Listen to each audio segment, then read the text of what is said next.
Science on our side. Flat Earth beats on, it's all pretend. But facts will be done. Get ready for the smackdown. Get ready for the smackdown. They'll lie while the earth spins around. Watch out for smackdown. They cling to ancient misconceptions. We've got truth in our possession. No room for doubt, no time to waste.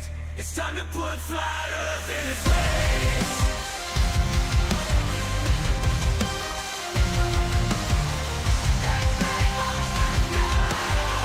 Here comes the smackdown.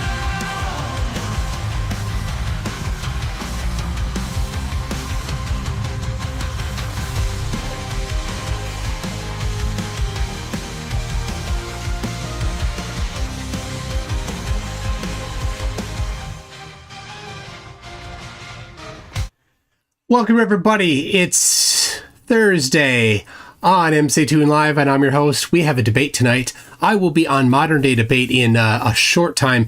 We had some last minute changes in the flurfs. That's what happens. Wrangling flurfs is a difficult job. And James from Modern Day Debate was the one that got the short straw this time to do the wrangling.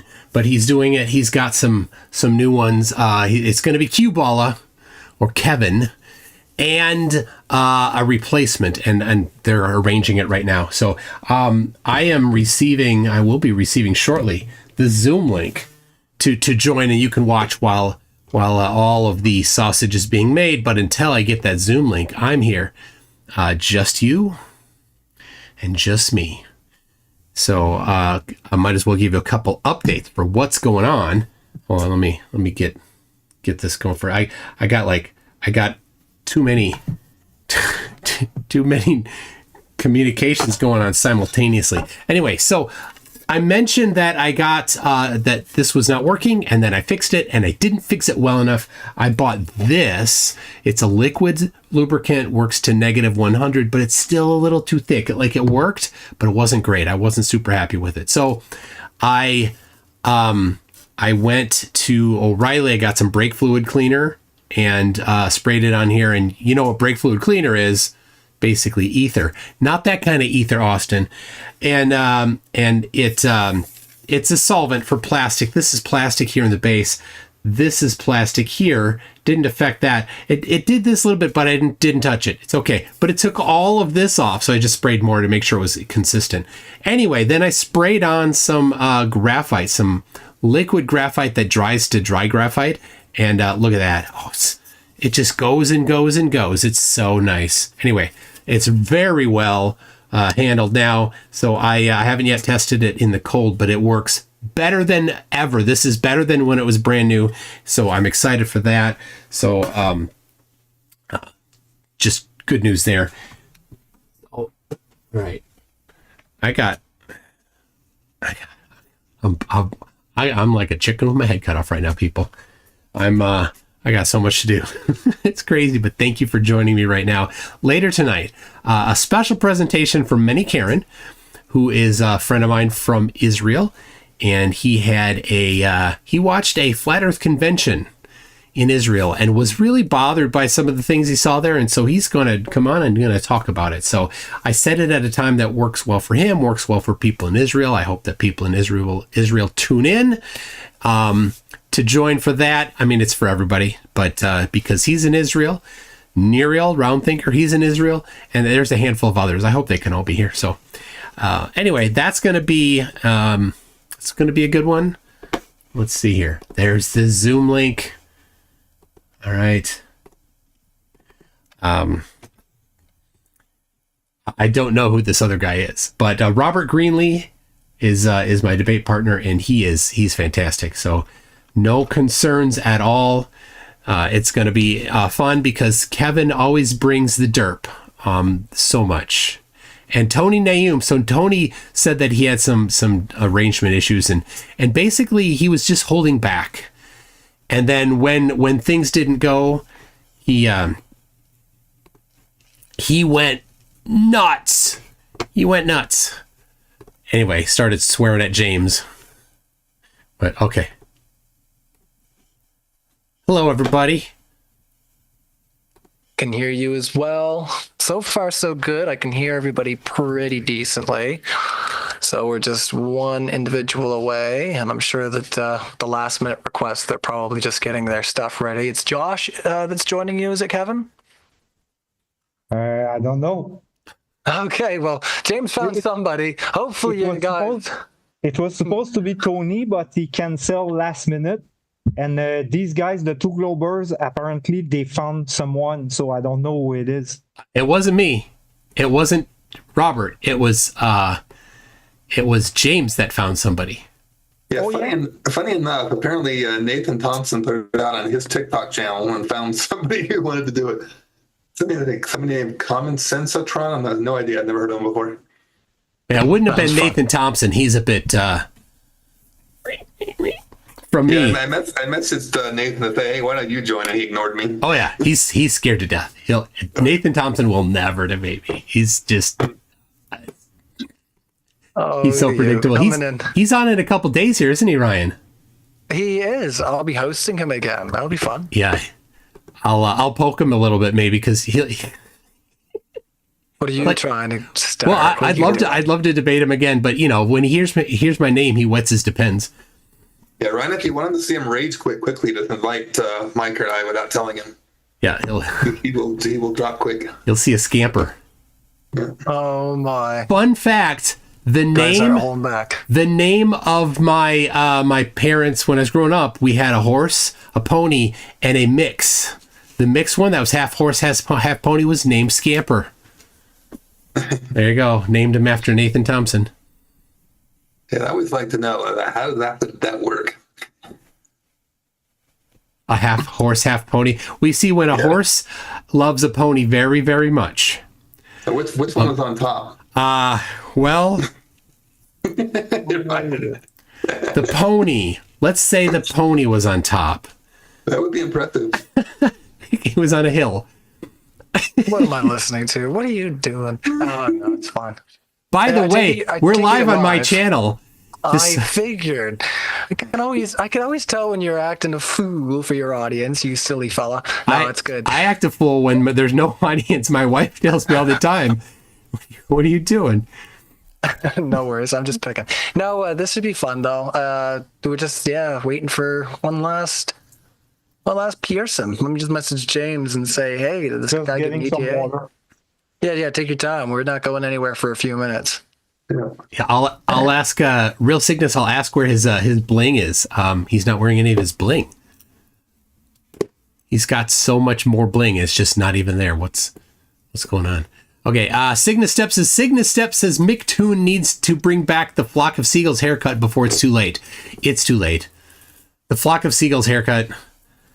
It took 6 months to grow out, and then I looked at myself. I'm like, what am I doing? Flock of Seagulls isn't that good of a band.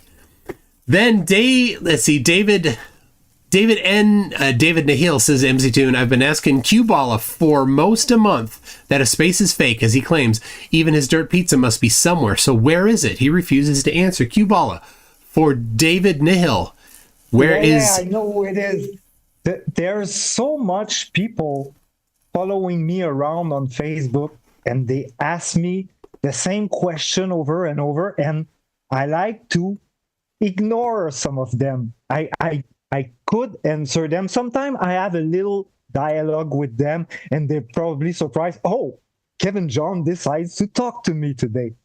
But I decide to ignore them just to see at what point better. Stop by. Hey, there's a guy named Marcus Mosio or something like that. He follows me around with the same questions since we debated on Jaron channel, me and Toon and Craig McNeil.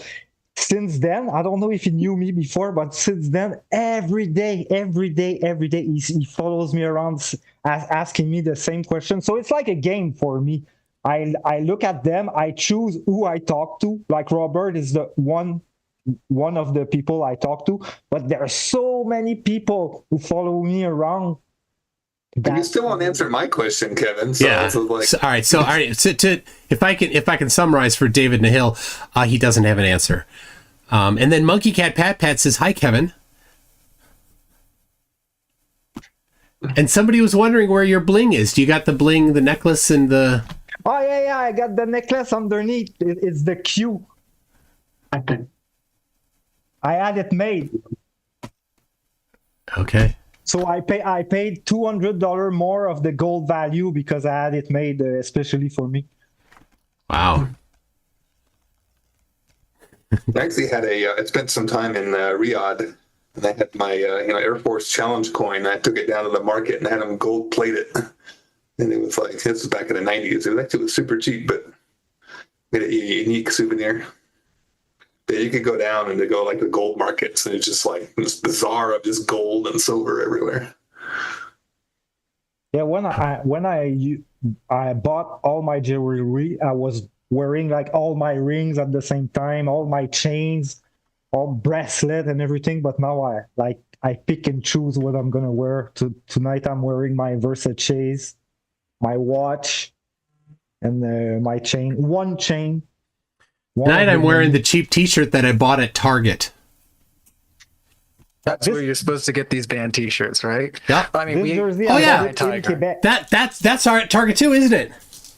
This is for us, Giant Tiger, but yeah, it's the same. It's the same stuff, different day. There you go. Do you want me to get you demonetized?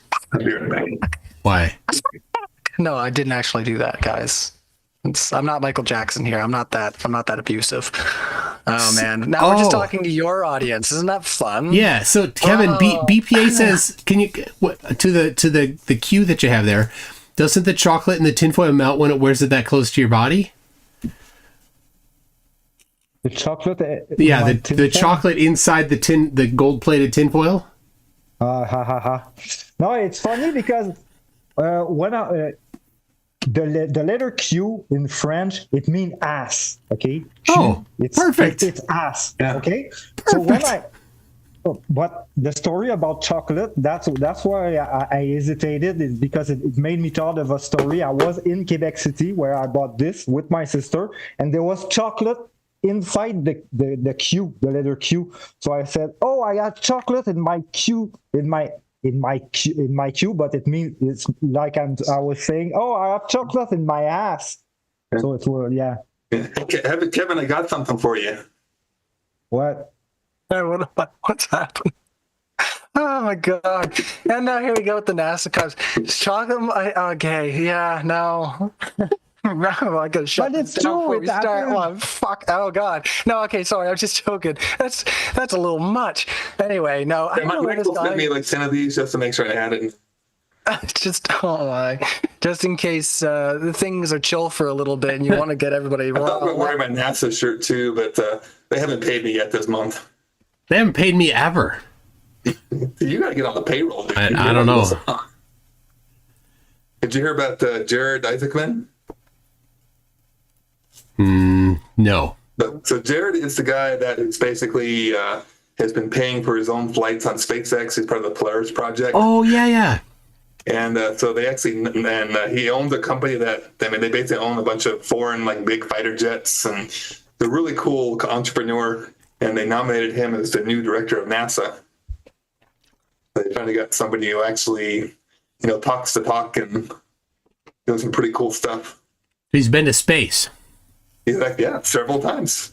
That's a. What do you think, Qevin? I don't know. That's kind of a good idea, I guess, for somebody. There's a dude who's basically spending I'm hundreds not of gonna millions give my of his opinion own about money space. to go to space. Yeah.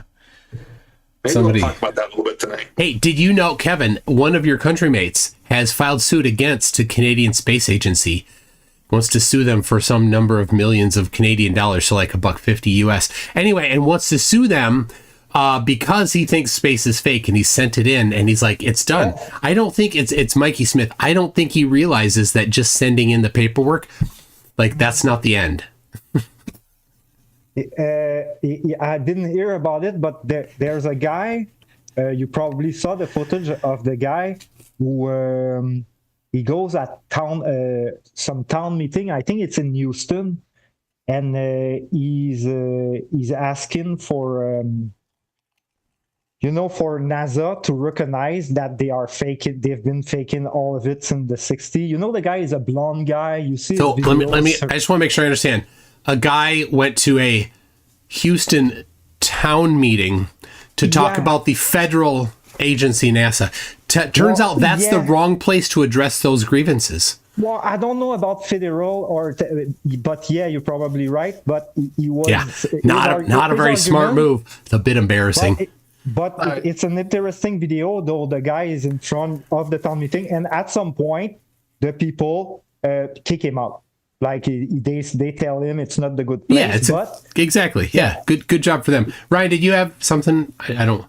Well, I did want to check and make sure that we get figured out who's going to go first. But also, if you could back away from the camera just a little bit, Qevin, just because these guys, I can get the tops of their heads and more of them in the shot, and then your face is going to be like. Can you double that? Can you double that distance, Qevin? I think that's good. Just keep going. And then if you go far enough, then the desk will cover half your face. Behave yourself. He's not getting it. He can't behave himself for 2 minutes, this guy right here. He's just such a character. Look at him go. He's so happy with himself. That's pretty good. So Mike, I was trying to make my audio better. I got these little hockey puck speaker thingies. But I've always had issues with it. I tried to set it up again, and as soon as I joined the call, it kept hanging up the call on me, like without me doing anything. It's just like I had to go back to my other microphone, which isn't the best, but I'm still rocking my 1953. That's pretty cool though. I have an AT2020, which is just plugged into USB. It's pretty good. Yeah. Okay. How are we looking with the replacement?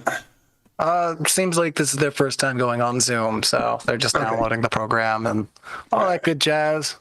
Well, we're in for a treat. Last minute. Hey, you know what else is fun? I restricted people's ability to unmute themselves. Womp, womp, womp. Well, I mean, I was watching another debate channel the other day, and it occurred to me that it is quite frustrating there, Piers Morgan, that you don't have the ability to mute your guests or quiet them or silence them. Like just listening to like 10 minutes of him being like, okay, don't shout over each other. It's like, mute them. But I got some people on here that like to unmute themselves at the speed of a blazing sun. So, yeah. That's like anytime you go on the news. I'm looking at you, MC. I see you. Modern day debate. Hey, Craig's really bad for it. He knows he is. Yeah. Anyway. Ryan, modern day debate is not on yet?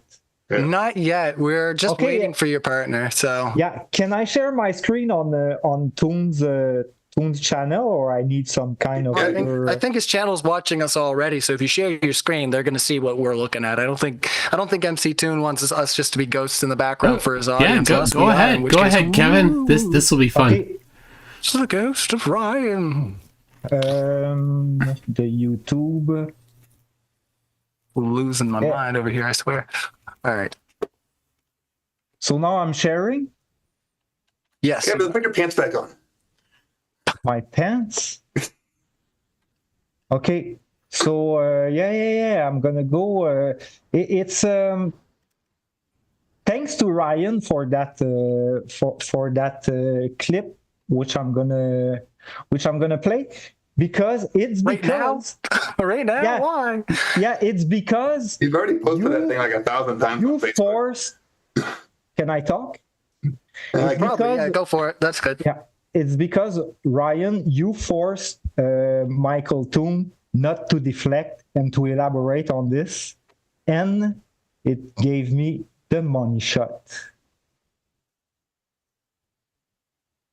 We can't hear it. Can you hear that? Tell it to share your audio as well. Yeah, when you go to share screen, you got to hit share audio. Okay, I got to share audio. Okay, We're just waiting, so you may as well. Let's just we're passively. You see how I would host if I wasn't on brand? I swear. Anyway, let's go ahead and have a look at this. This is fine. But yeah. Where do I share audio? Where it says mute? You have to stop sharing. When you go and hit the share, it's going to pop up and say, what screen do you want to share? And in that option, usually at the top of the bottom. Stop sharing. Okay, stop sharing. Yeah. So hit share, and it's going to ask you what screen to share. And either above that or below it, it'll say share audio as well. Share audio. So on the Share right side sound. of the share sound. Yeah, I got it. Yep. This guy downloading Zoom at 120 kilobytes a second. He's got a 300 baud modem. It's taking a while. Oh, man. All right, go ahead. I think we can hear it now if you want to go back. All right. Let's see what we got. The level, whether it's a spirit level with a bubble or a laser level, it doesn't follow some curvature. Can you agree with that, Michael? No. Okay. This is your chance. This is where you present evidence. So bring forth the evidence. Well, just for the sake of the conversation, if you would be able to describe maybe where you don't agree with what he just said there, and then we'll hear you. Yeah. So say you built a building that was a mile long, from one end to the other, you would have a deviation, and you could measure the deviation from flat. It would be curved. That's the money check. All right, Toon, John is here. Boy, it sounds like you're going to have a measurement of a mile-long building. This is super. Well, let's get it going, guys. I want to clip these screens super fast and get us up and rolling. Now, per usual, who wants to go first? Usually I ask Team Flat to go first, but it's up to you guys. I can flip a coin if nobody wants to go. We can go first. I mean, John is... give him a little couple more minutes if you want. Yes, we're going to start in about 8 minutes, maybe 6 minutes, actually. Okay. So, yeah. Can you hear us, John? You're muted, John. So you got to unmute yourself. I think I have to ask to unmute there you go. If you mute yourself. You guys hear me? Yeah, now we hear you. Yeah, I've actually never used this before. So, welcome. Thanks. Where are you from, John? New Jersey. New Jersey? Okay. Well, don't mind me. I'm just gonna turn you guys off in my ear for a second. I'm just going to clip my screens and get this ready. But yeah, so Mike, you're going second. Robert, you want to go first? Is that what I got there? I think let's have Mike go first. So the one hand to kind of talk about his trip, and then maybe we'll get Qevin and John to give us their predictions on what they expect him to see down there, and then maybe let Qevin go. Then I'll jump in. Cool. And for the other side, who would like to go first? I mean, I would assume Qevin would go first just because you are more prepared for this. But yeah, all the way.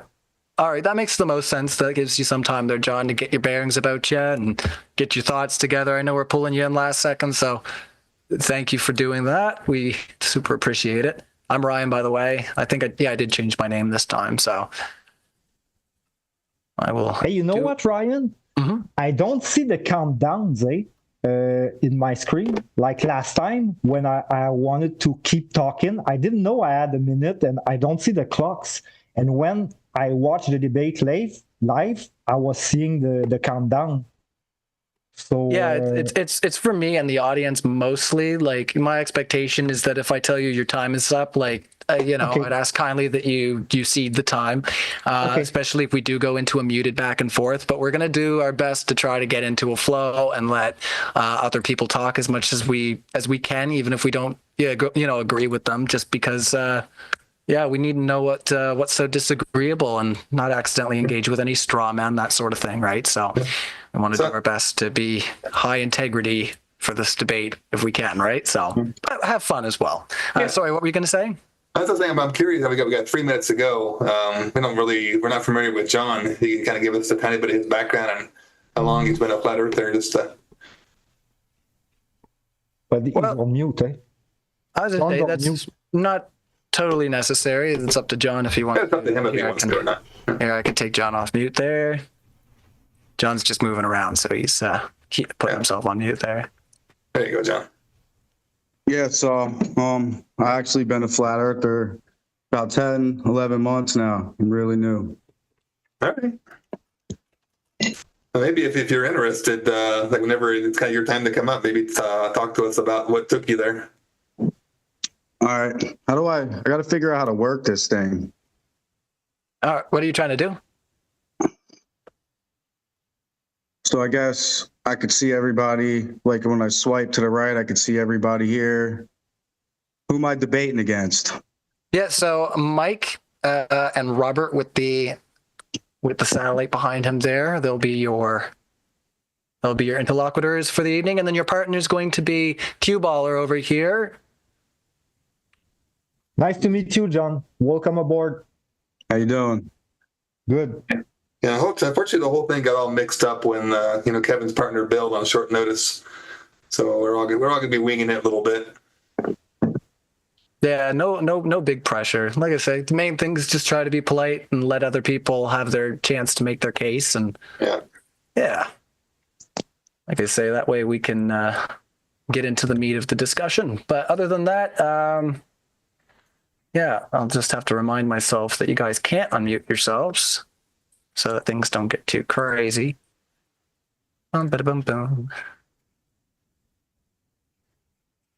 See, I don't usually do that because you got to be like moderator level Omega and like never pay attention to the live chat in order to do that. But yeah, I don't know how the guys like Mike and Craig is like how they keep track of the chat and debate and look at other things at the same time. I can't do it.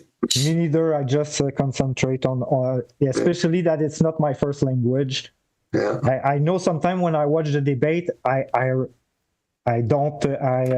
noticed that I didn't understand that when I was live. Some part I just don't understand because of the language barrier. So sometimes I can look dumb, but I'm not. It's just because I didn't understand. Well, I will just say, just to try to avoid, last time we were having the debate, we did get into a lot of meta discussion, and just if we could try to avoid, I know there might be some language barriers, but we'll try to avoid any talk about, well, like I say, just meta if we can. Let's try to stick to the topic of the debate and not other times that we've had discussions and that sort of thing. I know that we were trying to hammer that home last time, and maybe there was some confusion about what we were doing for that debate, but I'll just say that for everybody, like, try to really focus on what's happening here and present it for our audience, not maybe so much focus on other times that you've interacted. And like I said, there's lots of time for debate analysis. There's all kinds of shows that people do where they can do that. But for modern day debate, we'll try to keep it to the topic tonight. So that should all be good. I'm just gonna get the stream up and running there, fellas. Oh, it's gonna take me now 2 seconds. Oh god, love that. The stream key on. Need. See, he's switching over to this new system. I'm just lagging. See, Mike? See, now you wish you would have just kept taking your audience questions. I'm losing them. I'm so sorry. It's Mike's audience, I'm biting the bag right now. There's not much I can do. So just give me 2 minutes and I'll get it all figured out. Biting the A few bag. people want you to talk about ice rinks again. I don't know why, but Ice rings. I hope so. I hope so. It's so funny. Oh yeah. All right, he's emailing that to me right now. Take me 2 seconds there, fellas. All right, I'm grabbing a brew, so just behave yourselves for 2 seconds. I can hear you. Don't be misbehaving. I'll be right back. I've already had on my tab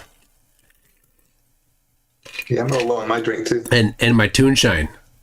Woo. Hey, I was gone, eh? Connection. My connection is unstable. It says. That's not the only thing. I got this Shut mug the fuck up. just for December. All right, we're gonna get started, guys. What do you think? Can I leave you guys with Unreal Temptation just now? All right. So stream. Hey, Ryan, I don't know if you noticed, but I just left because my connection was unstable. So if it happens again during the debate, it's not because I've left. Just wait up, and my connection's gonna be back. No worries. I didn't even notice because I was doing. I was just grabbing a brew. Did you get your connection from Tony? There you go. And oh, shoot. Oh, just got to start the stream. Yeah, booger. All right, there we go. I like you already. All right. See that? I'm cracking. I'm just gonna. There you go. Is that enough? Maybe one more. All right, there we go. It's gonna be wild. It's gonna be fun. All right, I know you only got about 3 hours there, Mike. So I'll try to keep it tame to that. Are you still there, John? Here, let me just take you off mute. Looks like we're going live. We are going live. It's finally time. Yeah, I'm here. Did you say 3 hours? Well, at the most. At least. At the most. So yeah, we'll do what we can. If you need to be out sooner than that, that's okay. But Totally wasn't prepared for a debate, especially 3 hours. That's a commitment right there. oh man, you're in it now. Oh goodness. Well, yeah, if things get a little hairy and you need to step out, it's okay as long as we can get the bulk of it. But if you can stay for all of the questions at the Q&A, that'd be great. I'm just gonna grab one last thing here, guys, and we'll get right to it.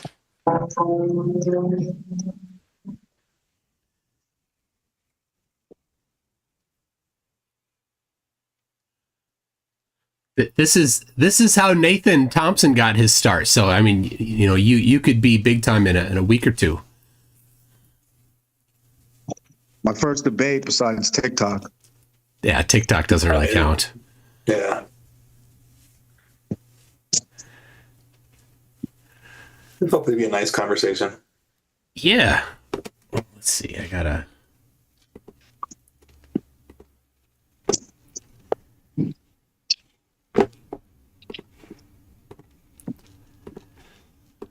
All right.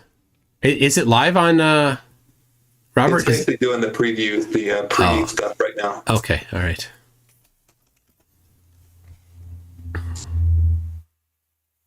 They've got a pretty long intro. Had to get the kiddo a glass of water. Don't need them calling out halfway through. All right, let's get it going, and we'll do that cold open. And Mike, you'll have the floor first, so I'll just intro the show. We'll get going. Good evening, everybody, and welcome to Modern Day Debate. I am your moderator, Ryan, tonight, and we're going to get started right away. Flat versus Globe, and to get us started, we have Mike MC Toon. So, Mike, you have up to 6 minutes. The floor is all yours. All right, I'm sharing a screen here for you, Ryan. Let me know when you've got it up. We are up and running. I did it. All right, I am headed to Antarctica. I'll be on the ice in 9 days with 4 flat earthers to see if the sun goes around in circles. That's experiment number one, just number one of a set of experiments that I have on my website, mctoon.net/TFE-experiments. So of course the important one, yes, will the sun circle or will it do something else? Flat earthers are uncertain exactly what they might see, but they have been saying for all the time that flat earthers have been active on YouTube, they've basically been saying that the sun doesn't do what the globe says the sun does in Antarctica. They say either it does set or, well, they don't know. Anyway, that's one of 16 experiments I have on this page here. There may be even more. And of course, best laid plans. We may not obviously get every single one of these experiments done based on weather and conditions and all sorts of things. But one thing that I'm really excited about, because I'll be in Punta Arenas for at least 6 nights. Punta Arenas is on the southern tip of South America, pretty close to Ushuaia, which is just a tiny bit farther south. And one of the things that we can do is we can test the angle of the sunset, because the globe has a very specific set of predictions for the sun setting, and I have on my page here a link to the prediction. And if you're curious, I can provide for you. I'll add it later here. The actual geometry for the time of the sunset and sunrise, and the angle as well for flat Earth, then what is the prediction for flat Earth? Well, I have done by taking the flat Earth model that flat earthers often almost exclusively say, the Gleason map, they say. I've taken the Gleason map and I've determined from that the sunrise and sunset angles for Punta Arenas, and I'll show you what they are right here. Here is a chart, and so Punta Arenas is down at the bottom here, and the black circle is the Tropic of Capricorn, and since we'll be there December 14, but December 10 or 11 are right in there, so we're just about 10 days from the solstice, so the sun is almost nearly right at the Tropic of Capricorn, and the amount of time from local solar noon until sunset, that's what this is showing here, where the yellow sun there is on the left side. That's the position that the sun will be when the sun is setting, based on the time and this map here. So that angle there, that's almost north. So that's what I've generated for the flat Earth prediction. Now, I don't want to strawman flat Earth. So if this is the incorrect way to produce the prediction, then I will be happy to receive correction from any flat earther. But I have yet to, in quite a few years, had any flat earther say this is the correct way to do the prediction, and call me out and say, you got it wrong, here's how to do it. So please do tell me if it's wrong. But lacking anybody telling me how it's wrong, I've simply applied geometry, and this is what we get here. And then on the right side, you'll see that's where the sun, according to flat Earth, the angle to the sun set. So both of those are well north. You've got north-northwest for the sunset and north-northeast for the sunrise. Specifically, the angles are the azimuth or the heading angles, 341 degrees plus or minus 1 for the sunset, and for the sunrise, 23 plus or minus 1 degree. And of course, when you're talking azimuth readings, due north is 0 degrees. So now the sun, the globe prediction is southeast and southwest. So they differ by 110 or 115 degrees, dramatically different. So I will simply ask anybody watching it all, but specifically the two people we're talking with here, what is the correct, and if it's not this, what is the correct prediction for the angle to sunset and sunrise from that position? And if you don't have it now, we can talk about it later, but I'd love for you to take the map that you have, maybe on your wall, or maybe, as your desktop picture or something like that, and apply it. Then number 2, I'm going to talk about the distance between lines of longitude. On the globe, the distance between the line of longitude grows until you get to the equator, and then shrinks again as you go farther south. I will be far south. I will be at 55 degrees south latitude in Punta Arenas and 80 degrees south latitude in Antarctica. The globe makes a very specific prediction there as well, using r times cosine of the latitude, r being the radius of the globe. And the flat prediction then is very specific as well. The distance between the lines of longitude is L times pi over 180, and L is the distance from the North Pole and I'm using nautical miles, and then I'm converting to kilometers. And of course, as you get farther south on the flat Earth, the distance between the lines of longitude 5 seconds must get bigger. There you go. There's the predictions. I'll love to hear your answers. All right, well, we'll end that screen share there. Don't mind if I do. We appear to have lost somebody, unfortunately. So let's just go back to our screen share page. Bear with me, everybody. So we lost Qevin, and we don't want to. Oh, that's a mess. Hold on, everybody. We got this. There we go. All right, let's just give it two seconds here, guys. We'll wait to see if we get Qevin back here. But in the meantime, I'll just do a little housekeeping and say welcome to Modern Day Debate, everybody. So thank you so much, MC Toon, for your introductory statement. We appreciate you coming back to Modern Day Debate, especially so close to your travel. It's exciting to have you here. Yeah, for sure. And we have Robert here who's going to be following up just shortly, everybody. So just bear with us, and we're going to get that introduction going. I do want to get Qevin back in the room so he can hear your introduction, though. I'm not sure what happened to Qevin, but he was mentioning that he had an unstable connection. So I suppose stable. Yeah. Well, we'll just give it a few seconds here, guys. Yeah, we can keep doing some housekeeping and all that good stuff. But it's a shame he missed the last couple minutes of your intro there. So, but yeah, once again, guys, if you haven't already, hit the like button here. If you're hanging out at Modern Day Debate or anywhere, it helps boost us up in the algorithm, get these discussions out there, and let people know what's going down. We do appreciate all the support in the live chat. See. Your buddy Hakem is hanging out in our live chat there. Mike, MXXD is also modding, keeping people tame and kind and all that good stuff. So thank you, Max, for all you're doing there. Let's see what else. We haven't gotten any super chats yet, but I will remind the audience that we are going to take questions at the end of the discussion. So let's just give Qevin one more minute here, and if he doesn't pop back in, then we will proceed with Robert's introduction, and we'll play it by ear, guys. I think that's okay. But so sorry, John. John came in last minute, everybody. Unfortunately, the person that we had teamed up with Qevin, well, they didn't make it. So, yeah, John is here, and we are thankful for John to step in last minute. But we didn't expect John to take on the whole kit caboodle here, guys. So, yeah, come on, Qevin. We're counting on you there, buddy. Get your booty back in here. Let's see. He's probably watching live right now. I wonder if he's been popcorn, laughing at me. There he is. No worries. I wonder if he's been etherically displaced. I was gonna say, I knew you're not gonna say anything good. I knew it. No, it's fine. All right, back and running. Qevin, can you hear us? We can't hear you yet. Hold on. Let me just unmute you. Make sure your audio is good. Can you hear us?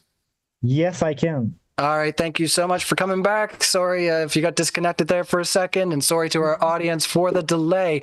We're going to get right back to it, so let me just fix up these speakers here. So you go here, you go there, and you're not the moderator, Robert. Just 1 second.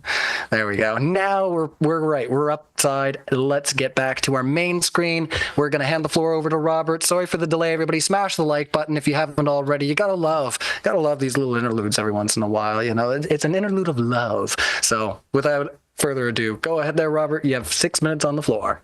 We're going to go to me or we're going to go to Qevin? I'm fine either way. Sorry. We usually go back to back for the okay. All right, no problem. For the one side. So 6 minutes on the floor, and whenever you're ready. Okay.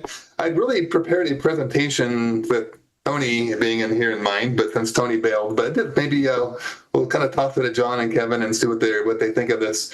Tony, of course, is from Australia, so I had some very specific questions around Australia for him. And I wanted to see if he agreed with it. Unfortunately, he's not here, but just some examples of some measurements. I'm going to lose track where I'm at here. So kind of looking at Australia, this is, coming from Google Maps. Essentially mapped out what it would take to drive from Perth all the way over to Sydney, about 3,900 kilometers. And then I look at that same thing. I'm going to go one step further here from way up here, Bamaga, all the way down to Melbourne. So about the same thing, 3,800 kilometers. So about the same amount of distance going north, south, east, west. So I was going to ask Tony whether or not that was accurate because, he's from Australia. Then I was going to ask him, well, actually, before I do that, and I hate to kind of go jump back and forth, but this is kind of all messed up. I've asked Qevin about 4 or 5 times now which flat Earth map he thinks is the most accurate. Most flat earthers generally say it would be Gleason's map. Maybe Qevin, just put your hand in the air if you think that is Gleason's is the most accurate flat Earth map. I don't see him doing anything. So I'm going to make the assumption that that's what he's going to say. So if we continue going down and we look at Australia on the flat earthers map, what's the problem there? Australia is now 4 times wider than it is tall. So it becomes really a fundamental issue with flat Earth is that there are no accurate flat Earth maps for doing any type of navigation, whether that be, aviation. By the way, I've been flying for about 21 years as a general aviation pilot. I'm not a commercial pilot. I just fly little airplanes. To be very, very clear about that, I'm not going to do a Bob Nodell and claim that I'm a commercial pilot when I'm not. But navigation is a fundamental issue of flat Earth in that the distances involved is not quite as bad in the northern hemisphere. But as Mike mentioned earlier, as soon as you go into the southern hemisphere, flat Earth, let me bring up another picture here real fast. Where'd it go? There we go. On flat Earth, as you go south of the equator, the distances between each longitude get longer and longer and longer. Where on the globe, they get smaller. So as we start looking at some of these distances, you have to extrapolate because Gleason's map or any other flat Earth map doesn't have a scale. So there's no way to actually measure a distance. So you have to kind of extrapolate. So I know the distance between LA and Miami is about, 2,000 nautical miles. So you take that and extrapolate it out. So I start looking at an example, and it's funny, kind of a pre-prep for the thing. Tony asked what we're going to be talking about, and I mentioned flights. He's like, well, you're not going to talk about that Sydney to Santiago flight. And I'm like, well, why not? It's a real flight. It seemed to really upset him. I was going to bring that up. And I think the reason that is when you extrapolate that flight out, it ends up being about 5.7 lengths. So it's 6,100 nautical miles on the globe. But if you extrapolate it out on the on the flat Earth, it's over 11,500 nautical miles. And if we go in here and we look at the airline that flies that particular flight is the Dreamliner, the maximum range of that airliner is 73, 75, 6,300 miles. So that flight, which happens several times a week between Sydney and Santiago, there's a few other ones, Sydney to Johannesburg, Perth to Johannesburg, they're all flights that are impossible to happen on flat Earth, but yet they routinely happen on the globe. So I'd be certainly curious to see if Qevin and John have any thoughts on that and how it could be possible. I'll actually show you using ForeFlight, which is the actual flight planning program that myself and probably tens of thousands or hundreds of thousands of other pilots around the world use. So we'll talk about that from a real world perspective and kind of see what they think. Also, I've talked to Qevin about a couple other things that he's brought up. You hear him, people were joking earlier about curved buildings because he seems to think that buildings have to be curved to be placed on the Earth. So I've got some numbers I want to go over with him about, well, how much would it be? Is the building 50 feet wide, 100 feet wide, a half a mile wide? How much would the curvature of the Earth affect a building and how much would have to be compensated for? So I'd love to talk to Qevin about that and see if John has any thoughts. And also, Qevin had brought up the other day, and that's kind of really a problem that we have with Qevin, is he'll make a statement of, the horizon rises to eye level. So we'll ask him, well, how do you measure eye level? And he won't answer. So we'll see tonight if he'll give an answer or not. Probably not. But Qevin, I'm putting you on notice that I'm going to basically be asking these questions. When you make a statement, we're going to expect you to back it up with something that's measurable. And I'll already kind of release my remaining minute. A1, you got it there, Robert. Well, thank you so much for your introduction and coming out to Modern Day Debate. We appreciate it. So we're going to remind our audience once again, before I put a poll in the chat, is it flat, is it a globe, or is it a bag of bread? You can let us know your thoughts, and maybe if you're not playing by the rules, that's totally fine. We want to hear from you at Modern Day Debate. But also, I will let everybody know that all of our speakers, if we have links for them, will be linked in our description, and that is included if you're watching on podcast, which all of the debates are uploaded to podcast within 24 hours of hosting them. But that being said, if you do want to ask questions to a speaker on screen, you've got to subscribe to the Modern Day Debate YouTube channel. That way you can actually ask those super chats in real time. And once again, try to grill the person you see on screen, or even just say, hey, I really like your performance tonight, so-and-so. That's fine too. But yeah, try to keep them friendly and on topic. So with all that aside, we're going to hand it over to QBallah. Qevin is here, and ready when you are, Qevin. 6 minutes on the floor. All right. Thank you very much, Ryan. I'm going to share my screen to start with the sound this time. And yeah, it's a quote, last debate by Toon. He made a claim. And thank you, Ryan, to prevent Mektoon to deflect because he was going to deflect, and you told him to All right. Just be elaborate specific. about I'm going to let this Yeah, yeah, happen, yeah, but yeah. this is the only one, and as long as you're making commentary towards it, your thing is on mute. But as we said before, we're not going to make commentary about debates that we had in the past. So as long as you're going to build right off this point, I'll let it it's the happen and I'll let current it slide debate. this one time. But we're not going to be doing that going forward. So you still got 5.5 minutes. Let's show this, and then we'll end the screen share and we'll carry on with your. Yeah, it is the current debate. Robert talked about it in his presentation about curve building, and this debate tonight, okay, get used to it, Ryan, because it's going to be a lot about curve building. Okay, so I'm going to play the clip which I played in Toon's live. Let's listen. Normal spirit level, but it makes the floor straight. Okay, the level, whether it's a spirit level with a bubble or a laser level, it doesn't follow some curvature. Can you agree with that, Michael? No. Okay, This is your chance. This is where you present evidence. So bring forth the evidence. Well, just for the sake of the conversation, if you would be able to describe maybe where you don't agree with what he just said there, and then we'll carry on. Yeah.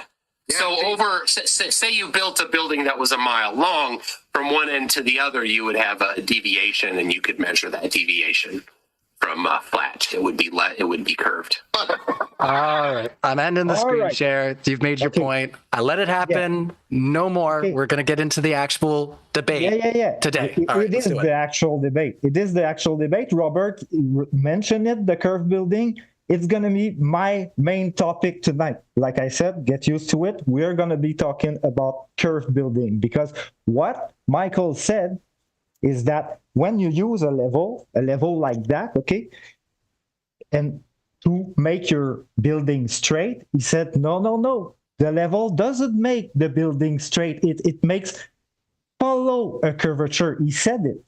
We just all heard him, okay? And like, it happened in November. He had time to prove it to us, like with first-hand measurement.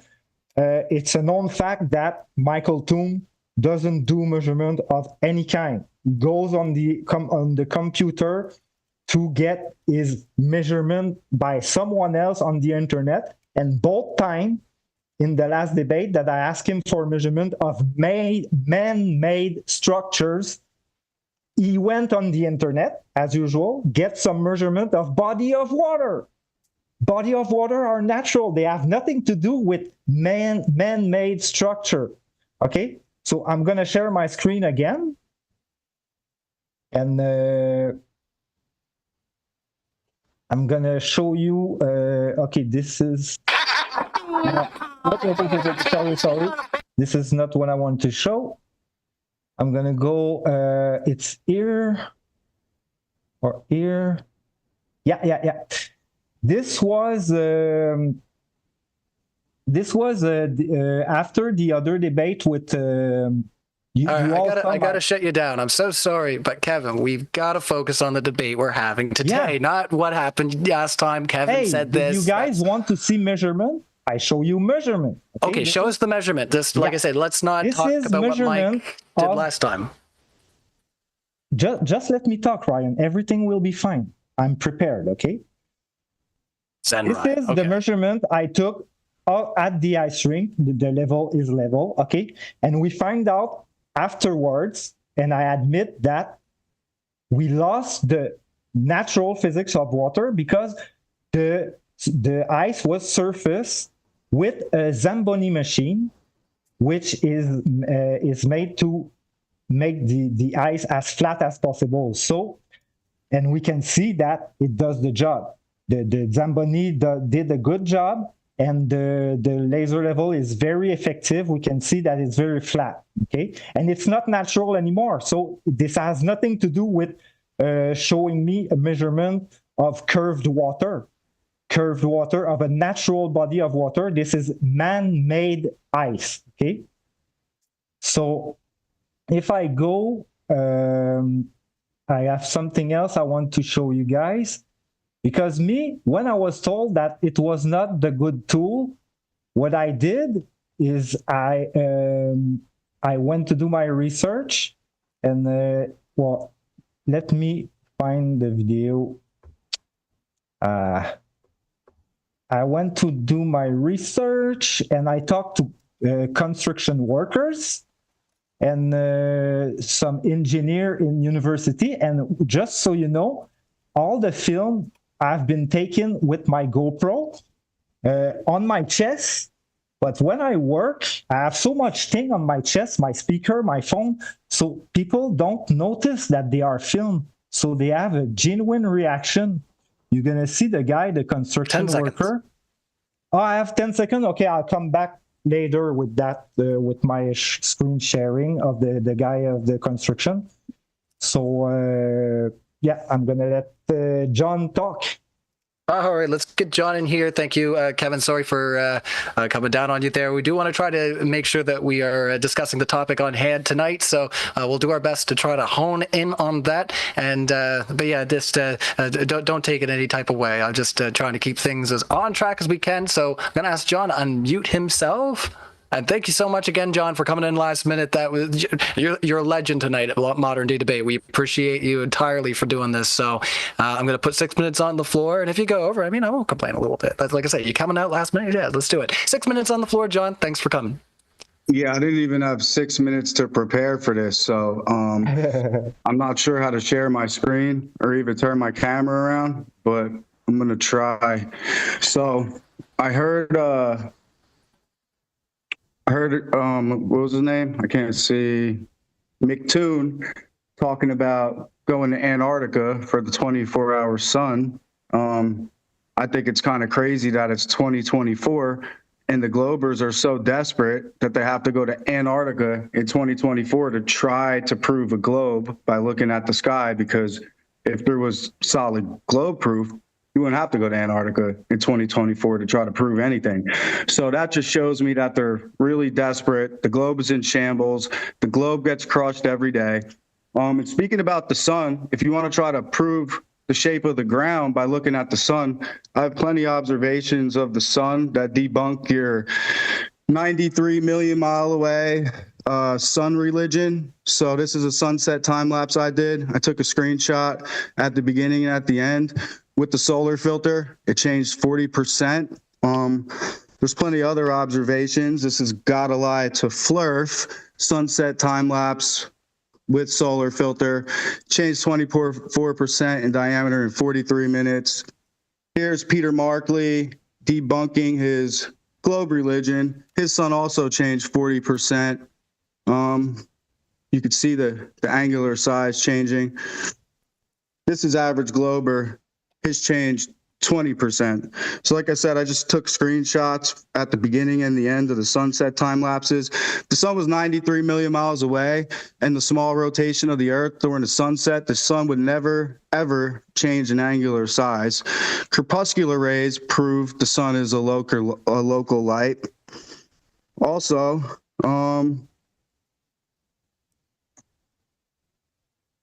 the inverse square law of light. So we know with the inverse square law of light, when that light spreads out over distance, that's just the way light works.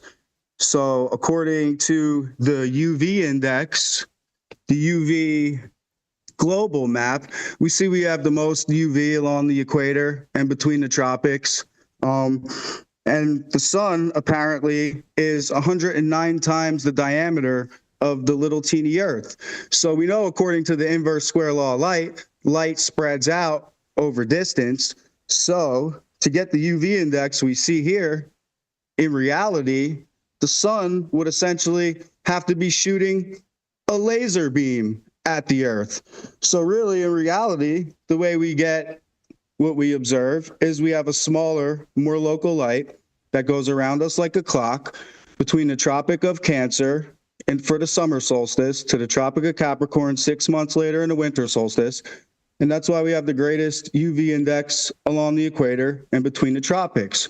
They say we get our seasons from a 24.3 degree tilt that they can't prove. So the sun changing in angular size, The UV index, the inverse square law of light, destroys your sun on your globe religion. Also, they say that the little tilt of the Earth or the curvature of the Earth is why we get our seasons. But the sun is 3.4% closer in the wintertime, 3.4% closer when we have our winter in the north.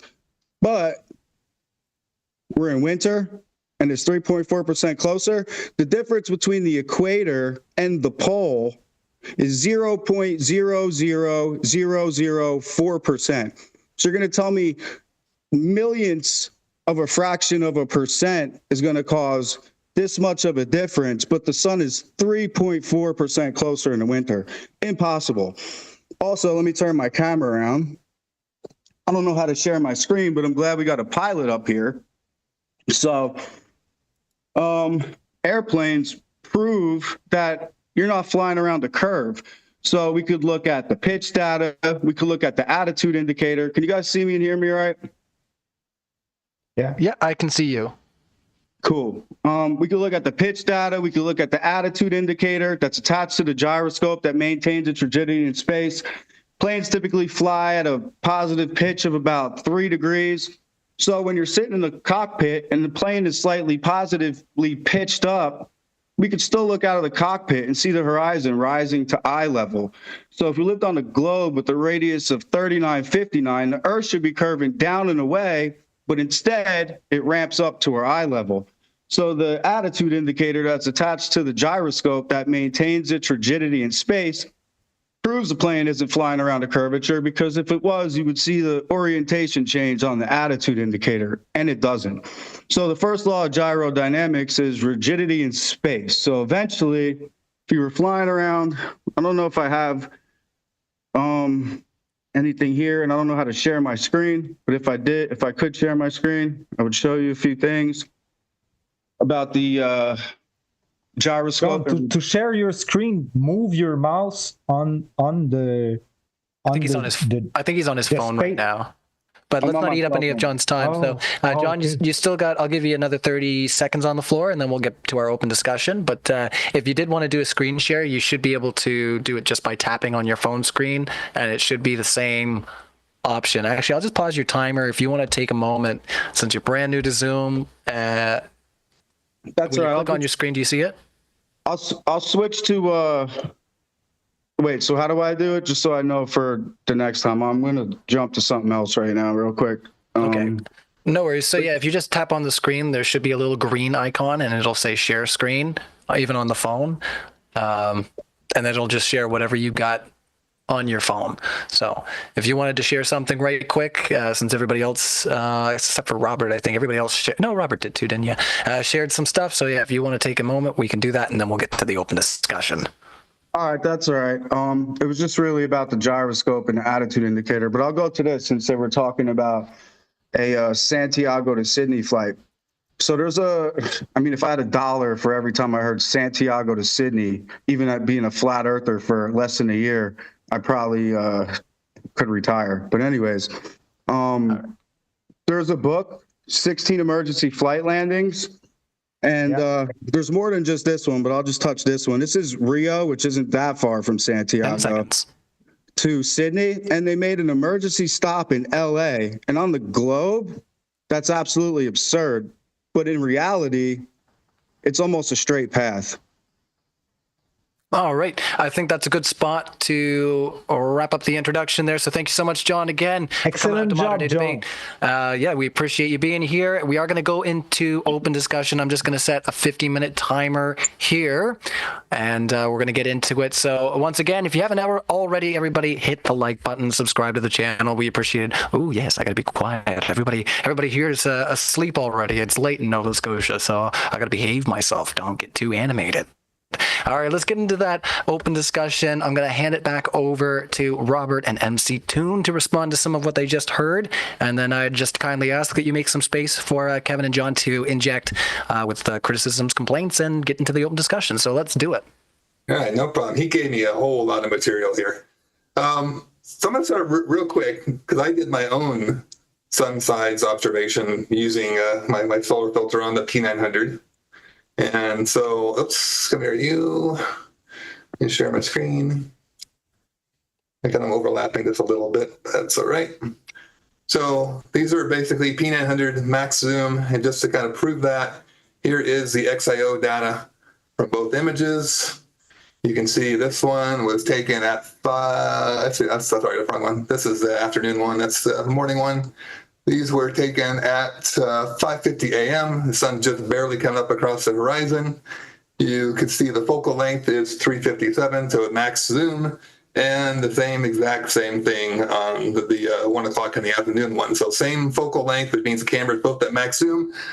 But look at that, they're actually the same size. So you would expect that the one where it's just coming up above the horizon, it would be much, much smaller. You know, my own P900, showing you the actual EXAF data says that what you showed is not correct. But if you're willing to show your EXAF data, that'd be great. Question for John here. Where is the sun in this picture? This is a picture I took. No, I don't see the sun. All right, so you see the rays. Looking at the rays, you made a comment that the rays will show you where the sun's at. So given that, where's the sun? I don't see the sun. Yeah. Well, how about give me 1 second here. Come here, you. How about in this one? Where's the sun? I don't see it. Yeah. I thought crepuscular rays prove. Yeah, you said earlier that crepuscular rays prove where the sun is at. So I would think, okay, I'm going to follow these rays down. The sun's going to be, down here just above the trees. So do you agree with your statement earlier that the rays that or not? I said that it proves that the sun is a local light because we're supposed to have parallel rays, but we don't observe that in reality. That's not what we heard you say earlier. We said that crepuscular rays prove where the sun's at. I said it proves the sun is local.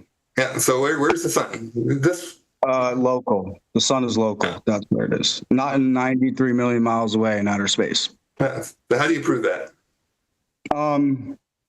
I just showed a bunch of stuff. The sun changed in angular size. I already proved that doesn't happen. So next. Okay. So you showed an observation that maybe it didn't happen, which is only exclusive to the globe. I showed 4 where it did happen. I'm going to your one by one, but which is impossible on the globe. And I used your little globe priest too. Got a lot of flurf. Peter Markley, average glober, quite average of a glober, I must say. Yeah. Here's a Tony sending you messages. All right. So where's the sun at? Oh, I don't see it. I don't know. All right. So answer, you don't know. All right. Next one. You said the horizon always rises to eye level. How do you measure that? Well, you could. The horizon is apparent, so I'm not sure if there's a way to actually measure the horizon. Because it changes. Just before you respond there, Robert, Mike wanted to jump in, so I want to give him a chance there. And it's okay. Yeah, go, Robert. All right, go for it then. No worries. Yeah. So if I'm a surveyor and I want to measure, what's level from my eye level, what kind of tool would I use to do that? Yeah, plane surveyors that assume the Earth to be flat. Oh my gosh, deflection. What kind of tool would they use? To measure what again? So if I want to measure from my eyes, I'm looking through the tool, and I want to measure what's level straight out in front of me. What kind of tool would I use? Maybe a theodolite or a total station. But the thing is, you're not measuring the horizon. So surveyors shouldn't be measuring horizons. That probably is out of the range of the tools. Plus the horizon is apparent. And also surveyors, if they account for any dip, it's because of light refraction, not curvature. Surveyors assume the Earth flat for 100 square miles. They measure angles. Angles are straight and they don't curve. All right, so the statement you made earlier that the horizon always rises to eye level, that's false? No. How do you measure it then? Yeah, you're backing away from that. You could look at it. So looking's not a measurement. Yeah. You can why don't you use a tool like a theodolite to measure it? Because the horizon is apparent. What's the definition of horizon? Feel free to jump in, Qevin. Go ahead. Can you tell me the definition of horizon?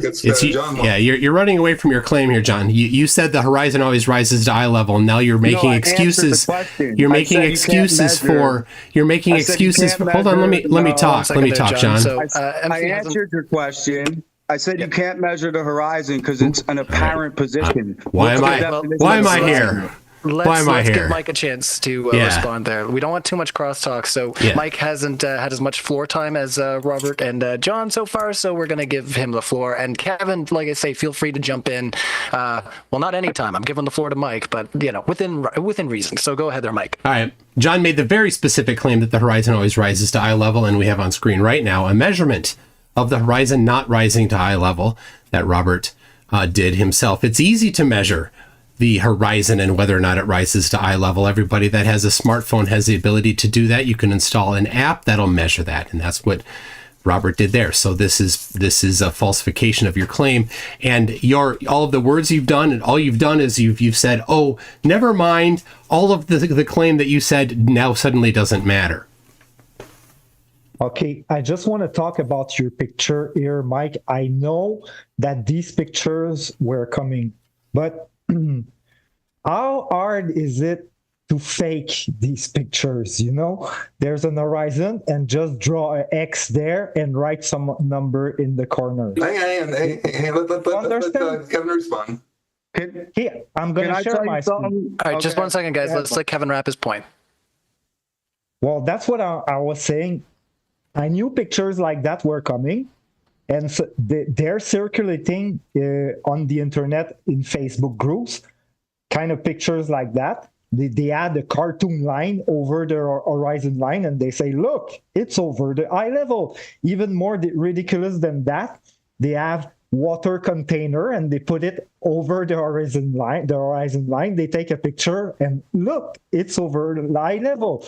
Okay, can I share my screen now? No, hold on. I just want to say, Qevin rejected evidence This picture, this without. cartoon. Hold on, This is a Qevin. cartoon. Hold Hold on on. 1 second, Qevin. I don't want to start the mutes. Let's let Mike respond. and then Qevin we'll keep going back and rejected. forth. Qevin rejected other people's firsthand taken evidence without any reason. So Kevin's firsthand. standard. Yes, Robert took that photo himself. Kevin's standard of yeah, evidence okay. is to automatically reject things that everybody, including the people that were here, personally did. So Qevin, you do not get to apply a second standard of evidence to yourself. You must apply the same standard of evidence. So I'm going to say everything that you present is faked.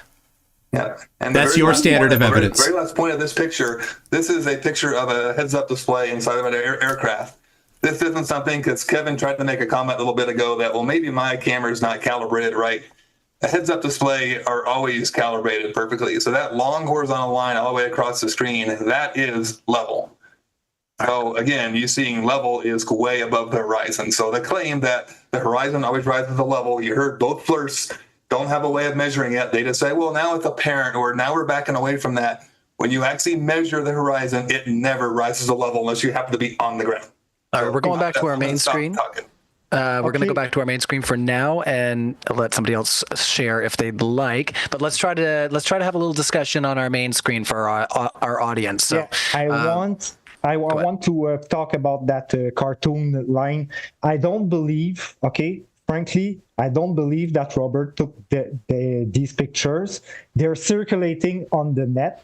Okay, everyone posts these pictures like, look, the line is the horizon line. Just let me talk, okay? That's why I told you, Robert, I'm looking forward to see the footage in your cockpit. If you have a footage of yourself like the footage I'm going to There's do. my phone. There's the picture I took on my phone. No.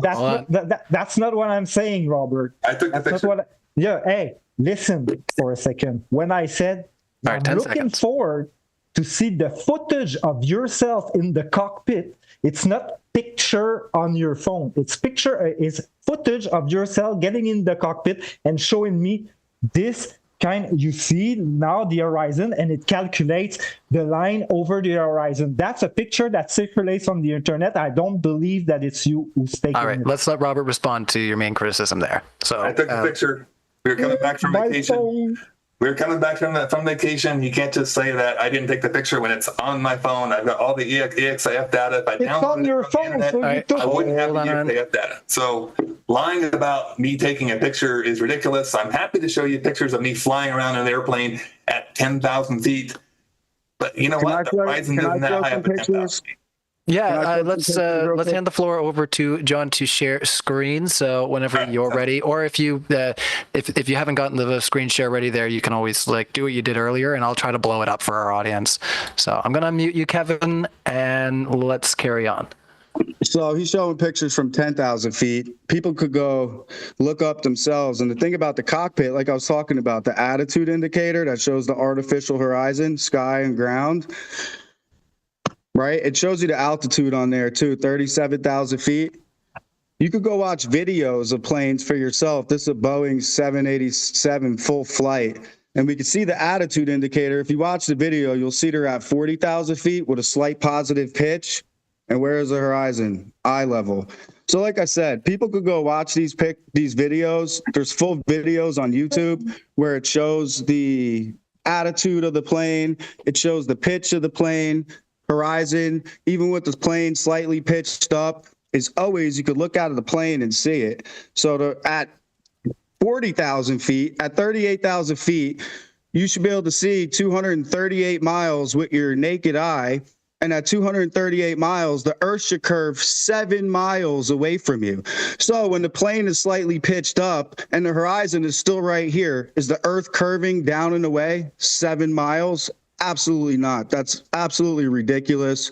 So, Could like you, I said, John, you I have don't a need question. to measure it. You don't need. You can just look Yeah. and 5 see seconds. that it's eye level. Hey, You can John, see I have that a- the plane is pitched up. Okay, I have a question. If at that distance and at that drop, what is the angular dip prediction? Could you show us the math for that, please?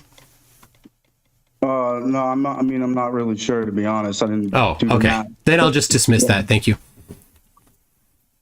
I have, if I can show something here quick, just for reference. Would the just a question? Would the dip be due to Earth's curvature, or would it be due to light refraction? Yeah, the refraction causes things to appear slightly higher, not slightly lower, so it work against you in that instance. Okay, this here, I'll just read. No, because that's not true. Because when surveyors account for dip, it's because of light refraction. Yeah, like I said, that light refraction causes distant objects to appear slightly higher. When surveyors count for dip, it's because of light refraction. Yes, thank you for that. I agree. Okay. Yeah. So dip, does that mean higher or is it dipping? Yeah. Okay. I think you don't understand. Okay. Anyway, here this says this. Can you tell me Snell's law of refraction anyway? By the way. Yeah.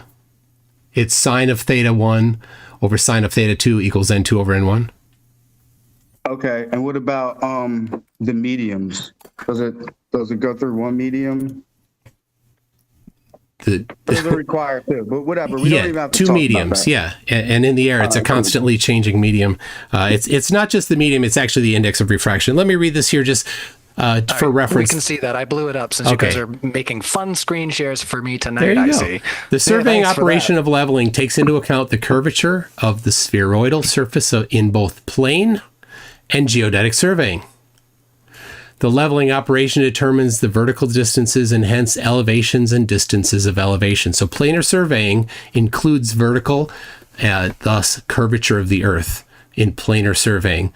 The only thing that planar surveying does is the horizontal angles, which over 10 miles, 100 square miles is 10 miles in one direction, is less than a quarter of an inch variation over an entire 10-mile thing. So that's why it's acceptable in some instances to do that, but it's never a problem with the curve because the curve is always accounted for even in planar surveying.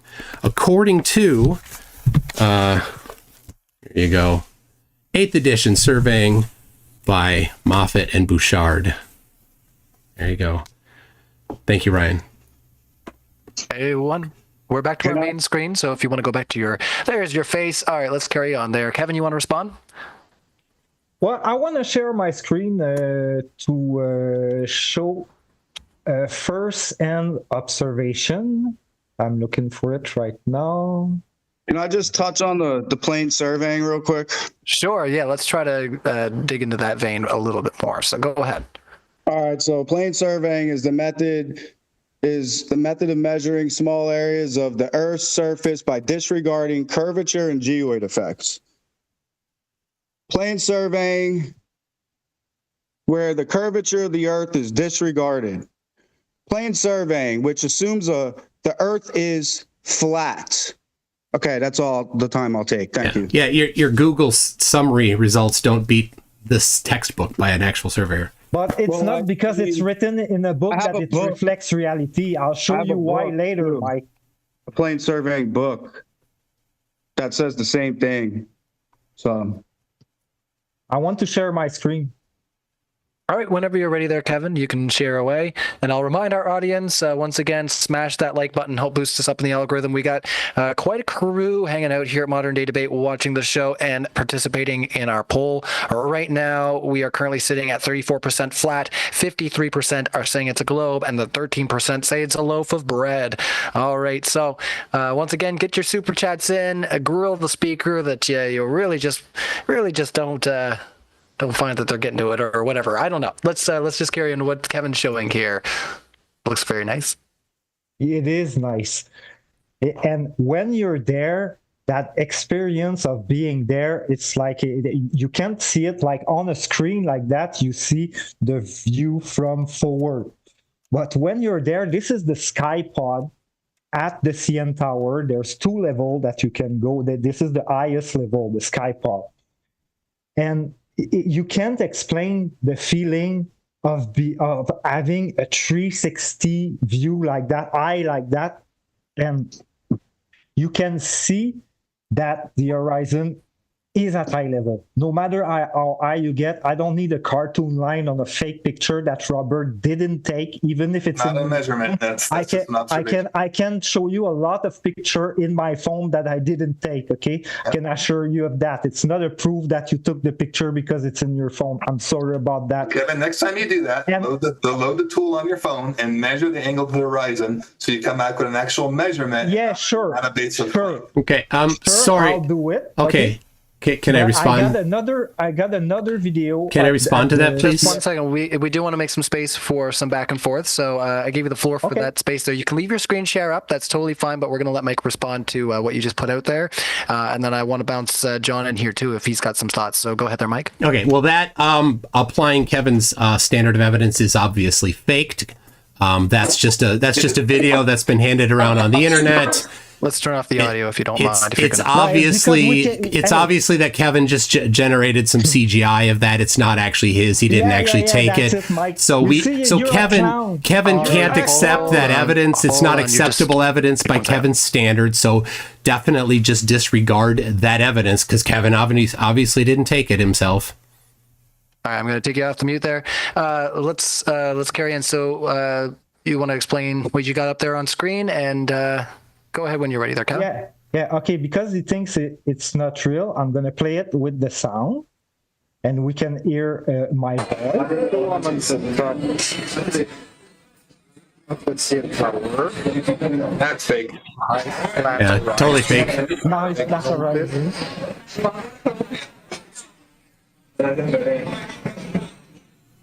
Okay, so I'm going to put it on mute, and I'm going to say, Robert, there's a reason why I told you, okay, I'm looking forward to see your footage from inside your cockpit. Footage, not photo on your phone. Yourself coming in the cockpit, okay? Like you can hear myself talk like on the film. Well, if you say, it's not real, it's fake, you didn't take it, you are a spectacular moron and you deny reality. I'm sorry, Ryan, for the insult, but that's what it is. You can hear myself talking. Okay.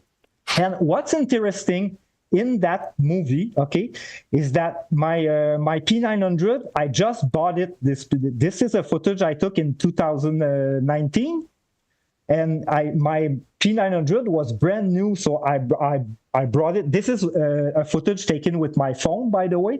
And at some point, I put out the P900 to try it. Okay. And at some point, the P900, the science of technology, okay, it's very brief, okay? It detects a yellow line. I don't know if you can see. I took a screenshot, and I have it in my phone somewhere. But look at the horizon at some point. You see the yellow line there?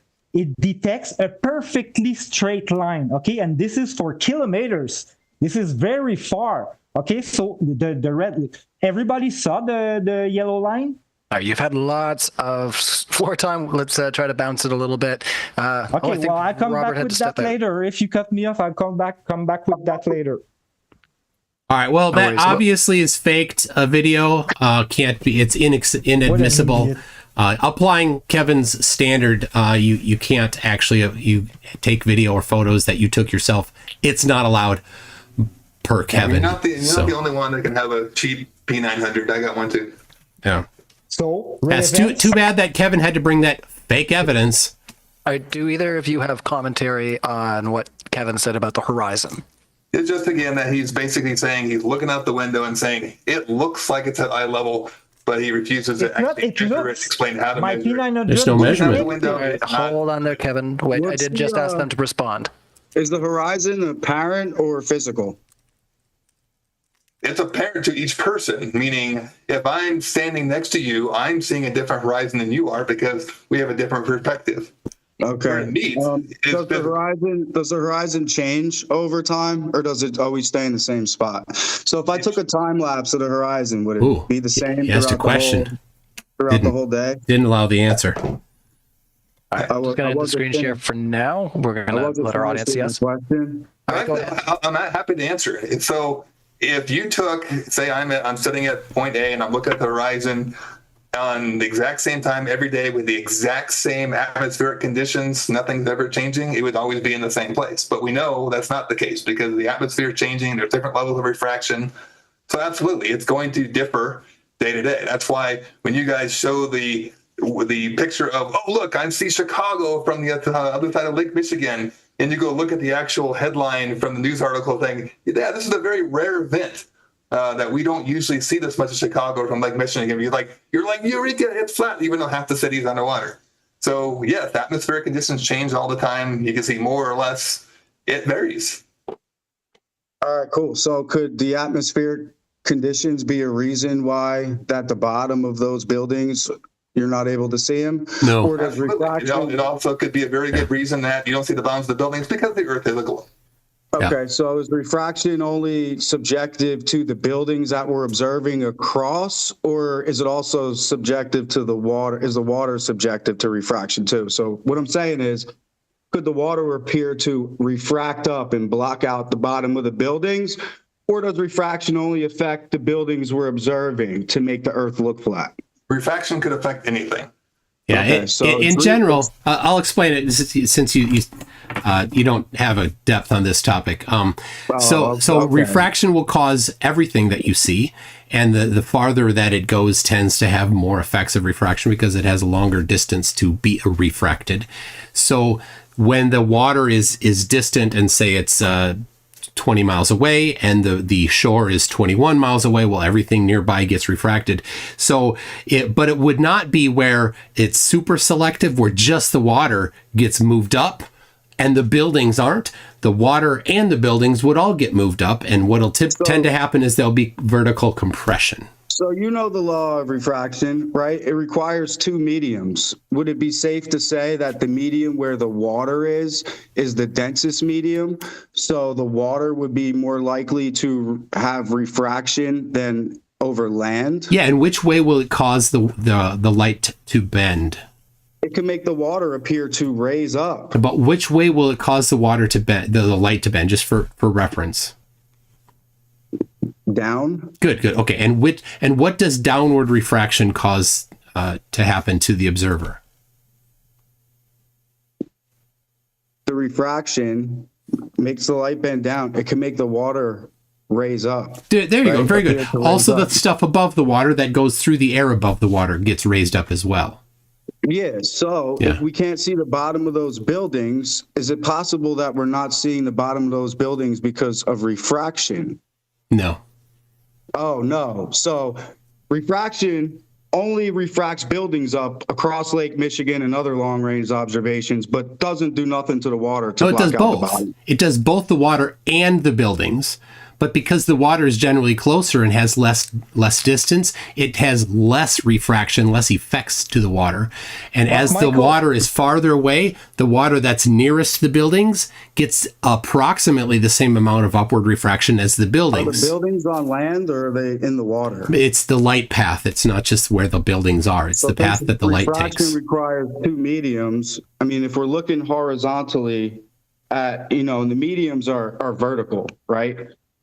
The density of the atmosphere is in vertical layers, not horizontal. No. So if we're observing things horizontally, and the only difference in density most likely would be the water, right? We're not looking really through gonna water. Sit here and be honest with everybody that's watching and say refraction can't cause the water to appear to come up higher and block out the bottom of the buildings. That's correct. It can't do that. No. Yeah, you're very dishonest. Well, go ahead. Show the application of refraction. I'll show everybody how dishonest you are. Either you're just dishonest or you're ignorant. All right, so John, let me ask you a question. I don't want to claim you're lying. Maybe you just don't know better. All right, John, let me ask you a question. So if I'm observing something, we'll say a ship that's several miles away, and I'm observing it standing on the beach, and then I only see the very, very, very top of the ship, and then I raise the camera up, say 15 feet. So I'm still looking through 99% of the exact same part of the atmosphere. What difference am I going to see? I'm still looking through 99% of the same atmosphere, the same amount of refraction. I don't really care. I'm about showtime, and I'm about to show you something. I'm about to show it to you too, but can you answer the question? Here, you mind if I still don't know how to share my screen, but Just one second there, John. I do want to just in interest of fairness, where I did let you clarify your question earlier, I'll let Robert clarify his question, and then we'll let you do your screen share. So Robert, if you want to ask your question, and we'll try to get the back and forth there for a second. I just really want both their opinions. If I'm standing on the beach and I'm looking at a ship in the distance, and I only see this much of the ship, and I raise the camera up 20 feet, so I'm still looking through 99% of the same part of the atmosphere, just at a slightly higher angle. What's the difference going to be in what I see of the ship? Repeat the last thing you said? So I'm on the beach, I'm filming the ship. I heard all. What's the difference? I raise the camera up 20 feet, I zoom in on the ship again. What's the difference going to be if the Earth is flat? You go higher, see further, even on a flat surface. It's not exclusive to a globe. Why? Both models, that's it. So maybe before I show you my video, can you take a moment and on a piece of paper, either you do this, and draw out if the Earth is flat, why you'd see further if the Earth is flat? Can you draw on a piece of paper? If I climb a tree in my neighborhood, can I see further down my flat street? I'm looking across the flat ocean. There's no land, nothing like that. Well, it's an example on a smaller scale. Let's see the application of geometry. Let's see it. Take a piece of paper and draw it real quick on if the Earth is flat. Go higher, see further. It's very simple. It's a claim. It's simple. Someone go climb Take a piece of paper, if you could see further down your flat street. Draw a flat line and show me how you see further under the Earth is flat. Just do it. Are you really clinging to it, Robert? Go higher, see further, bro. Let's see the footage from your cockpit. You told me you had some. You're a pilot. Demonstrate that you are a pilot. Show us. Okay, that's not relevant, Kevin. Kevin, sorry. It's not relevant. I'm going to hand it back to John. John, you wanted to share screen, so we may have to circle around, Robert. I did tell John he'd have the next screen share, so just hold your screen share, and we're going to hand it back to John. So, John, whenever you're ready. All right. So, for example, let me pull up because Toon was talking about the Chicago skyline. Let me see if I can find it real quick. All right. So here's the Chicago skyline from 57 miles. Maybe you can't see a little bit of the bottom of the buildings, but when you put into the Earth curvature calculator, the tallest building here is Willis Tower. It's 1,451 feet tall. There should be over 1,800 to 2,000 feet of curvature, depending how much refraction you want to put in there. That's with adding your standard refraction, by the way. So we add refraction in here. We still shouldn't be able to see any of this. It should be completely hidden behind the curvature of the Earth, plus hundreds of more feet. But McToon, we just want to get this straight. Since you can't see the very bottoms, you said, oh, refraction is only selective to objects we're viewing across large bodies of water. I didn't say that. Don't strawman me, please. You said that the water couldn't refract. I didn't say it was. I did not say it was selective. Okay. I said it's very differently not selective. It refracts everything. You're claiming it's selective. Okay, I was going to give you a chance to clarify, but let's just carry on there. That sounds good. Are you saying now it can refract the water up to block out the bottom of the building? No, I say it refracts everything. I'm saying it's not selective. You're saying it is even. Reflective. It reflects everything evenly. It depends on depends on the distance. Depends on the distance. Okay. So I'm going to show you atmospheric refraction. Okay. Now I need to clarify some things. That's not 57 miles away, and you didn't put the right numbers into the Earth curve calculator. For that, that's typical Flatty misinformation. John. So just one second, John. I'll give you a chance to present your next thing, but before you go ahead and move into the next argument, I do want to give Mike a chance to respond. And like I say, I want to go around the panel if we can. So go ahead, Mike. Okay. Flatties typically get the distance wrong. The distance between the observer and the skyline is 53.3 miles. And they never put in the observer height. The observer height is, let's see, 180 feet above the water. They tend to put in 0 or 5 or 6 feet. And so the predicted amount of hidden is about 300 feet for the globe, which is about what's hidden. So Joshua Nowicki was 180 feet over the water level. True. That's what you're saying? That's correct. Where he was in a skyscraper or something? No, he was on the sand dunes on the shores of Michigan. Of 180 feet. Yep. It's the first time I hear that number. Well, that's because flat earthers don't want to do research. I've done the research. I can share it if you want. Hey, Globers say it's a mirage.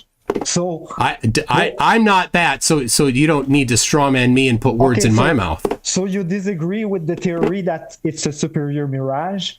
I'm saying refraction is happening. So don't try to put words in my mouth. Don't try to put me in a corner that I didn't say, okay? I will happily show the actual evidence instead of having you try to put words in my mouth. The picture taken by Joshua Nowicki of Chicago skyline over Michigan Lake, okay? You understand that? I will happily give a presentation on it right now if you want. And I'll clear everything up. Bearings about you. We will move into that. That's totally fine. Let's keep exploring what you guys are putting down there. Robert, did you want to make any commentary on where we're going right now while MC Toon gets himself ready to present what he's going to put up there? All right. So since Kevin gets asking for this so much. Yeah, for the footage of cockpit, yeah. Yeah. Wait, but before I wanted to stay on this refraction topic real quick though. Why? Because he turns it over to me. It's my turn. Yeah, shut up, John. 1 second. We'll come full circle. Keep watching. We're taking the one observation of the Chicago skyline. Oh my gosh, John, shut up. There's a bunch. Oh, thank you. No, so anyway, we're taking the one observation. Oh my gosh, John. What kind of a child are you? Hold on. 1 second, please. All right, hold on. Just both MC Toon and John, I'm just going to put you on mute for 1 second. Thank you. We're going to put this from Robert to Qevin just because this was their criticisms. And even though I don't think it's super relevant, to the underlying discussion, but let's go ahead. I'm tired of Qevin calling me a liar, so here's me flying the airplane. I'm not going to stop calling you a liar because you say, okay, you showed me a picture, a footage from your cockpit. Yep. That's a good start. Yep. But now what I ask is show me the picture you took earlier, okay? The picture that was in your phone, that was the proof it's in your phone that you took. Show me the device there and you say, okay, and show me the line, the green cartoon line in real life, in this footage. Like, this is the photo I took. Look, this is the device. That's something you won't do because that picture that's no matter what I show you, on the internet. I can bring up the EXAF data from the photo, which I wouldn't have if I downloaded it from Facebook or some other place. I wouldn't. All that data is lost when you upload it to the web. I can show you the actual data from the. Okay, so you don't have it. And say I didn't take it. So you don't have it. I do have it. All right, guys, we're moving out of this discussion. From a footage. All right, From a let's move We're footage. gonna move out. We're gonna move out because, like I say, it's not totally pertinent. Like who's in the driver's seat. It just matters what is it we're presenting and what we can back it up with. So MC is sharing now. I think that's fair. So MC, I will let you. Well, you're ready to present what we were talking about earlier. So I'll let you steel man yourself. All right. So here is the Joshua Nowicki position here. These are sand dunes on the eastern shore of the lake there. You can see the pin on the bottom on the left side right next to the shore, which is typically the position that flat earthers think that it's at, just above the water. In fact, he's up on this dune. The reason why we know he's up on the dune is because the news station went later with Joshua Nowicki. He said, "This is where I was. There's a little tree up there." People found where the tree was. Here's the distance across the lake, 53.3 miles. We plug it into the Earth curve calculator. We put in observer height of 180 feet, target distance 53.3 miles, target size of 1450, that's the height of the building. And we get down there at the bottom, hidden height 301 feet. So that's what the globe predicts. So if you're going to say the globe predicts something else, it's incumbent on you to actually do the math. This webpage by Walter Bislin does the math, has all the derivations of the math. If you think it's wrong, it's on you to show where it's wrong and give the right answer for the globe. Okay. Joshua Nowicki wasn't the only person. We're talking who took about a this picture. specific one, not some other one. So Well, address the topic. We're talking about Address the Chicago topic. across. All right, we're gonna let him Okay. We're gonna let him address it the way he does, and if Yeah. it's Okay, if it's run not away. good for you, we'll hand it back to you. What's the point? Yeah, if you can mute Mike, please, because that's what he does. He's prevent me to talk. Okay. No worries, I'm Joshua Nowicki is not the only person who took a picture of Chicago skyline across Michigan Lake. Okay, when he took that picture, Joshua Nowicki, and on the news, we all saw the weatherman says it was a mirage. When it happened, Rob Skiba, okay, he rented a boat. He went there with his P900. He looked at Chicago live. We could see it. It was live. He looked at Chicago. We saw basically the same image as Joshua Nowicki. You have to do it on a clear day. No fog, nothing. It has to be a clear day to see Chicago. So Rob Skiba figured, they say it's a mirage. Let's sail there. So they zoom on it. They're on the beach, okay? And in the boat, they zoom on it all the way to Chicago to prove that it's not a mirage. Then they arrive to Chicago. The video is available for all to see on the internet. Rob Skiba is dead now, but the video is still on the internet. And I don't see, it's the first time I hear that stat of 180 feet high. I don't know where he took this, but I'm going to research it later. But it's like today I had a conversation.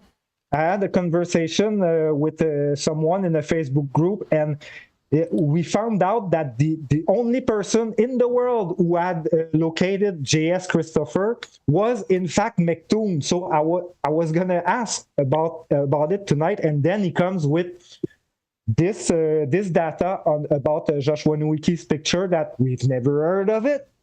Where does it come from? And where does it come from? The information that J.S. Christopher was a resident at a retirement home, that you know who J.S. Christopher is, the one that his name is on the Gleason map.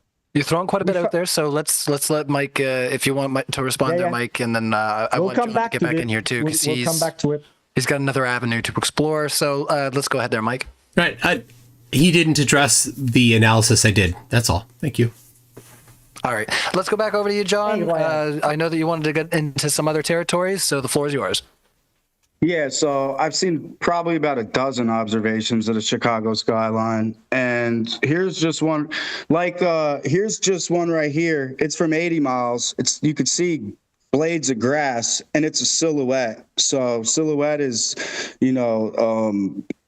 how's a silhouette refract? Anyways, but I wanted to talk about the atmospheric refraction, because McToon said that everything just refracts up. But I mean, anyone could just go look at a time lapse of refraction. So this is one over a body of water, and you could see here where the green line is. We can see these trees here, right? So the horizon is apparent, and you'll be able to see from this video, and you could watch the trees get blocked from the bottom up, because he says it all just refracts. Buildings refract to make the earth look flat, but the water in between it, nope, can't block out the bottom because everything is refracted. So watch the green line, watch the apparent horizon, and watch the trees get blocked from the bottom up.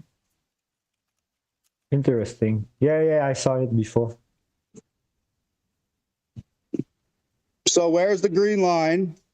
Where's the horizon now? It was way below. Now it's right. Where's the bottom of the trees? Earth's curvature must have just changed over this time lapse.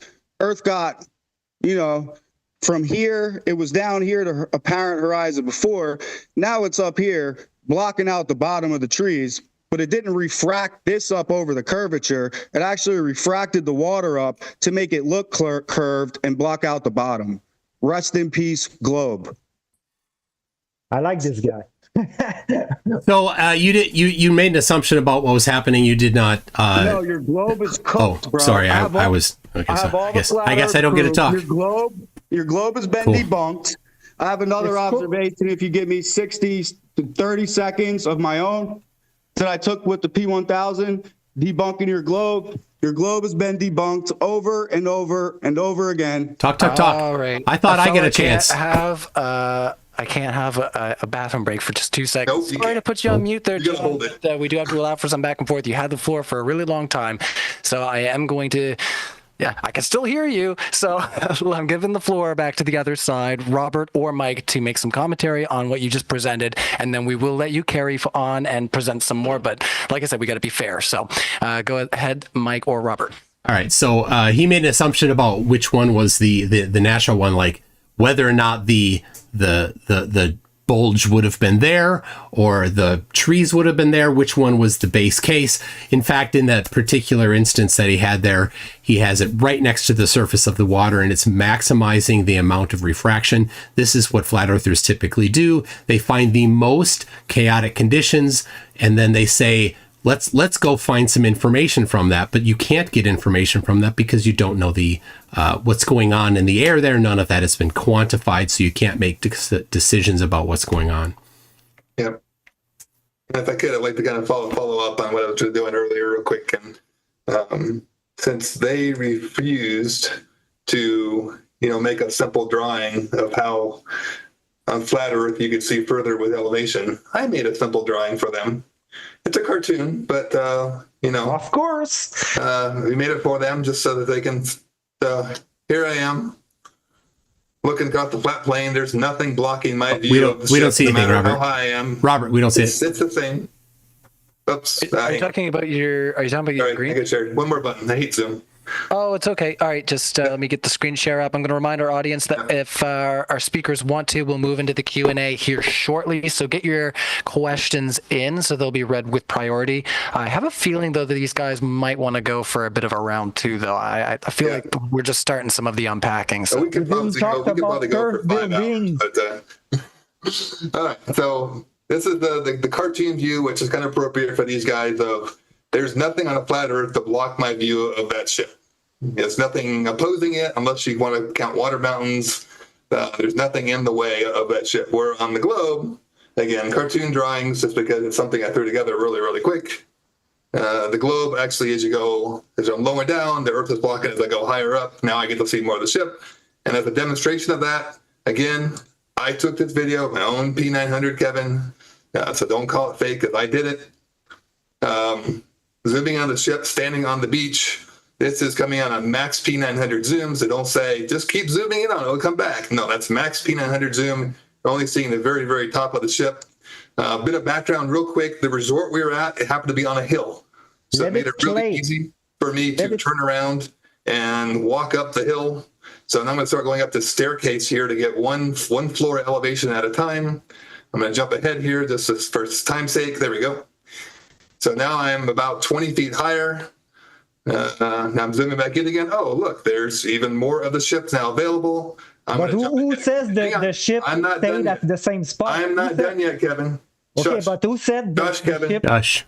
Who, Be an adult. All right, Pretend you're an adult. All right, just to be fair, yeah, we'll let you wrap up here, Robert, right quick if we can. And I think we did hear your criticisms, so just let's give it about 15 more seconds to wrap You this can one. see how much higher I am now. Zooming back in on the ship again.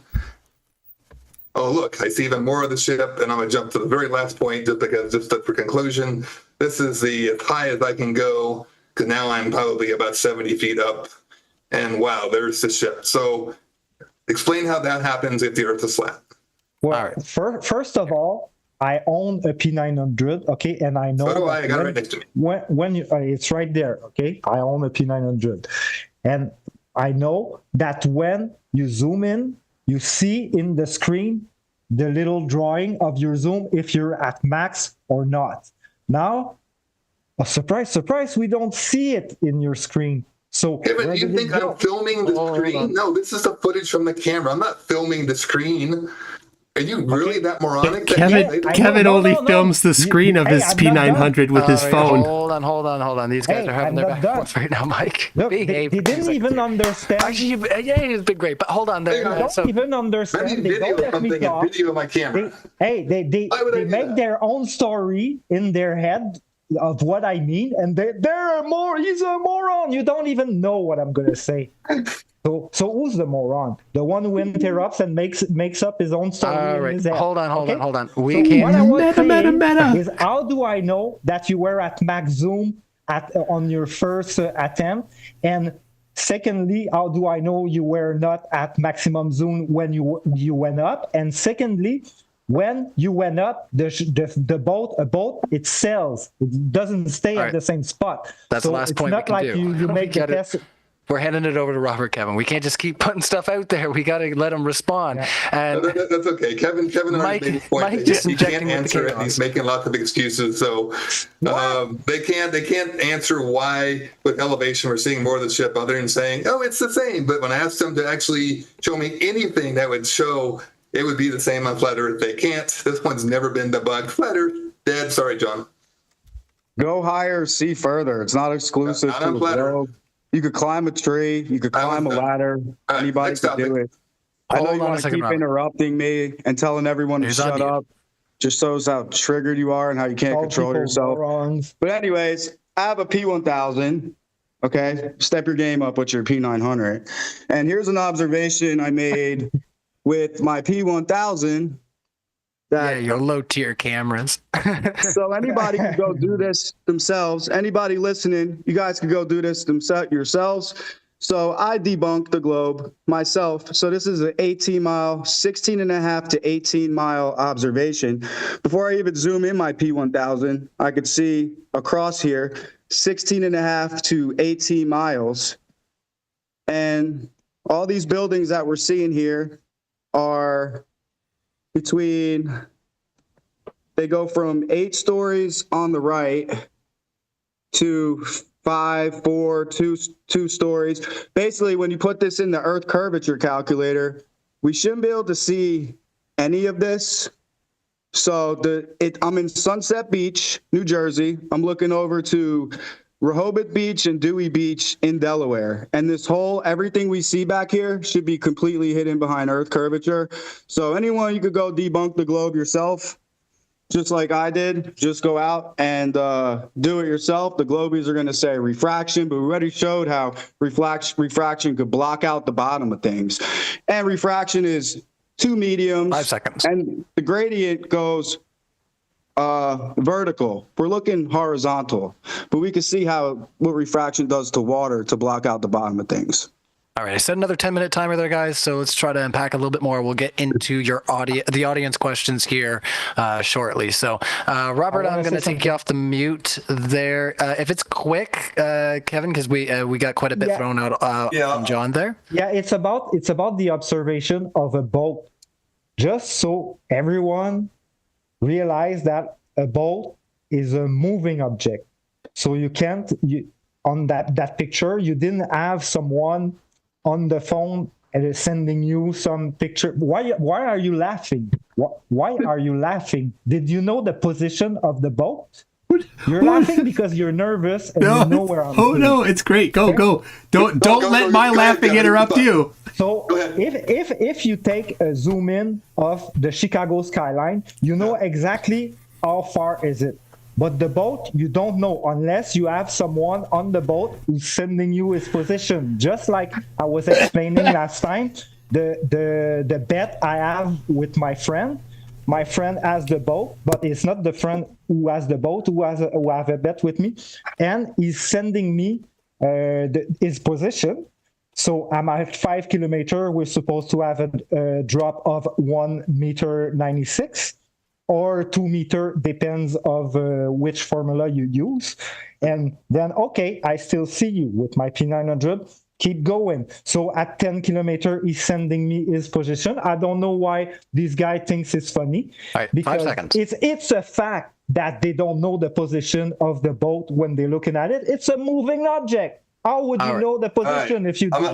We gotta let the other fellas jump in, and I do, Mike. You gotta let everybody else in on what's going on. You can't just be keeping all that laughter to yourself. Tell us what's got you all in hysterics right quick. Let's go over to Robert. It's a giant ship, and he thinks it's moving laterally, moving sideways. That's funny. I just he doesn't know how ships work. All right, over to you, Robert. Okay. I just trying to understand what's got you going. Do you know the there. position of the ship? Doesn't matter. All right. So first, Do you know the position of the ship? quiet. It's my turn. All right, 1 second there, Qevin. I don't want to put you on mute. Go ahead there, Robert. So Qevin, on this particular case, no, I didn't know the exact position of the ship. Exactly. I'll admit that. All right. But I'll tell you something really cool. There's a cool website. I think it's marine traffic. I think it is .com. Every ship has a GPS tracker. And Okay, let's talk when you do the experiment, Qevin, when you it's know my the turn. position. Hold on, Qevin, Qevin. my Just turn. 1 second. I'm just going to place you on a brief mute and go ahead there. Yes. We'll let you wrap When it. I did this video, they didn't have that tracker yet. If I do it again, if I get the opportunity, I will actually pull up and get the location of the ship and be even more precise. I would say the same thing to John. Next time you do that observation, if I'm going to do the observation, I'm going to have the GPS coordinates of where I'm standing. I'm going to have the coordinates of what I'm aiming for. I'm going to do it on a day that the atmosphere isn't mush like it was on the day you did it. It was an extremely mushy day. So you're looking at blobs out there. So that's my comment on that. Let's go. Yeah, I have all that. Hold on. I do want to yet. let John respond. So if you can hold your thought, just because you did invoke something that he said earlier. So let's go ahead and let John respond. Yeah, I have all that. I got a call when I was sitting on the toilet bowl. I had less than 5 minutes, not even, to get ready for this debate. So I don't particularly have everything, but I have all the elevations. I have the exact distance. The one building, 16.992 miles to be exact. The one of them off the top of my head. I was at 4.5 feet elevation. My camera height was 4.5 feet. I have one of my friends who took some pictures of me making the observation. Yeah, I have all that. But like I said, put it all together in a video, and we'll meet offline another time, and we'll look at it. All right. Just going to undo all the mutes there. So I will let you guys know we got a lot of super chats coming in. Witsit Gets It, Silver Phoenix, thank you guys for your super chats. We are going to ask those shortly. I've got about, we got 5 minutes on the counter here. Okay. So if there's anything we want to wrap up, let's get to it. All right. I'm going to show one more topic just because John had brought it up. Shout out to Witsit. I love to debate him and Nathan Thompson sometime, but they're afraid to debate me. But throw out to that. All right. Oh, well, you heard that. I'll debate you again, Nathan. I guarantee Nathan will come do it. I'll volunteer right now. Me and Nathan against you and whoever else you want. That's great. Let's do it. No one is scared of you, man. No one is scared of you. Last topic, because John brought it up. Attitude indicators in airplanes. There seems to be this premise from FLIRS that you start up the airplane, the attitude indicator calibrates itself, and as you're flying across the globe, that indicator never actually adjusts itself. So as you're going around the globe, it would be all skewed and the airplane be climbing off into outer space. That's not how they work. So you take an attitude indicator, only shows you the plane's position in relation to the Earth of where you're at that point in time. It continually adjusts itself to maintain that it's upright in relation to where you're at in the globe. How does it do that? There's a couple different ways that they do that. Mechanical gyros, which we don't use them often anymore, now they're all electronic, but mechanical gyros have something called pendulous vanes. There's a couple of ways they do that. And what those vanes are, I'm going to be really quick on this, just share it again real fast. They are little weighted pieces of copper Yep, I have the screen share ready, but let's try to keep it contained to about 15 seconds. Okay, I mean, really quick. They basically have these little veins on the bottom of it that are weighted. So if the gyro starts getting too far off center, it opens up the ports, and the air inside the gyro basically pushes it back level again. So the gyro is constantly adjusting itself to maintain itself upright to the relation of the Earth, so that you know what the airplane is doing in relation to the Earth. So the first claim that no, it's going to be rigid in space from takeoff to landing is simply not true.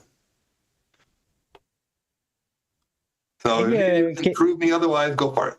I'd like to share my screen just for a few seconds, just to show a movie. Can you see my screen now? Yeah, we got it. Just bear with me. Yeah, they can still see Have you guys seen that movie, Flatten the Curve? Yep. Yeah, with pilots and navigator. They became flat earthers, and they explained to us how it could be impossible to calculate flight path and like radar wave, the way they travel. It's impossible on a ball. Like when you think about it, you send a radar wave. It's not curving to reach something on the that's hidden by the curve. It's so logical. The way they talk, the tone they take, it makes you realize that the globe is absolutely clownish, ridiculous. And the fact that they are pilot, navigator, and in that movie, there's the guy Eddie Allen Carr, which John brought up earlier. He wrote the book 16 Emergency Landing, which proved flat Earth. Okay. And there's a lot of info in that movie. I suggest everyone who didn't see that movie to go see that. It's Flatten the Curve, the documentary in 4K. So Kevin, I got a challenge for you. Go back to our main screen and let's carry on. We only got a couple more minutes. Kevin, challenge for you. I will go through every single one of those 16 landings, emergency landings that Eddie did, and I will show you why every single one, why he lied. I'm happy to do it. We'll probably spend 2 hours doing it. I've already debunked every single one. Okay. His biggest mistake was he used the Mercator map, which is a projection to represent the globe, which is all wrong. So when you actually map these routes using the globe and not a projection, it makes more sense on the globe. So not tonight, because it would take us 2 hours. Yeah. I am willing to go through with that and show you why Eddie lied. Sure. And we could John's trying to get in here. I think that's where we should probably leave that one there, guys. I think we've unpacked. So John, you were trying to show our audience something there. Did you want to expand on what you're getting into there? Yeah, so the top of descent calculations prove that the Earth is flat too, but also he was talking about the gyroscope. And just to explain how these things work, the attitude indicator is attached to the gyroscope. The artificial horizon. Rigidity in space is the first law of gyrodynamics. It makes the gyro stay in its horizontal position during any pitch, nose high, low, or during any movement. So it doesn't matter what the plane is doing. If the Earth is curved and spinning, this gyroscope always maintains its rigidity in space. It's the first law of gyrodynamics. So you can see here, say the base is the plane's changing in orientation, but the gyroscope isn't. And like I said, it's regardless of what the ground is doing. So here's the cool thing, John. Or any external forces. So the gyroscope. John, I agree with you. What you're missing is that gyro, we'll take our cup, is rigid in space where the airplane's at that point in time. So that if the airplane starts to bank, the pilot knows it's banking. It's always adjusting itself so that it knows where it's at in relation to the Earth. So that did you not just, do I have to read it? What you posted is correct. It's absolutely correct. What it didn't say, what it didn't talk about is how the gyro stays upright. That's the point you're missing. Yeah. Like I said, it doesn't matter what the plane is doing. It literally says it right here. The gyro. John, I've been a pilot for 21 years. As soon as you get your pilot license, you might have something to talk about. And as a new flat earther, now that's an appeal to credentials fallacy. And as a new flat earther, I 21 years of being a pilot is a pretty good. I smoke pilots on a regular basis, so I have to teach you how your gyroscope works in your plane. Hopefully, you don't have many. Obviously, you don't know how they work. You don't know about pendulous veins. Let's start doing questions. I'm reading from this, telling you how it works. But go look up pendulous veins. Something you don't understand.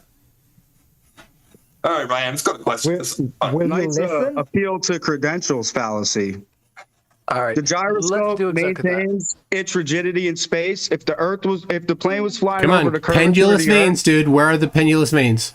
what about They're before they had designed. pendulous They're veins? designed with pendulous veins. You need to include When did that in they your come out? analysis. John came in When last did they second, come so out let's with give him last pendulous? second. When did they come out with pendulous veins? Long time ago. John- That's the Didn't always beginning part of have attitude pendulous indicators. Yeah, it's always And been still- there. Around since Even the till beginning of now- attitude indicators.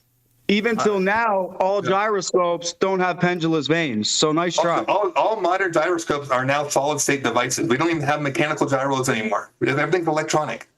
All gyroscopes They're don't electronic. have pendulous veins. The airplane I fly has no Hold on, mechanical. Robert. Robert, we're giving last word to John. I know here. you're triggered and you want to talk over me.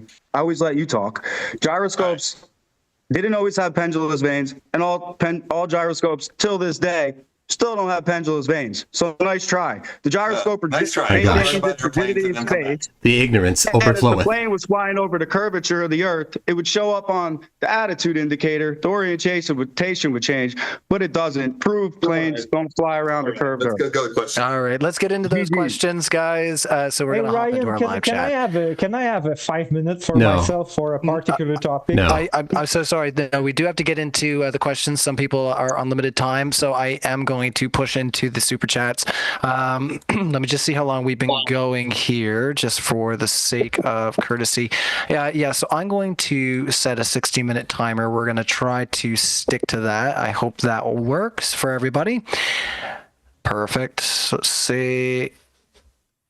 Yeah, I don't hear too much objection, so let's just do that, guys. So yeah, if you have a question for anybody here on screen, get it in now. We are going to read your questions and try to push the conversation in a direction you'd like to see it. So there's a lot of super chats in already. So yeah, definitely get it in as soon as you can, so we can ask it nice and early, because this could take us a little while. And as we get into the later ones, we may have to speed things along. I'm just going to pause the timer for 1 second, though. I'll do a little bit of extra housekeeping and let our speakers have a minute of zen if they'd like to. If you guys want to grab yourself a drink of water, if you need a bathroom break, speak now or forever hold your pee. Yeah, but Ryan, I want absolutely tonight to talk about the curve building. I promise. You had your chance at the beginning.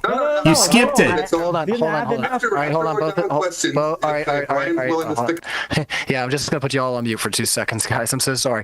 Actually, John wasn't even saying anything. John, why'd I put you on mute? That's just rude. John can come back. All right, all right. So we are gonna go into the questions. But yeah, no, it doesn't seem like anybody needs to go anywhere. That's totally fine. We're if anybody wants to ask a question related to that, if you want to help out Qevin and ask a question related to the exact topic that he just mentioned, let's just do that. But I'm not going to push the conversation at this point. We need to engage with the audience now. So oh, Robert just stepped out. So yeah, once again, everybody smash the like button.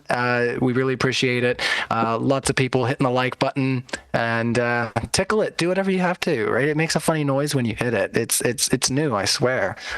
Isn't that the meme? All right. Mr. Shonk is our first question for $5. Says, I just want to say that the Robotham's experiment was flawed. He never accounted for refraction. It was retested by Alfred Wallace, who did account for it. Very true. Yeah. What is it a question for the flat earthers? And Wallace won the bet and got paid. Yeah, that's the story. But the story, the main narrative, is made so we believe in the globe. But can we make the experiment ourselves? That's the thing. I think like me, I prefer do things myself. Like, let me share my screen here, please, with the sound. He's going to go off topic. Watch. Okay. On my YouTube channel, I put my research, okay? And I do things myself, like here chat with a construction worker. And here it's like it's a remix. When I say I destroyed the Chili Twins, it's Michael Toon and Craig McNeil. Here chat with employee of Michel Normandin, the arena where I took my measurement, which I presented earlier. Okay, so the chat with the construction worker, we're gonna see it in that video. Okay, so here it's on mute, perfect. Okay, here what we see here, it's two laser levels, just like the one I'm holding here. Okay, but mine is there's a green ray, so it's even better than this one. Okay, and All right. I'm gonna Give talk. you 10 seconds, and then we gotta. I'm gonna talk with the guy, okay, the construction worker who works with this level. Okay, I'm gonna have a chat with him, and just a quick question: how long is this chat, turn. Kevin? Just really quick, how long is this chat? Oh, the chat is it's in two parts because I chatted with him that day and I bumped into him another day. And what I was saying so is, I'm so sorry. I'm going to end the screen share. We're in Q&A right now. Like I said, we do have limited time. If you could just explain what it is that you discovered through chatting with this person, because you have a partner here as well who probably wants to respond as well. Avoid this topic because he knows he's going to look like a fool, and it's all related to the clip I presented of him saying. All right, Qevin, I'm in agreement that once we're done with questions, I would love to address this with you. But let's get through questions first, and then we'll come back to your curvy buildings. Guys, hear me? Curvy buildings. I had this feeling you were going to try to sneak that in there, Kevin. Behave yourself over there. I want to get John in and engage with our audience member here. So they just said, I just want to say that Rowbotham's experiment was flawed. He never accounted for refraction. It was retested by Alfred Wallace, who did account for it. So did you have anything to say to our super chatter here, Mr. Shonk? No. No, okay. All right, I think we should move on from their panel, and like I said, let's try to keep it on topic for what our super chatters are asking here. So, Slow John Doe says, in order for the world to be flat, the entire history of the worldwide scientific endeavor would have to be a hoax, right? I don't know. I'm just a layman. Well, right. The whole story is a lie when you look into it. Is it my turn to talk? I don't want to interrupt anyone. Sorry, I was just joking around with the super chatter. But yeah, go ahead. There might have been a delay. Sorry about that, Kevin. Well, the person says that our whole story would have to be a lie. Well, yeah, if you look into it, it's like we were saying the other day, like the old buildings that we knew they existed, old civilizations that we knew nothing about existed. So the fact that we ignore this proves that our history is a lie. Our whole history is a lie. Like we were talking about Christopher Columbus, that's a lie that we know it's a lie, but we keep teaching it at school. School, okay, like I was saying the other day, there are good things at school, but history, you have to double check.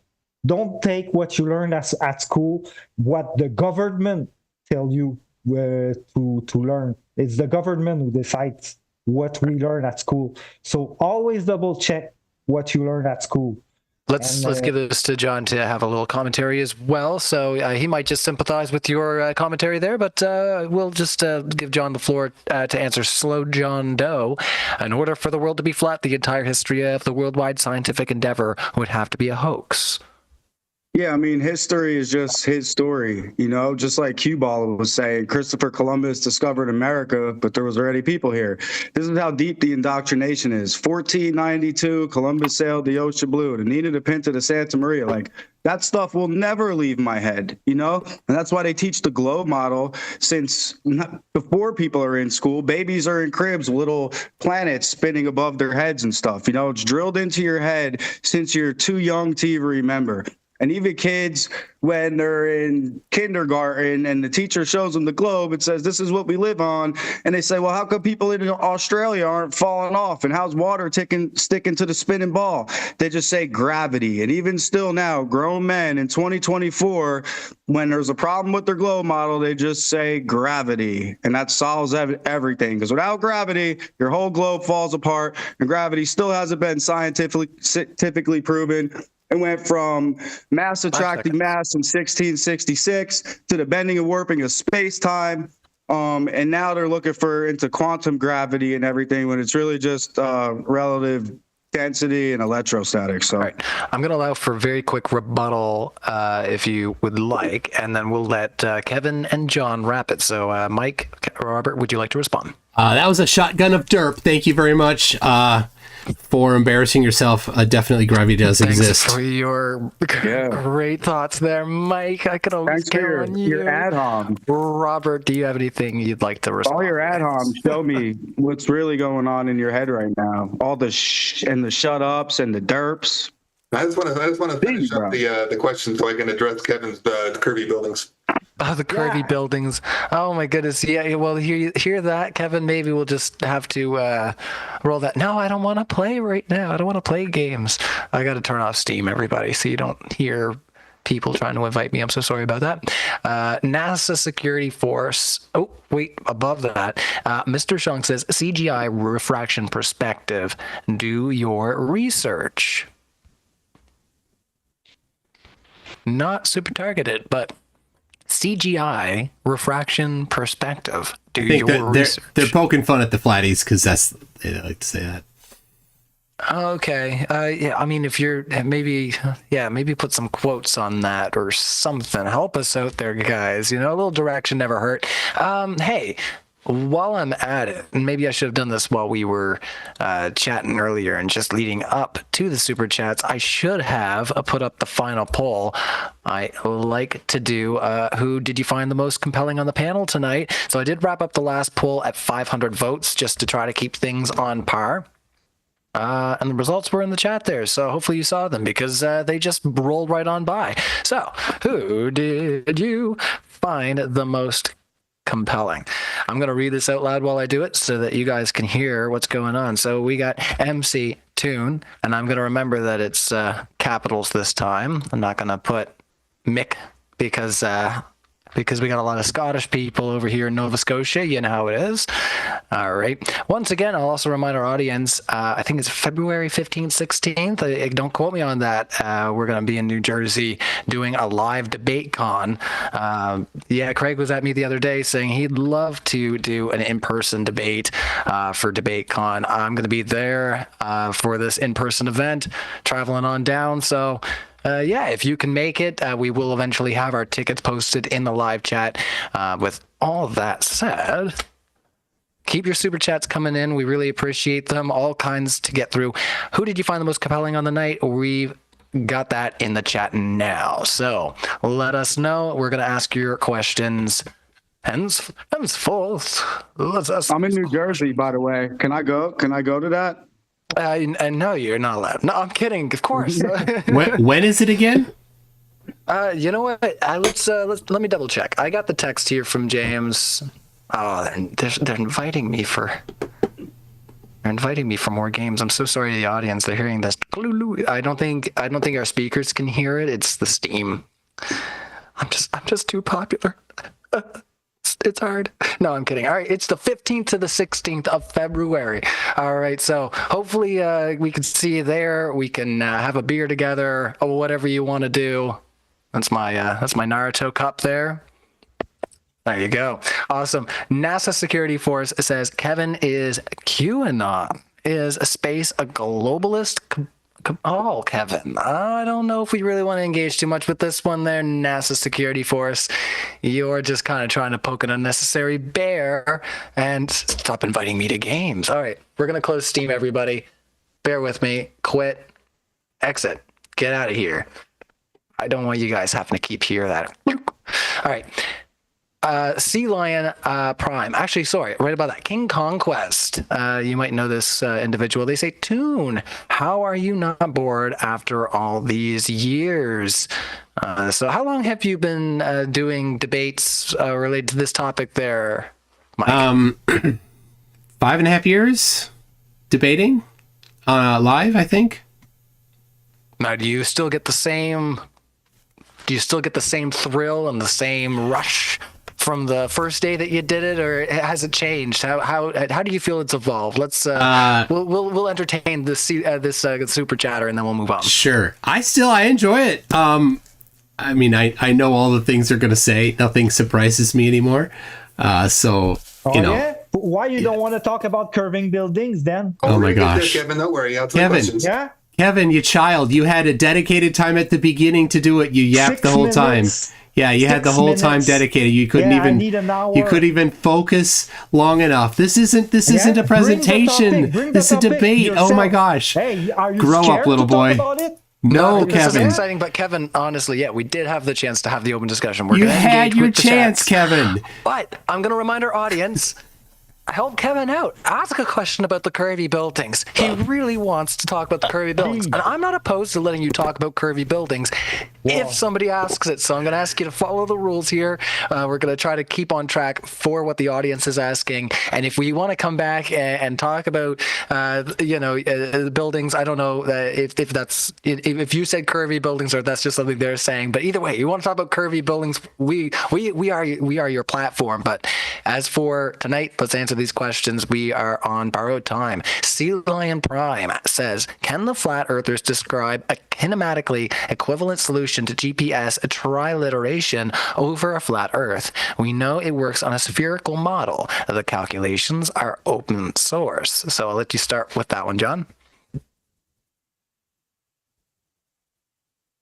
I don't know. GPS used to be ground positioning system, so I don't know too much about GPS, to be honest.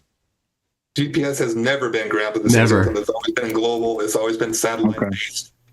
Another Satellite. great thing of being a pilot is you can Can you be speak in up, the Robert? middle of nowhere, and it works great. Even though there's no cell towers for hundreds of miles in the middle of the ocean, GPS works great. You could be in Antarctica as Mike. Hey, Mike, that's another good thing for you to test when you're in Antarctica. Please do a GPS test. It's one of the tests, one of the 16. And so no matter where you're at in the world, as long as you got a view of the sky, GPS works, even though you're thousands of miles from any towers. So Hey, Robert, this thing's a- did you take the picture that's behind you? Did you take it yourself, like the picture that's in your Oh my phone gosh. from your plane? Of course, Did you take it yourself? Quit being silly. All right. Yeah. Let's ask the next one. Monkey Cat. Pat says, question for both sides. Can you show any measurement of flat or globe to support your claims? I want actual measurements from both sides. Go ahead. All right. So Monkey Cat, Pat. Oh, fine. We'll do 1 minute per person. So can you show any measurements of flat or globe to support your claims? Where should we start? I don't want to put John right on the spot because he just got here. Like he said, he just, he was like me. He just got here flying by the seat of his pants. That's just how we do it, right? So let's hand it over to Robert. I can go. It's cool. I mean, Okay, cool. No worries. I was going to hand it over elsewhere. I just want to remind our audience that, you came in here very, very improv and we appreciate you. So go ahead there, John. Yeah, so I showed two already. I don't know if they were watching then. The sun changing in angular size, the sunset observation I did with a solar filter that changed 40% in diameter, and also an observation across the ocean from New Jersey to Delaware, 16 and a half to 18 miles. That should have been completely, everything across should have been hidden behind the curvature, and it's not because there's no curvature. All right, let's go around the panel here. Robert, would you like to give your 1 minute response for this super chat?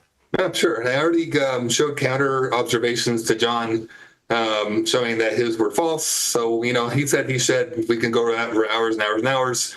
And it depends what type of measurement they're talking about. They're talking about, somebody who's actually gone out with precision measurements and said, I measured over a mile period, I'm seeing this much drop. I don't think any of us have done that. What I've looked at from a pilot perspective is navigational measurements. We know, flight that John loved from Santiago to Sydney. We know that it's this many miles. We know it takes this long at this airspeed. So you can basically take that and say, airspeed over time equals distance. So we know the distance between those two legs.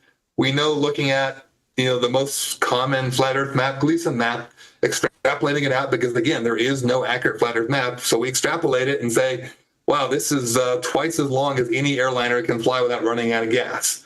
So from that standpoint, the measurements show that the flat Earth is impossible. 5 seconds. Oh, I think you were wrapped up right there. Sorry, that was right on. All right, right on time. So let's hand it over to you, Qevin. 1 minute on the floor to respond to the super chatter measurements for the flat Earth that would prove your theory there. Yeah, the best measurement to prove either if it's a globe or flat, or even it would even measure, like they say, it's oblate, an oblate spheroid. I brought it up the other day. It's the experiment that's haven't been done yet by Brian Mullins called Force the Line. You can see it on YouTube, and I did on my channel YouTube. I did my personal version of Force the Line, like cheaper, like anyone could do it, but it's a lot of work, and it's you build a structure with which you keep the top level all the time, and if the Earth is a globe, at some time your structure is going to be higher or lower if you're uphill the curve, and you could see where it's oblate, where it's not a perfect sphere. It is. The other day, Mike was saying that on miles or whatever, the material would flex, which it's absolutely nonsense. 5 seconds. Anyway, if you see my version of Force the Line, I unbuilt the back to build it forward. So right, it's irrelevant to say that the material will flex. All right, keep the super chats rolling, and we're going to hand it over to Mike to wrap up this super chat. So each person gets a minute. Screen share. Warn a brother. All right, go ahead there, Mike. All right, ask for measurements. Output numbers with units. Ideally, they'll have a margin of error analysis. So here is my measurement I personally did of the radius of the Earth in December 2019. I did a measurement using an Eratosthenes style right here. I did it with multiple people. There's 3 that did it on that particular day, and then more have done it since then. And we all got the similar radius there of the globe. So we did that. Flat earthers have said that you can do it with multiple things, multiple positions, and it will work for flat earth, but never once, never has any flat earther done it. So here's my challenge. Show me, you can find on my website, just search for Solstice. Show how these work for flat. I did the analysis for flat. It does not work. There you go. If you want to leave your screen share up there, I don't know if John or Qevin want to make any criticisms about what you just presented there or the numbers on screen. Would you like to make any commentary? Or do you want to carry on with our conversation? Well, that experiment already assumed that the Earth was a globe and that there was parallel sun rays, which we don't get. We get crepuscular rays, like I said. And it's not exclusive to a globe either. We could get different shadows like that on a flat surface too. You could just put 2 That objects was my on your exact table. thing. I said, you just go ahead, do the actual math. I predicted that you were going to say that. I already preempted your claim by saying no flat earther has ever done it. Actually, you'll say it, but never do it. Let's let John wrap up this point. I'm going to give you another 20 seconds on the floor if you want to go ahead there, John. But if you do ask a question, we'll hand it back over. Go ahead, John. Oh, no, I was just saying you could put 2 objects on your flat table with a light, a local light, and you could see the shadows will be different. Of course, you already knew I was going to say that because it's obvious. It's not exclusive to a globe. But yeah, I mean, that's all I got. Yeah, these are exclusive to the globe. These measurements are 100% exclusive to the globe. Yeah, you already assume the Earth is round, and you assume that. No, I didn't. I assumed in this one that the Earth was flat. In this one, it didn't work. Where was the sun in the flat Earth assumption? We assumed that it was over the Earth, and it didn't work. Oh, it failed. Okay, so you didn't assume any distance to the sun? Nope. Did you assume it was 93 million miles away in outer fake space? Nope. Okay. All right, let's carry into the next super chat, and I just want to let our audience know right quick. We've got a massive lineup of debates over this weekend. I'm sorry.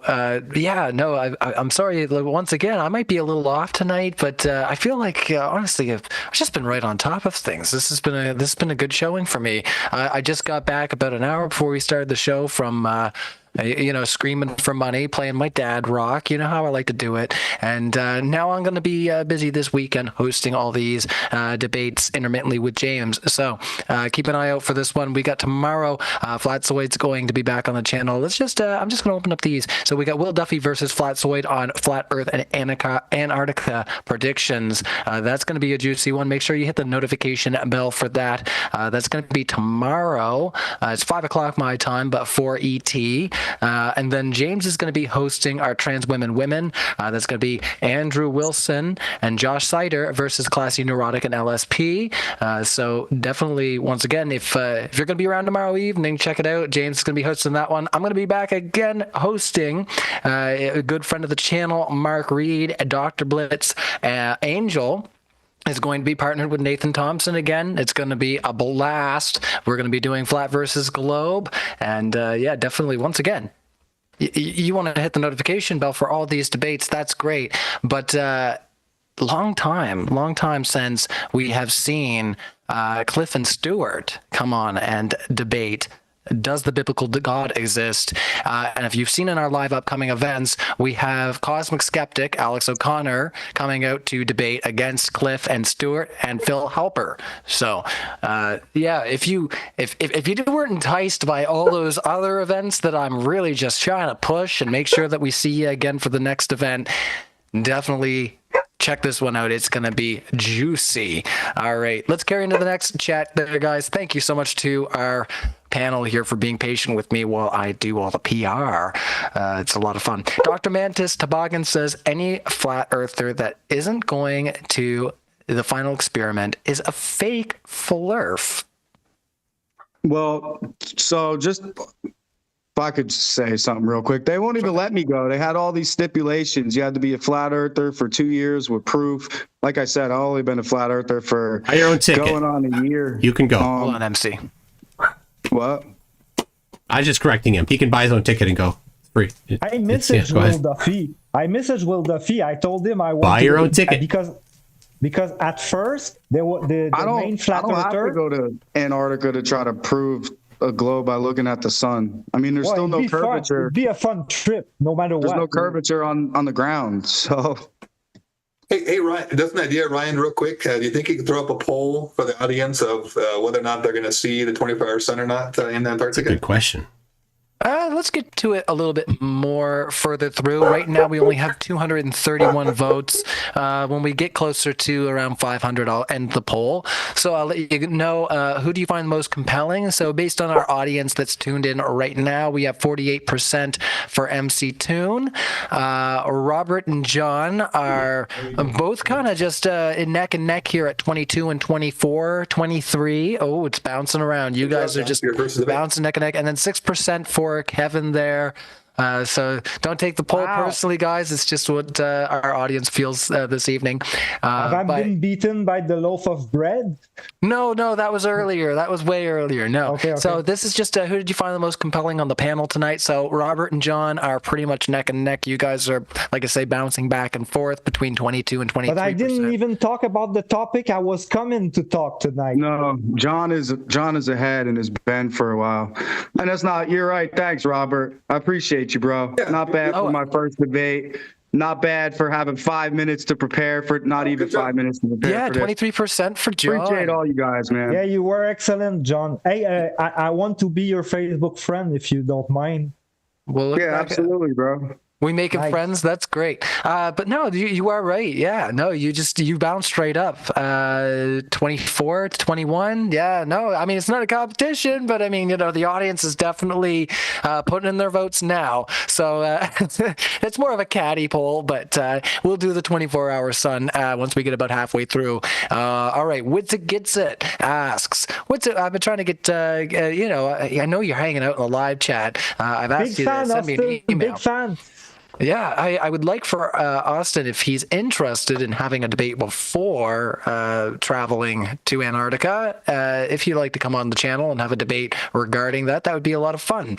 I know either Mike or, I know a lot of people would probably be interested in taking up that debate, but let's carry into that chat there, Witsit. Let's see, Robert. Those shadows weren't actually going up into the sky like the shadows of mountains. It's just perspective. At the peak, it's clear they extend out below the peak. Would you like to retract? I think they're speaking about something we didn't even show, because I know what they're talking about. That wasn't even something we presented. And a quick shout out to Witsit. Actually, even though he won't debate me, huge respect to him for going to Antarctica. Same thing with Jaren. They're going to be ostracized by the rest of the flat Earth community when they see the 24-hour sun. But, huge credit to them for agreeing to go. Yeah, totally. I agree. The responses from the people that were offered and rejected was told a lot. And Austin and Jaren, they accepted. So respect for that. Respect. Yeah. I think we lost Ryan for a second. What I wanted to say about Antarctica, I'm not a mainstream flat earther, but at the beginning, no flat earther wanted to go, like Flat Earth Dave didn't want to. So that's when I messaged Will Duffy.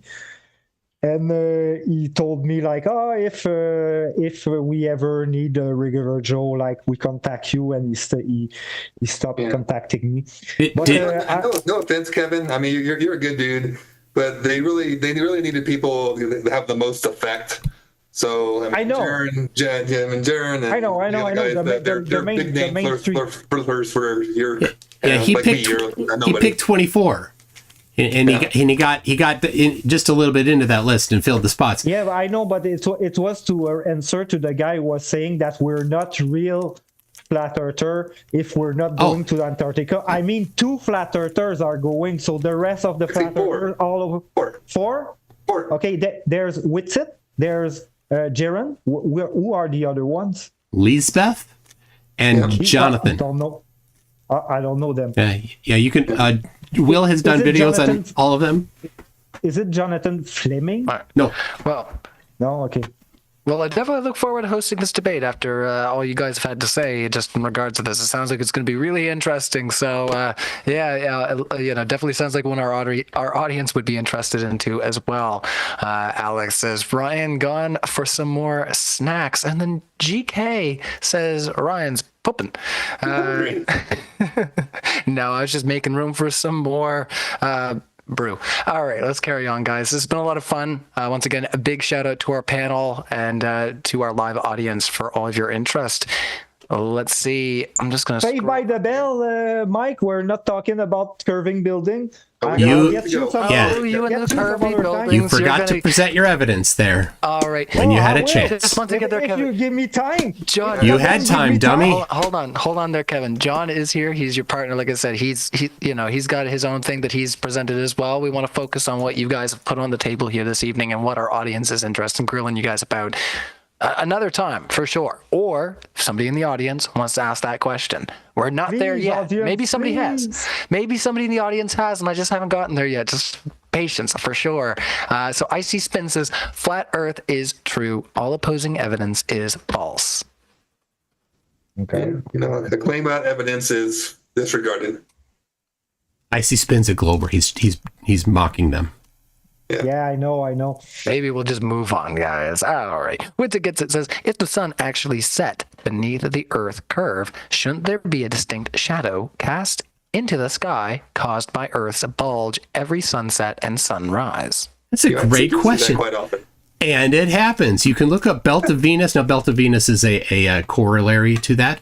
But look up Belt of Venus, and you'll find talk of the Earth's shadow.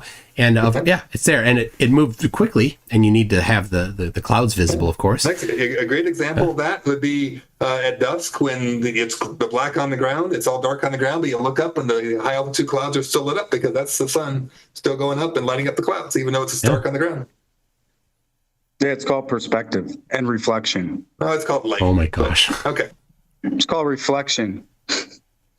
No. All right, next one. Oh, I got to turn up my preamp there. That's an important thing. All right. Let's see here. Thank you so much for your super chat there.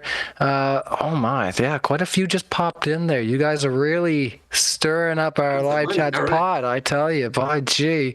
They're wild for you guys. They're chomping at the bit. Let's see. What's it gets? It says, Oh, just in between that, JSS Tiger says, John, you are confused. You have confused refraction with tides. So do you have anything to say to JSS Tiger there, John? We'll just keep it to John on this one, guys. No, I didn't confuse anything. I mean, you could just look it up yourself if you're talking about the way the water appears to come up and block things from the bottom. Just look up if atmospheric refraction can make the water appear to rise up. So, yeah, it's a simple Google search. All right, thank you so much, John. Let's carry into the next one. Witta says they'll arrogantly dismiss it with "it's called night." No, a distinct shadow line would rise into the sky from Earth's bulge before nightfall. Try again. And it does. Turns out his prediction was wrong. Yeah, we didn't say it's just night. Yeah. Oh, it happens. Good job with it. It happens. All right, let's carry on. We are moving right on through there, guys. So big shout out to our panel. You guys are rocking the super chats here. Yeah. Let's try not to move through too quickly, right? But yeah, this has been fun. Blakeout says Flurfs can't explain toilet water rotation. Oh my! It depends if it comes out this way or if it comes out that way. Anyway, that's a myth. That's terrible. That's terrible of me to say. All right, I see Spin says, John, why doesn't horizon always rise to eye level? You said, why doesn't it? Why doesn't horizon always rise to eye level? Oh, I mean, it does. I showed it a few times in here where you could see the attitude indicator on a plane where the plane is slightly pitched up. And from the cockpit of the plane, even with the plane pitched up, you could still look out and see the horizon. Doesn't matter how high you go, the horizon always comes up with you. The Earth doesn't curve down and away from you ever. You'll never observe that. No one in this room, no one in the chat will ever observe the curvature of the Earth because it doesn't exist. The horizon comes up, it doesn't go down and away. What you got on the table there, Mike? I'm going to share screen. Mike wants to share screen, so let's give Mike the floor. He patiently waited with his hand up there, so I'm just going to... After Mike, I want to do a rebuttal real quick. Took this myself. Let's bounce. Another cartoon. Took this myself. This is a photo I took myself with the Theodolite app. Shush. Sure. Qevin, my turn to talk. Pretend you're an adult for a minute, Qevin. You piece of garbage. Hold on. Please just focus on what you're trying to present. He's on mute. I took this photo myself, even though Qevin will lie about it. I took this photo myself on a flight between Minneapolis and Anchorage. That's the moon. That's the circle. That's eye level. That's the bar above the moon. Below that square is the horizon. It did not rise to eye level. When flat earthers say the horizon rises to eye level, they are wrong. All right, I'm going to take you off the mute there if you would like to respond. No, I'm good. The key point there is that when the flat earthers say that the horizon rises a level, it's because they never, ever, ever actually measure it. They just look out the window and say, yeah, it looks like it's rising. Well, they measure Robert, I'm giving Qevin the floor just right quick, Robert, just because Mike had the response. The picture that Mike just showed, it's similar to the picture that Robert showed earlier. And I asked Robert before the debate, like, I can't wait to see the footage of yourself from your cockpit and say, look, the picture that I showed you on the internet that circulates and everyone show it, not necessarily a pilot. It's true. Look, it's in the plane and you can see the line that calculates the eye level. It's over the horizon line. And it's the same for Mike. It's not hard to take some picture and add some line over it and look, it's over the horizon line. That let me explain something really basic to you, Qevin. No, I mean, show some you made your point. Let me respond to it. We're running out of time here. Yeah, go. All right, the pictures that we've taken, of course, they look similar because that's what it is. The horizon is always below level. Cartoon lines. We're taking pictures from airliner altitudes, 35, 40,000 feet. I fly at 10,000 feet. So for me to recreate it, it's going to be like that. It's going to be minuscule. I don't fly that high because I fly an unpressurized airplane. So next time I fly, sure, I'll do it. But yeah, I'm also, hang on, let me finish. I'm also flying over land. So I'm not. So if I'm flying over land, the terrain's going up and down. So that falsifies the observation because the terrain's not flat like flying over water. Yeah. So it's not going to be a valid observation of what you're asking me for, especially if I live in a mountainous state. It's not going to be a valid observation. Sometimes you're going to fly over water. I assume I am 1,000 miles away from the ocean. Okay, so you never fly over water. I fly over little lakes, but quarter mile. Okay, so I should ask to a pilot to fly over water, so you're kind of useless for that. Okay. I'd be happy to if you give me about $2,000, I'll fly a much longer flight and go over the ocean. I'm not going to give you $2,000. Yeah. You think I'm going to give you $2,000? Exactly. So quit asking for things. Yeah, exactly. You know I'm not going to give you $2,000. So you don't have $2,000. I'm going to do it. No, you can't take your plane and go over we water. Canadians are well off. I'll have you know. No, just all right. I'm just going to carry into the next question. We're really into the weeds, honestly. And Qevin, you're going to get your wish here shortly. All right. Somebody did ask the question, so you just sit tight. We're going to get there. I swear it's coming up eventually. It's in a backhanded way, but it's going to come full circle for you. So just hold on there, brother. I got you. All right. Silver Phoenix Rising. Let's see. Oh, wow. We really do need to scroll up. Yeah, that is it. Silver Phoenix Rising. Hey, Flurfs. Earth's curvature is measured in degrees, not feet. Okay. Any thoughts? If we look at the chart of the 8 inches by mile square, it's clear that you can see it 8 inches. Well, it's 7 point something, almost 8 at the first mile, and it's the second mile by mile square, and you can see. You can say degree if you want, but you can calculate like how much inches you're gonna lose. And another thing that I finished the other debate with, that it's one thing we don't talk a lot. It's the tilt of the building, because if you observe a building from, let's say, a kilometer, okay, the tilt's not going to be apparent because it's not Okay. far. But if you watch a building from 30 miles, it should have a tilt. How much tilt? How much, Wait How a much? minute, Robert. How I'm much? not done. Wait. All right, they're both asking how much tilt. If you could. How much still? 30 miles. How much? If you want to answer that, we'll just go ahead. It should be apparent. How much? How much? It should be apparent. I don't Are know you how not smart much. enough to figure this out? It's not hard. No, okay, how much? Yes. How much? How At much? 30 miles How away, how much? much is the building? Yeah, how tilt? much, You're the Robert? one making the Hold on, claim. Okay. How All much, right. So Robert? he's How heard much? your question. No. You made the claim. Okay. I will tell you how much, but you made the claim. Yeah, okay, let's go. Tell me how you much. made the claim that it would Tell tilt. me how much. All right. He's How heard much, your question. Robert? Hold on there, Qevin. So Robert, you've been asked the question on how much is the degree. So go ahead. If you watch a building at Okay, 30 you will not miles, there respond. should be a tilt. Hold on, Logically, Kevin. if Kevin, you asked the question. We're gonna let All right, Robert so Qevin, answer. since you've never actually done it and never figured it out, every 69 miles is 1 degree. So if the building's 30 miles away, that's now less than 1/2 of a degree of tilt away from you. Can you see that from 30 miles away? So dumb. Do you have any chance in hell of seeing that? So dumb. So, are you guys like to use degrees? This is the question for Qevin, please, John. Then you can answer. Yeah, Hold on. So I do. 1 degree. Hold on, Kevin. All right, so you say 1 degree. I do want to let John answer less than that, a half because if he wants to add to what Kevin is saying here, I think it's a value. So go ahead there, John. Yeah, but I'd really like Qevin to answer it first. It's less than 1/2 a degree of that building tilting away from you at 30 miles away. Do Okay, you really it was think you 1 deserve degree. that? Now it's less than 1/2 a degree. You changed your data. Well, you don't know how much. It's All right, made a big I'm mess, handing it Qevin. over to John there, guys. All right, I don't want to put you on mute, so let's give John the floor.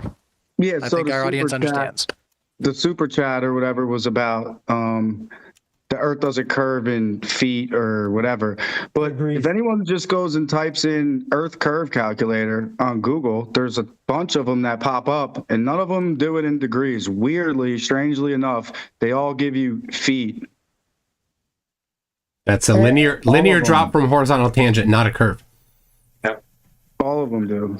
So there's also a documentary called Convex Earth, and they did this test with Yeah. 2 buildings that were 3,050 kilometers apart. It's all And they had faked. they It's had all a known to be third faked. party- I mean, so is your space Shut the videos fuck from up, John. ISS and NASA. You know what I'm saying? But anyways, they they had a 30 or 3,050 kilometers apart, and had like a third-party surveying company do it, and there was no tilt in the two buildings over 3,000 kilometers, so no curve. All right, let's ask the next question there, guys. Just in the interest of fairness and trying to give everybody equal speaking time. So thank you to our panel once again, and thank you to our live chat. All kinds of questions coming in. Lord Luminous Poo, what a great name you have there. Flips, 44-hour signal round trip. Where's Voyager 1? Want to help us out here? What's going on? 44-hour signal around trip. Where's Voyager 1? Where's Voyager 1? Is it directed to us? Oh, yeah, obviously.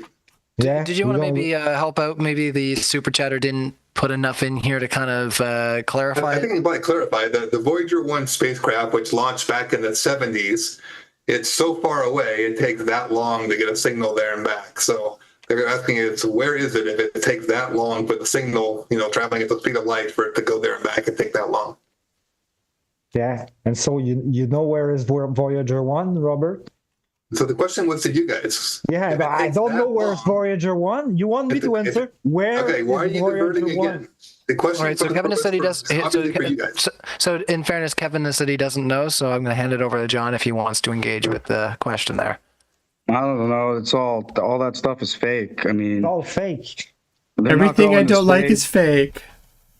Space violates natural law, the second law of thermodynamics. Could you quote for us the second law of thermodynamics? Hold on 1 second there, Mike. We'll. I mean, high pressure seeks low pressure. That's not the you have second. Entropy. So basically, the high pressure it's heat always goes to the cold.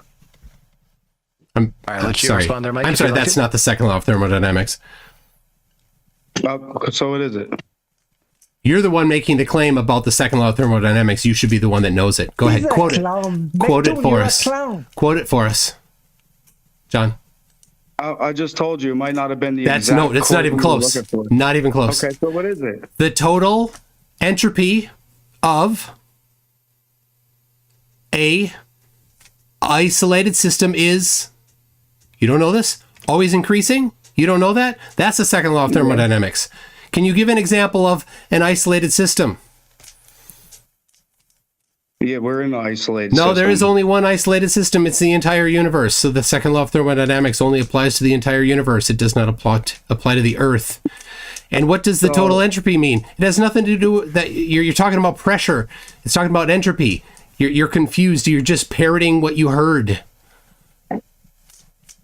So what you're saying, Michael, is I'll that pull it up for you. the oxygen and all the gases that's contained in our atmosphere, there's no need to a solid barrier Correct. of any kind Correct. to separate it from the universe, the vacuum or the universe or That's whatever. right. It just stays, and correct me if I'm wrong, but it's gravity that pulls it towards the Correct. Earth, and all this spins along in unison with all the atmosphere spins along. Correct. And it stays there. It doesn't go in the vacuum, and there's no solid barrier. That's Well, right. there's been a lot of agreement. That Got makes it. a lot of sense. That's interesting.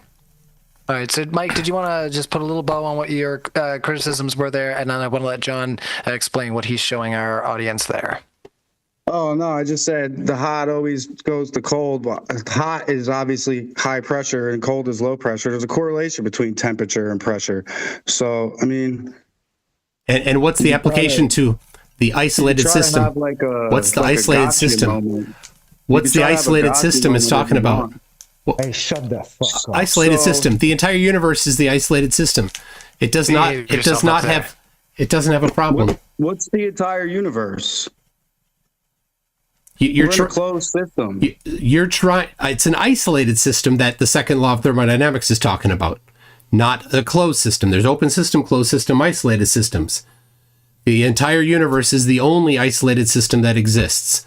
So the second law of thermodynamics only applies to the entire universe, not to just the Earth. Yeah, well, there is just the Earth. So you've said, but you're trying to use the second law of thermodynamics, which doesn't apply to the thing that you think it applies to. Yeah, well, space is fake. You can't have Okay, a I don't care about your religion. You definitely can have a vacuum next to. But I don't mind you guys having a little quick session, but let's let John respond. Show me a demonstration of pressure without a container. Absolutely, I can do that right now. Show me a demonstration of a vacuum without a container. Absolutely. Show me pressure Absolutely. next to a vacuum without a container. Yep, I can do that. All right. Yeah. Let's let you go ahead there. And Robert, if you can hold on to your thought, I'll let you push the conversation as soon as we finish up this. So Mike is saying that he confidently can show you what you're looking for. Yes. So Mike, we can't quite see It's that okay. clearly. It's okay. This is the barometer app on my phone. A vacuum is a lower pressure area compared to a higher pressure area. That's what a vacuum is. The space is not a perfect zero vacuum. It's lower pressure. That's all the claim is that it's lower pressure. So right here, when I hold the phone here, there's a pressure. And when I raise the phone up here, the barometer reads a lower pressure. So just in this range right here, there's a variation in pressure. So this is a vacuum compared to here. That's the definition of vacuum, a lower pressure area. And you can measure that if you own a smartphone. So how do you get pressure without containment? I just showed you. I just showed you. I just showed you pressure without physical container. I just literally demonstrated it to you. All of the words that you're talking about has nothing, is completely gone because from here to here, there's no container. You see that? There's no container. Why do you have a pressure gradient? We know we're at 14.7 psi here at sea level. As you go up, as you continue to go up and up and up, the pressure basically goes to zero. How do you have a pressure gradient inside of a container? Does it get colder as you go up? It does, yes. As you get colder, sometimes it gets warmer. Hang on, let me finish. Is there a direct correlation between temperature and pressure? We do have to push through. Based on our time constraints. Hold on 1 second there, John. So sorry. I do have to let Robert wrap this one, and then we'll carry on. Yep. So given the same altitude, colder air is denser than hotter air. All right. Well, thank you so much to our panel. It gets colder as you go up, so the air gets thinner. The colder it gets, the air actually gets thicker, not thinner. The air gets thinner the higher you go because there's less layers of air above it. And why is that the case? Your favorite word, gravity. We have 4 minutes until your timer's out, right, Ryan? So you said there's not a correlation, a direct correlation between temperature and pressure. There is not a correlation. Absolutely. No, so Robert, there isn't. There isn't. Temperature goes up as you go higher too. It varies. But there is a correlation given the same altitude. Colder air is always going to be denser than hotter air. In a small area, yeah. Yes, but when you try to factor that into elevation, it doesn't work anymore. All right, so in the interest of trying to push through, just 1 second there, John, we do need to push through the super chats. So I am going to restrict the chats to the side that they're addressed to, and we're going to keep it to, we're going to keep it short. In actuality, I got 16 minutes on the clock, but we got a maximum half hour, and then we got to get out of here. So Sea Lion Prime says, can the flat earthers explain why all flight planning uses the Haversine formula, which is exclusive to a spherical Earth? Did you want to start? I don't plan flights, so I can't really answer to that. Maybe. So I do want to push John it then. can answer, but let's go ahead then over to you, John. So sorry to cut you off, but yeah, if you don't really have an answer, let's let John chew on that one. So can the flat earthers explain why all flight planning uses the Haversine formula, which is exclusive to the spherical Earth? I don't know what that is. Okay, let's carry in to the next one. A Native Wildman says, is the flat Earth hollow? It's a possibility. For both models, it's a possibility. Like, we don't know what's underneath, but my opinion, it's flat or globe. It could be hollow, yeah. All right, JSS Tiger, did you want to respond right quick, John, or do you want to carry on? Wait, what was the question again? So let's see. Is the flat Earth hollow? Oh, I don't know. The furthest we've ever drilled down was 7.8 miles. I mean, so we don't to to make a claim what's below that is kind of I don't know. I've never been down there. But there could be some. Maybe when they say hollow, they mean a cities, spirit. You know, I don't know. I'm just picking. All right, let's carry on though. Both of you had a chance to chew on that one. We want to just, like I say, try to push here. We have a lot of super chats and not a whole lot of time, so we do appreciate our live chat. Globe in the chat. Rip Globes in the chat. Rick Globe. R.I.P. Globe. R.I.P. Globe. All right. Well, thank you for coming out. JSS Tiger says flat earthers are going to march on the Capitol with signs that say "Flat Earthers Against Education." So there's not really too much to dig in there, JSS Tiger. I'm glad you had your 5 seconds of fame with that one, but we're going to carry on. It could NASA be security flat force. earther against the establishment more than education. All right, well, let's carry on. NASA security forces ask Qevin if Q was more right than a horoscope. Boy, I'd like to have an astrology debate sometime. That would be a gravy time. But Q was more right. ask That's Qevin you. if Q was You more are right Q, than a horoscope. Qevin, Whoa, in this context. Q was more right than the gyroscope. Oh, okay. I just understand. Okay, well, A shut the horoscope is fuck. Wow. What do you want on? about the horizon? I'm not sure. I'm not sure I understand the question anyway. All right, no worries. King Ed V says, I'm a structural engineer and Qevin is wrong. About what? Maybe about the curvy Buildings. rooms. We might be Buildings. getting to that in just 1 second. The curving buildings? We might get to it in just 1 second. Who knows? What were you doing just there? That was a little bit whoa. Yeah, I want to talk about it, but no one let me. Oh yeah. Well, we like I said, maybe another time. I we might get to it. was here for We're that. spending a lot of time talking about how we can't talk about it. King Ed V says the new Flurv is trying to say he knows more than a pilot. Next, he will say he knows more than an ATC in the Navy, which shows the Earth is a globe. So that one's for you, John. Wait, what was that again? Saying worries. I know more. Yeah, he says trying to say you know more than a pilot. Next, he will say he knows more than me, an ATC in the Navy, which shows the Earth is a globe. That'd be an air traffic controller. What's ATC stand for? Does anybody want to help me? Air on traffic the panel? controller. Okay. Air traffic controller. So yeah, he's more than welcome to come find me on a panel on TikTok and debate me too. You know, Navy. I'm a Marine, so they just take us where we need to go. Really, you know, the Navy. Right.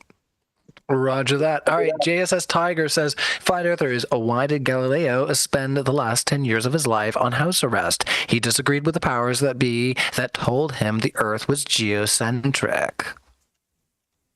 Well, first of all, like we said earlier, history it's a lie. Like Galileo, okay, we know some things about Galileo, okay, but did he really exist? We don't even know. We don't have photos of Galileo. It's a theory. It's not a lie because I really believe that it's a possibility that he did not exist.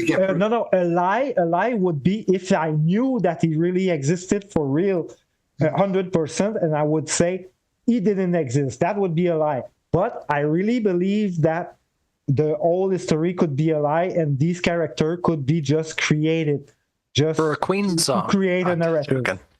All right. No, I was just picking. Yeah, created for a Queen song. Yeah, no, I'm just, being a total arse over here. So thanks again to all of our super chatters. We really appreciate it. We're getting through them. Native Wildman says, without gravity, the whole universe falls apart.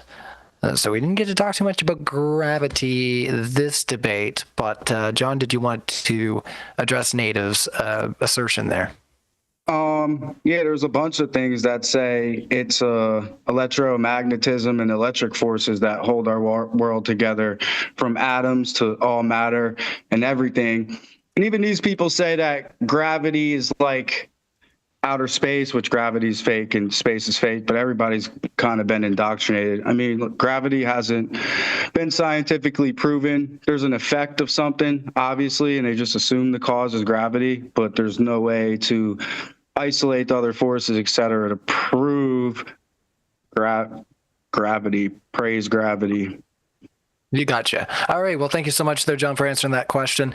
Let's carry into this one. This is from Jay Donaghy. It's a $20 super chat, so we're going to try to entertain some back and forth here for just about 1 or 2 minutes. Almost all planets in the solar system have north and south poles that are colder than the rest of their planets. We have a north and south pole, too, that are colder because we are on a globe. Less sun gets to the poles. This is a $20 super chat, so I want to bounce it around the panel here. Kevin, if you want to start us out, that'd be great.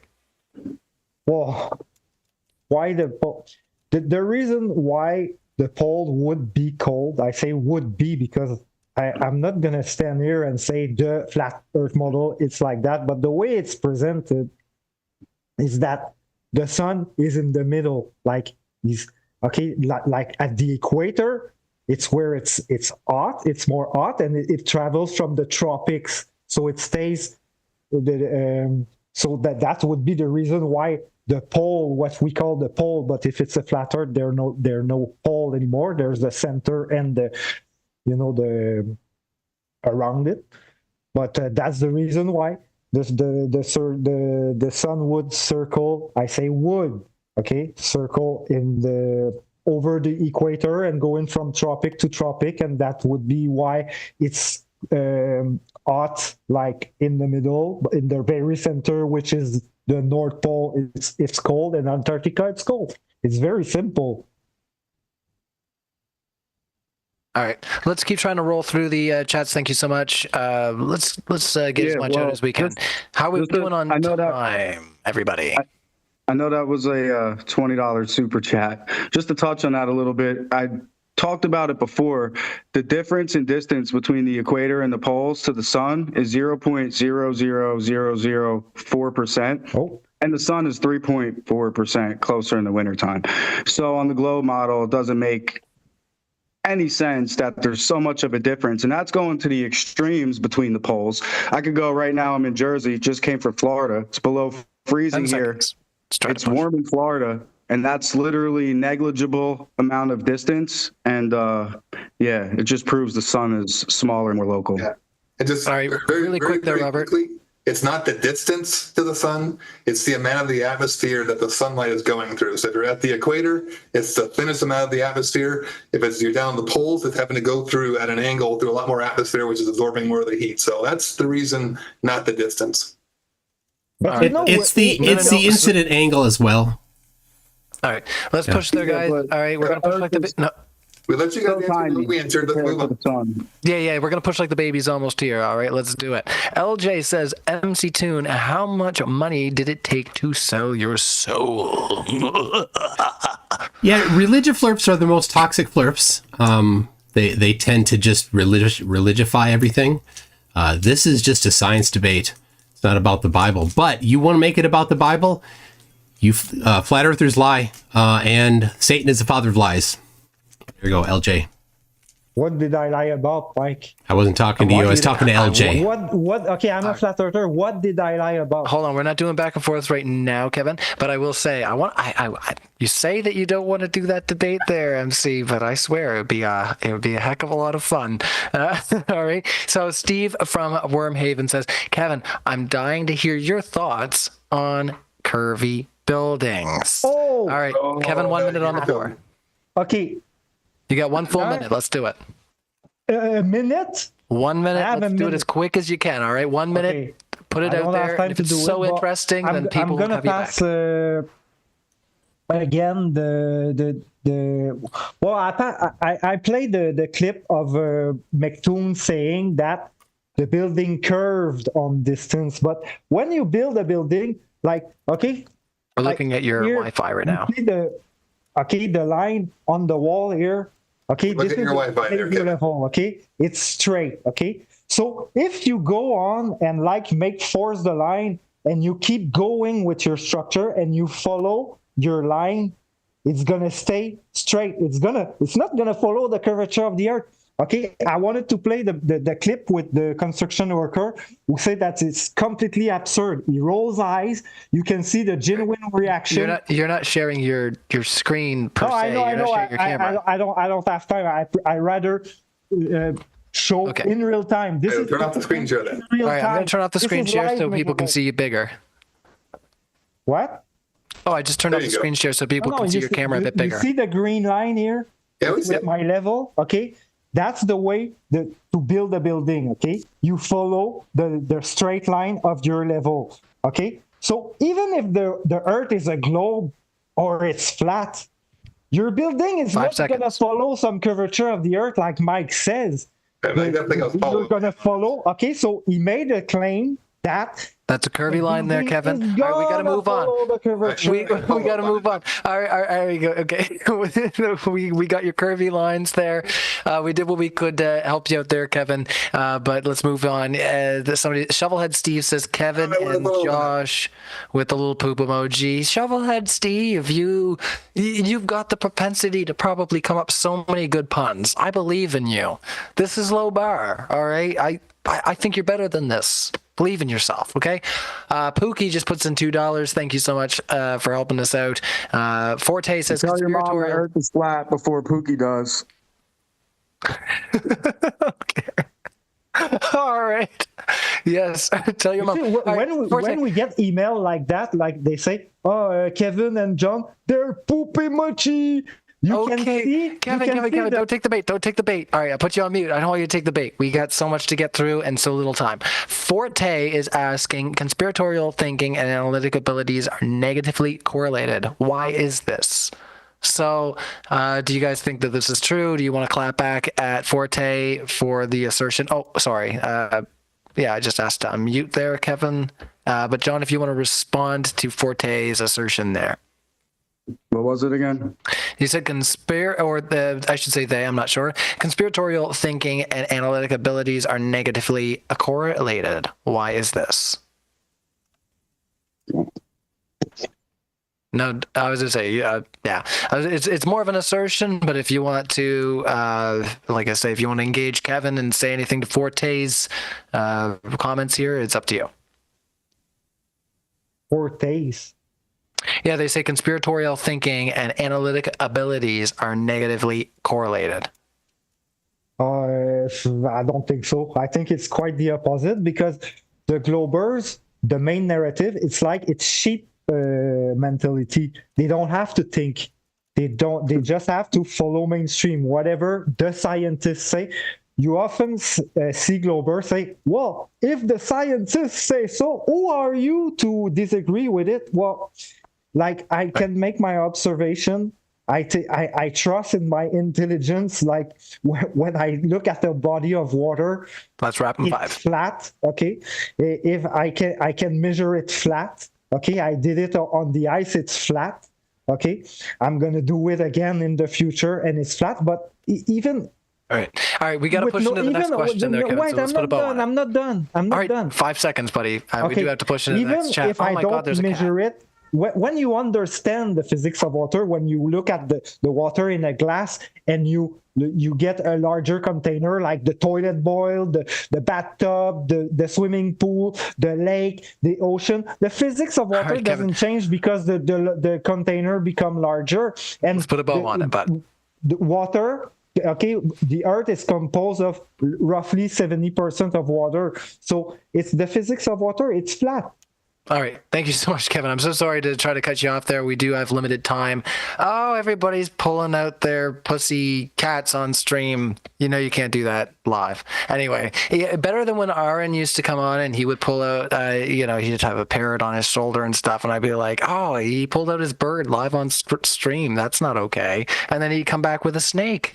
Yeah, Aaron had all kinds of animals. He's wild. But yeah, shout out to our good friend Aaron. Let's see here. Thank you for your super chat. NASA Security Force says it's a valid question to ask if an opponent thinks if space is a global cabal. I want him to tell me his view on what the universe means globally for Qevin. Yes, I did ask your question, NASA. Yeah, what he wants to know, I think, is what I believe space is, because there is something we look. Is that the question? Did I understand correctly? So just to clarify, yeah, they said it's a valid question to ask if an opponent thinks space is a global cabal. I want him to tell me his views on what the universe means globally. So I think they're trying to say, like, is this view wrapped up in some sort of anti-Semitic value? And I don't know if they're trying to like straw man the way I understand the question, make it bad for you. Like I said, sometimes I watch the debates and I noticed that, I didn't understand that question, and that what I was answering made no sense because I didn't understand. But the way I understand it, I'm sorry if this was not what he said, is what is the universe? If it's a cabal, that it's a conspiracy, that it's not what they told us it is. Well, frankly, I don't know. The Bible says it's water over us, but I'm not a Bible guy. But when I look at the stars, it's with the P900. It's the same effect that when you look the sun's rays in a pool, you see the water.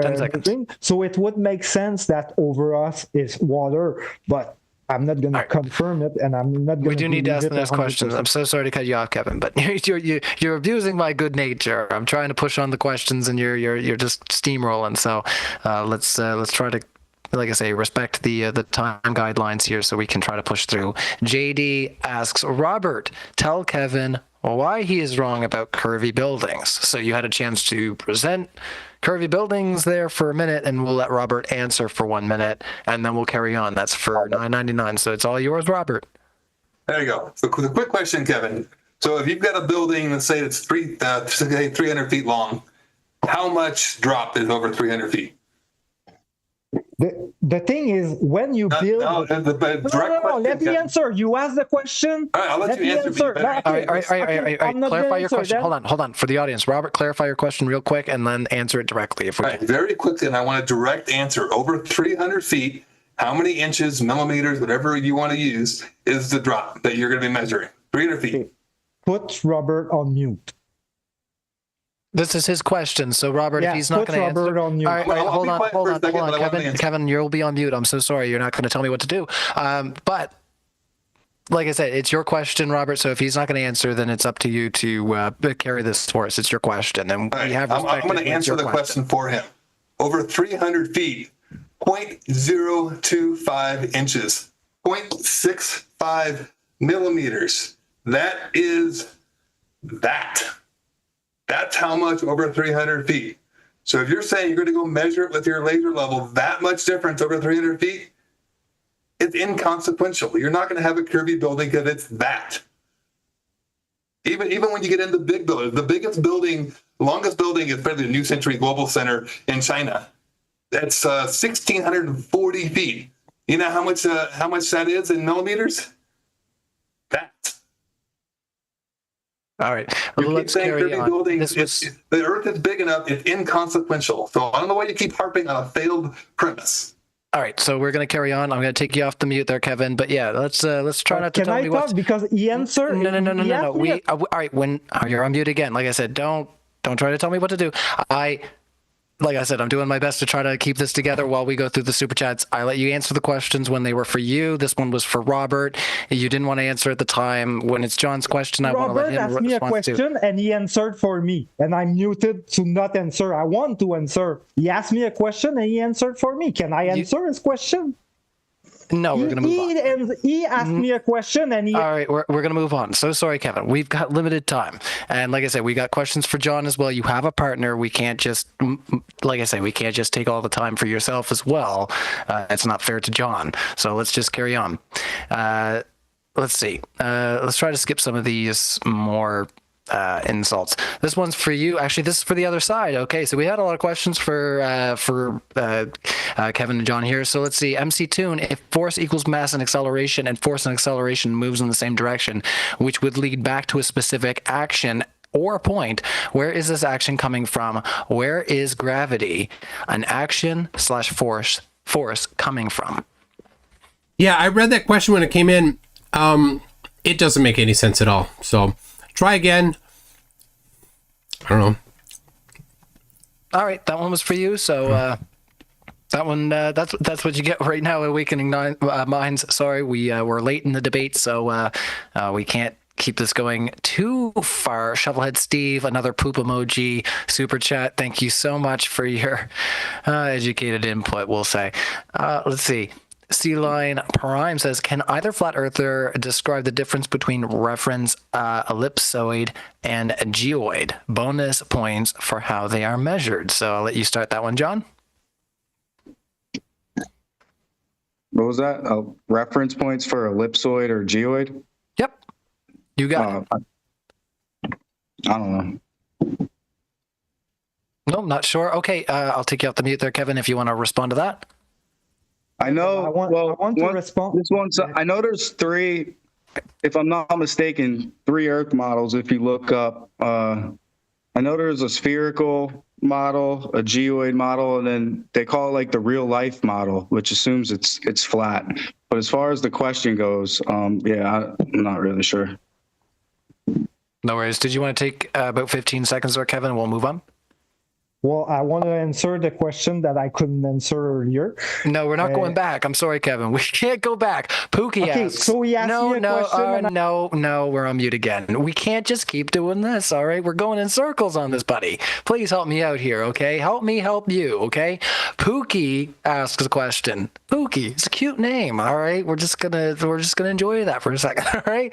Globe believers want everyone to ignore the fact there's no curvature, which is priceless, then pay thousands of dollars to look at the sun in Antarctica. Insanity. All right, he's coming right at you. So MC Toon, I think you probably should start that one since it's coming right at you. Yep, I have 15 measurements of the radius of the Earth on mctoon.net/r, just a small sampling. And if you would like, you can go to mctoon.net/curve and see photos of the curve and more measurements of different styles than just on the other page there. So a whole bunch of them. Ignoring that they exist doesn't make them go away. They do exist, in fact. All right, let's just carry on checking out the poll there. Make sure you vote in our poll. I still have the same poll up there for you. Who you found the most compelling tonight? So NASA Security Force, Ryan, don't pass over my chat. I sure didn't. We read your chat. Slow John Doe says, why can't Shadow of the Earth be seen on the moon? It can. It's called an eclipse. A lunar eclipse. It happens. Wow. Okay. What about a selenilian eclipse where the sun and the moon are both above the horizon? Yeah, predicted by the globe. In fact, the location that it will happen, that you can see it, is predicted by the globe as well. They've been predicting those for thousands of years, way before the globe was even a thing. But also the shadow on the moon, it's like a red shadow, orange shadow, and a shadow from a sphere onto another sphere would be like a S wave or a sine wave type of shadow. No, it wouldn't. That makes no sense. That makes no sense at all. The shadow from a lunar eclipse comes from the opposite way than we would observe it than if it was the Earth casting the shadow. Just as the SOP 87 and ELP 2000 predict. All right, that's the wrap. Greg Ware says 9 days until the death of Flat Earth Tail Talk. So yeah, 9 days until these fellows are going to be going out to Antarctica. I don't know what your streaming situation might be like. Who knows? Maybe I'll hear from one of you guys. Yeah. We have Starlink. Try. We're not certain how well it will work, but we're planning on it. I would love to host the exclusive debate, of you guys being there. That would be amazing, I feel just that would be the bee's knees. If bees had knees, that would be the bee's knees of debates right there. For being in this space right now, I think I don't know if I'm the flat Earth host king at this point, the flat Earth versus globe discussion, but I've hosted a lot of these debates. I think I might have a title at this point. And Bob says, it's not evidence until you took a picture of yourself taking a picture. Then for that to count, you need a picture of that picture and so on. Oh, Bob, you're being funny. But I don't think there's too much there. But Bob, Yeah, you're fun. Harnold says, using the clinometer Android app 3 days ago on a flight from 34,911 feet, it was roughly 3.2 degrees down to the horizon. Flurfs are dishonest. Any thoughts there, John or Qevin? Well, I think it's very dishonest that I've been prevented from talking about the very topic I was coming to talk here tonight. And even when Robert asked me the question... Kevin, are you going to answer this question? Are you going to answer this question? No, I was here for a topic, and now it's 23, 25 here, and I could... You're answering audience questions. I don't mean to put you on mute again. No, I do mean to put you on mute again. You're starting to tire me out there, Qevin. We are answering questions from the audience. We're not going back at this point. When Robert asked you the question, you passed it back, and the question was for Robert. I gave you the floor for when the questions were for you, and I didn't cede it over to the other fellows. I've been as fair as I can be. And like I said, you're being incredibly unfair to John here, who came in last minute. Yeah, I don't want to target you, but let's try to not focus on what's behind us. Let's go forward. Ryan? Using I'm going to ask you the question again. If you can't answer the question, like I said, Ryan earlier. Not but Ryan. We're going to ask. Robert asked me a question, and all right, you're going to stay on mute. I'm going to ask the question to John. Using the clinometer Android app 3 days ago on flight from 34,911 feet, it was roughly 3.2 degrees down to the horizon. Flurfs are dishonest. Do you have something to say to Harnold? I mean, I would like to see that. And clearly, Globers don't listen because we already established the horizon is apparent. It changes, show time lapses. You can see it change. The attitude indicator when the plane is pitched up, the horizon is still right there. You can look at and see it right at your eye level. Doesn't curve down and away. There's so many things about planes that destroy the globe. The attitude indicator attached to the gyroscope, the descent calculations. It's ridiculous. If you look into planes, flight dynamics assume the Earth to be flat with zero curvature and non-rotating. There's tons of government documents from NASA, the U.S. Army, the CIA that assume the Earth is flat and non-rotating. Also, a bunch of documents that mention a local sun in there too from the government. So. Tell you what, John, well, thank you so much. No, we're not allowing responses. Sorry, you're on mute, Robert. We're not allowing responses right now. We're just going to keep it to the one side. So thank you so much, John, for answering that question. Can we get an explanation of why refraction on flat Earth wouldn't block buildings bottom up? This proves globe and not debunking a globe like claimed. Thanks for your first super chat. We appreciate it. So can we get an explanation of why refraction on a flat Earth wouldn't block buildings bottom up? I'm going to take you off mute, Qevin. If you could please focus on the question that was just asked. Was it wood or wooden? Sorry, what was that there, John? Was it why refraction would or wouldn't block buildings from the bottom up? Of why refraction on a flat Earth wouldn't block buildings bottom up. So if you want to start there, John, and then we'll hand it over to Qevin. Oh, it absolutely would. I showed the time lapse before, of the water and the trees and the apparent horizon rising up to block out the trees from the bottom up.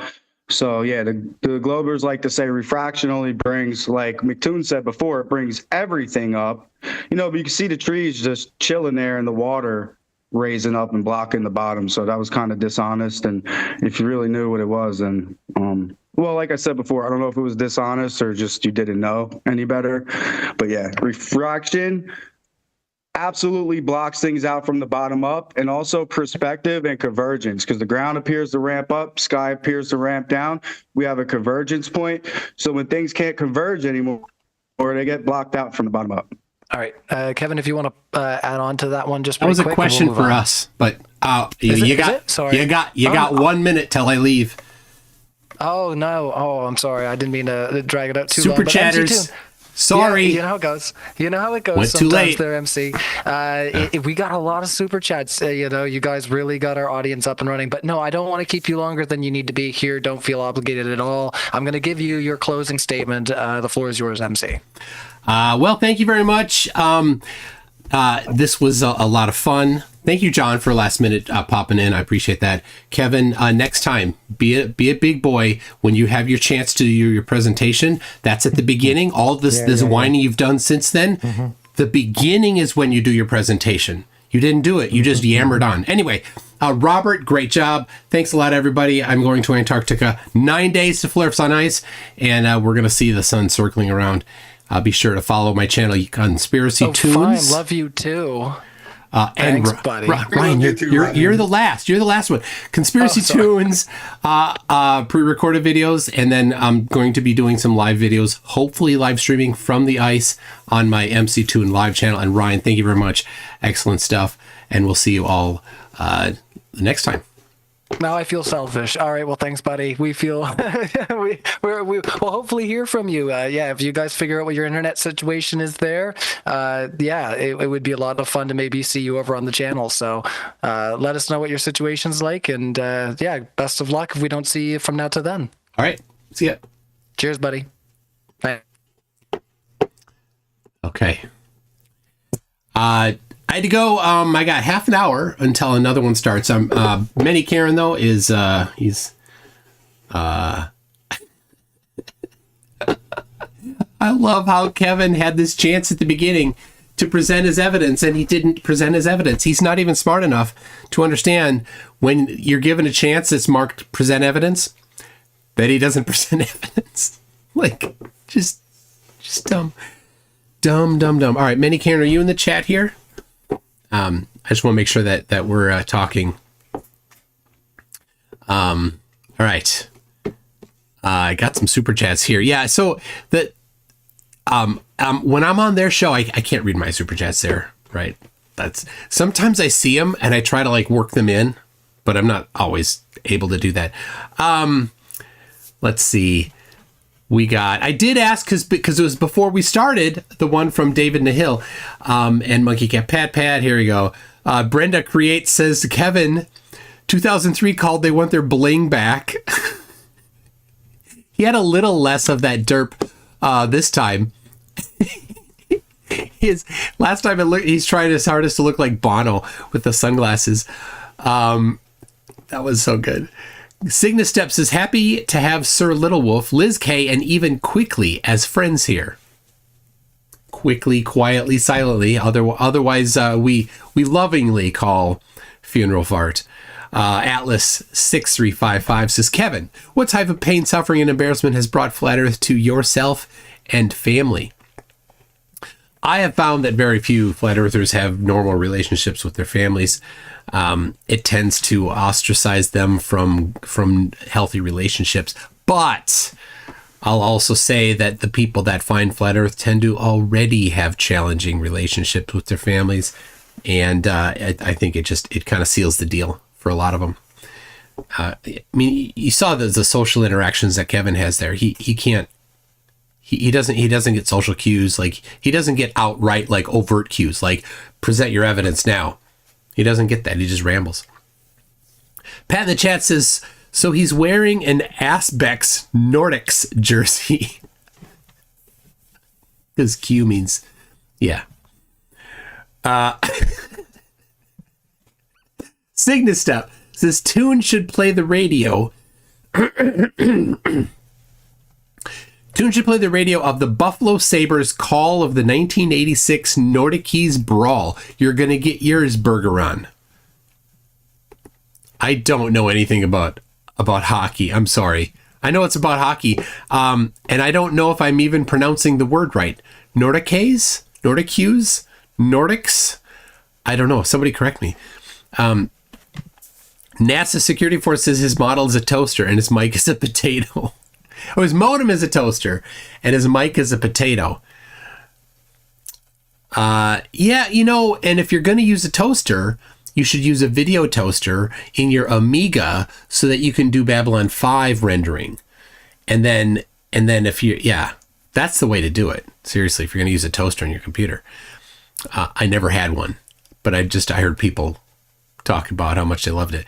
Cygnus Steps says Peter Dan Stastny had the most points in the 1980s NHL. Okay.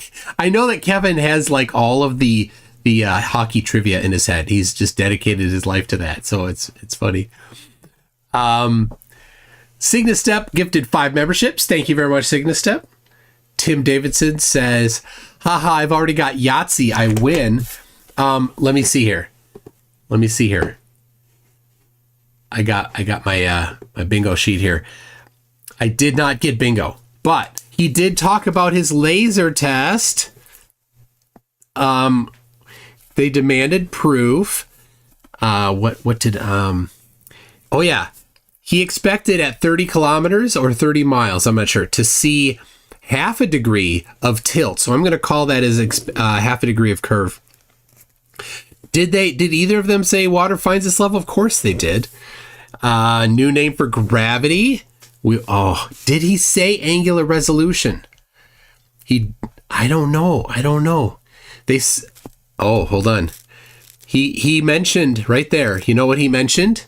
He mentioned the NASA documents, the flat and stationary NASA documents. Quote mining out of context. I've got a bingo. Look at that. Nice. All right. I don't think they mentioned NASA really. So anyway, it doesn't matter. I got bingo. I'm happy. Good job, guys. Bingo achieved. Signastep says Michel Goulet Goulet for the win. I don't know. Michel Goulet. I don't know. Tim Davidson says Illuminous Poo is weird and cringy. Somebody's talking about themselves. Signastep says Mark Tardif scored 380 goals for the Nordics. Yeah. Hold on. We got here.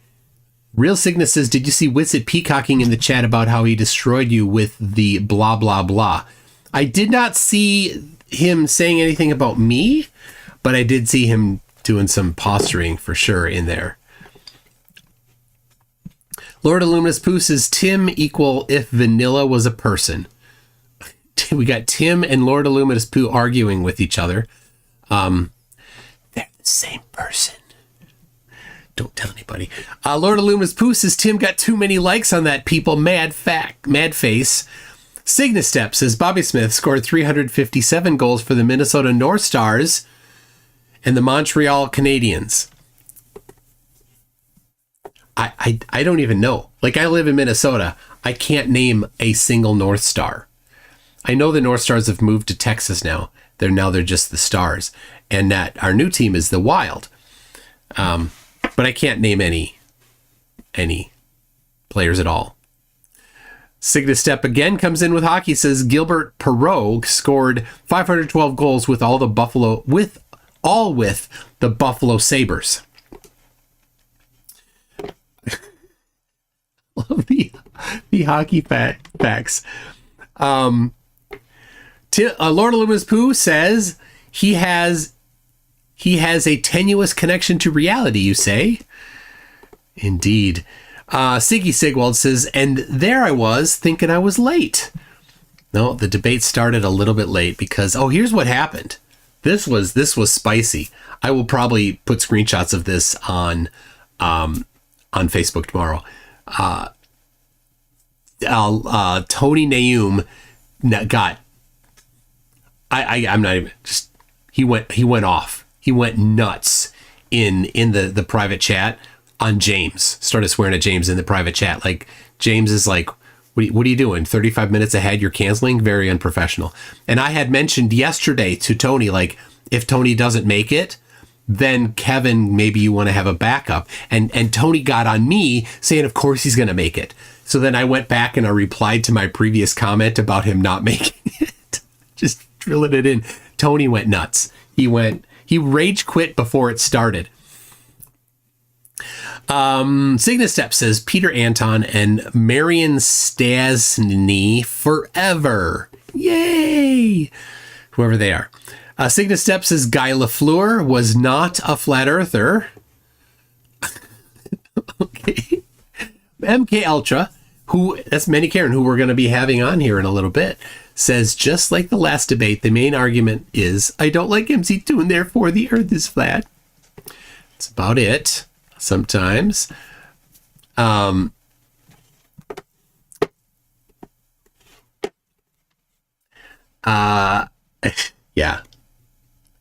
That wasn't the only thing, but Qevin isn't even smart enough to realize that in order to measure curvature or not curvature of a building, you'd need to make sure that you have the ability and the resolution in your measurement device to do it. He's not smart enough to get that.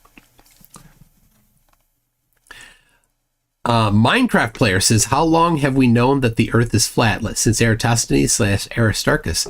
When was it widely accepted?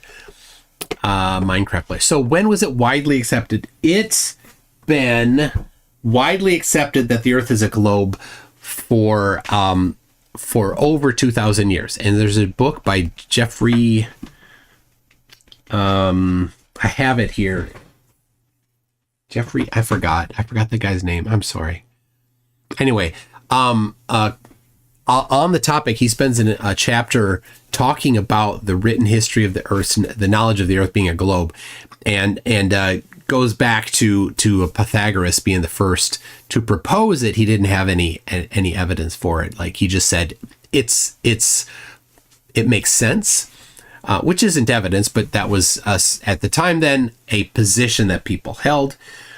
But Aristarchus listed some specific reasons. Aristotle listed some specific reasons. Aristarchus thought that the Earth orbited the sun, but everybody else almost exclusively thought that the Earth was in the middle. We didn't have at the time the tools to figure out the movement of the Earth yet. That came later. It's harder to figure out. You need more sensitive instruments. So, like, one of the first ones was timing. You need a watch or some time-telling device. The timing of the shadow of planets orbiting Jupiter. So you need to be able to see the planets. Hard to do. And you need to be able to time them. Hard to do without a clock of some sort. So until clocks were invented, you couldn't even do that.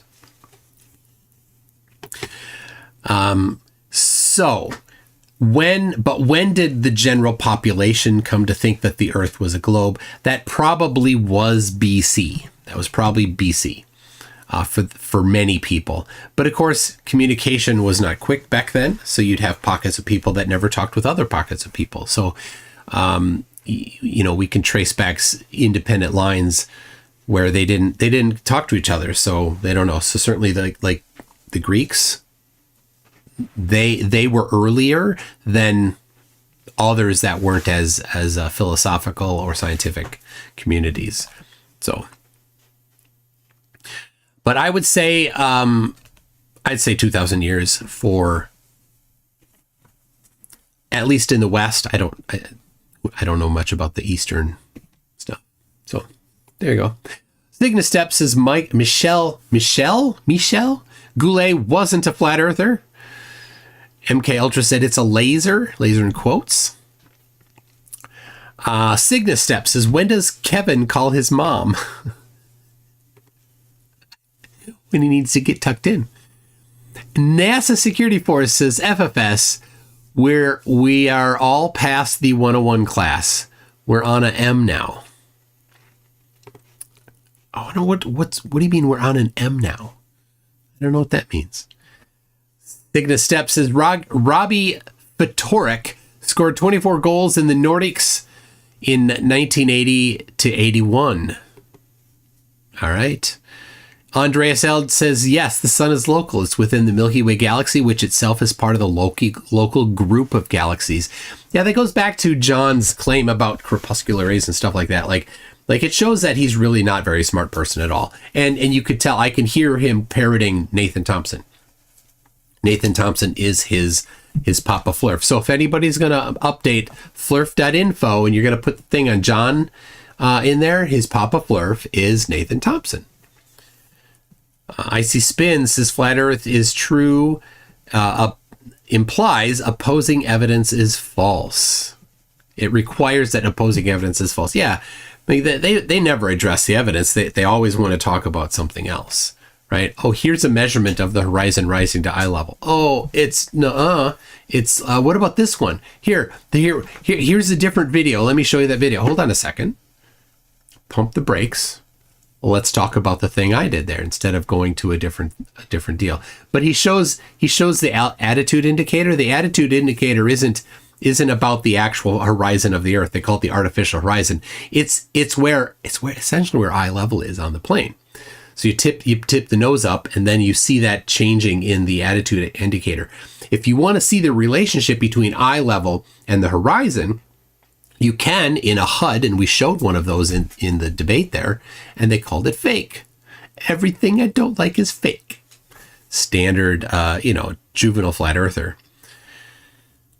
Andreas Eld says, why would we need to disregard curvature in planar surveying if the Earth is already flat? Of course, that makes perfect sense. You wouldn't note that they are disregarding it if there was nothing to disregard. Plus the really big problem, the fact that non-planar surveying exists is a bit of an issue for them. So Ernie Matthews says, you are a big meanie telling them facts. I like being a meanie to them. Icy Spin says, Qevin is the epitome of bad faith. He certainly is. Just hand-wave dismissing somebody else's photo they took themselves, and then putting up his own video of him that he took himself. Well, how do you know? How should we know that you took it? Right? What an absolute dishonest piece of trash. Right? Typically, if you want to disprove something, go disprove it. Get on a plane and measure the dip of the horizon yourself, and then say, "Look, I got the dip of the horizon, and it contradicts the others. Therefore, all of the hundreds of others must have been faked because his is the one that's not." Well, no, he won't do that. He didn't do that. And would he do it to his own standard where he'll show himself videotaping it? Third part? No, he won't. Of course he won't. But you know what? You know who will? You know who will? You know what? Because I'm on 9 planes, 9 flights, and I booked my seats today. And I chose the as far back as possible in the plane and I considered which way the sun was rising or going to be for the majority of the flight, and so that I could see out the window and have the least amount of the plane's wing blocking my view. So a window seat on most of the flights. The flights that were overnight flights, I went to the aisle because I won't be able to see the horizon anyway out when it's dark. So there you go. I'm excited for that. So I think 2 of them are overnight, and I won't have an opportunity at all. So there will be 7 flights where I will hopefully have an opportunity to measure the dip of the horizon, and I will be able to do it to Qevin's satisfaction because I will record it on my phone, measure it on my phone while I have the GoPro. I'll have both. So there we go. All right. Nick N says, show me a picture of someone taking a picture of you taking that picture. Exactly. It's always the inception. Everything I don't like is fake. Cygnus Steps is in 1985 to 86, the Quebec Nordics finished first in the Adams division of the Wales Conference. Awesome. Cygnus Steps says JC Tremblay scored 66 goals for the Nordics. Am I saying, is it Nordics? Is that the right? It's Nordiques. So I'm guessing it's Nordics. I don't know. Somebody just like tell me. Is it Nordics? It's probing time 666 says, I just noticed you're wearing my ringtone. Is this your ringtone? Back in Black? All right. Awesome. My ringtone is a song by Deliverance. It's heavy metal. Chunk, chunk, chunk, chunk. Monkey Cat Pat Pat says, don't tell Witsit I said hi while in Antarctica. All right, I won't mention it to him. NASA Security Force's response to real evidence is a movie and 4K. FFS. Yes, yes, yeah. So that movie, I've seen it. That he was talking about. That it's in 4K. The movie is a pilot. He's like, they don't give evidence. It's just testimonies, and so for the guys, like, it's an appeal to credentials. Like, that's exactly what the whole movie is an appeal to the credentials or of the people there, right? Not taking into account the credentials of the many thousands of other people that have the same credentials that disagree with them. Which is right? The thousands that say one way, or the couple outliers that disagree? Well, in logic, neither. It's not about popularity. It's about what? Evidence. They had no evidence in that movie. None. That's a typical for flat earthers, right? They don't want evidence. And John, when asked, well, how do you measure the dip of the horizon? He didn't know. Well, if you don't know how to measure the dip of the horizon, you cannot say the horizon always rises to eye level. It's an absolute mandatory requirement when saying that the horizon doesn't rise to eye level that you've measured it. There's a measurement of it. You don't have any, then you lied. Goes back to that flurf that accused me of selling my soul. Flat earthers are liars. John is a liar. Now, is he knowingly lying? Well, yes, he is knowingly lying. He doesn't have a measurement, and he knows he doesn't have a measurement. We asked him for a measurement, and he balked at it. He knows he's lying when he says that. And for the religious flurfs, who's the source of lies? The father of lies is the source of all of those lies, flatties. Whether it's intentional or not. Dale Hunter, says Cygnastep, was selected 41st by the Quebec Nordics. In the 1979 entry draft, he was nicknamed the nuisance on ice. La Petite Peste in French. I'm sorry for my French pronunciation. Rick says, I talked to pilots and understood nothing, but I know more than the guy who's flown for over 20 years. Yeah, that's it. And it's interesting. They always do the appeal to authority fallacy themselves. But then when it really matters, they say you can't, right? So an appeal to authority is when you appeal to their authority, not to their knowledge or expertise, right? This guy is a doctor. And they're like, who? He's a doctor. And they point out that he's a doctor, right? And then elevates his claim, right? So a classic that the flatties like is in the 60s, some TV channel interviewed a professor who said that the moon was plasma. They're like, oh, well, he's a professor. That's an appeal to authority. He didn't give evidence for it. What was the professorship in? Was it relevant? Did he have anything in his experience that would, make it so that he should be believed over somebody else? Don't know. Nothing provided. M is Masters of Flurf. Thanks. Oh, okay. We all love you. Okay. Thank you, NASA Security Force. In Flurf 101 versus Masters. Oh, I was not caught up. Sorry for that. Dark Star 4400 says, word salad Sal were dad over and over and over. Yeah.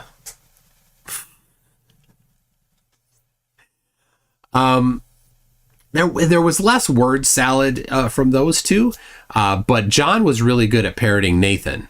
Nathan Thompson. So Signa Step says, I'm desperately trying to stay awake. Well, have a nappy poo if you want.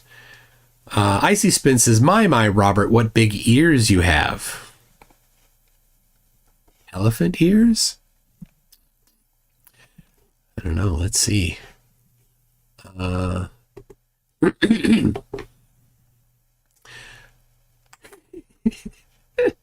Darkstar 4400 says, I missed the debate, so here's a donation for a candy bar on your trip. Ooh, a candy bar. You know what I did? I show you.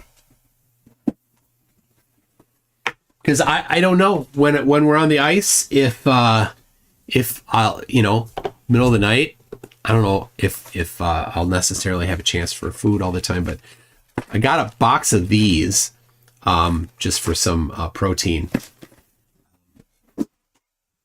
I'll call them candy bars.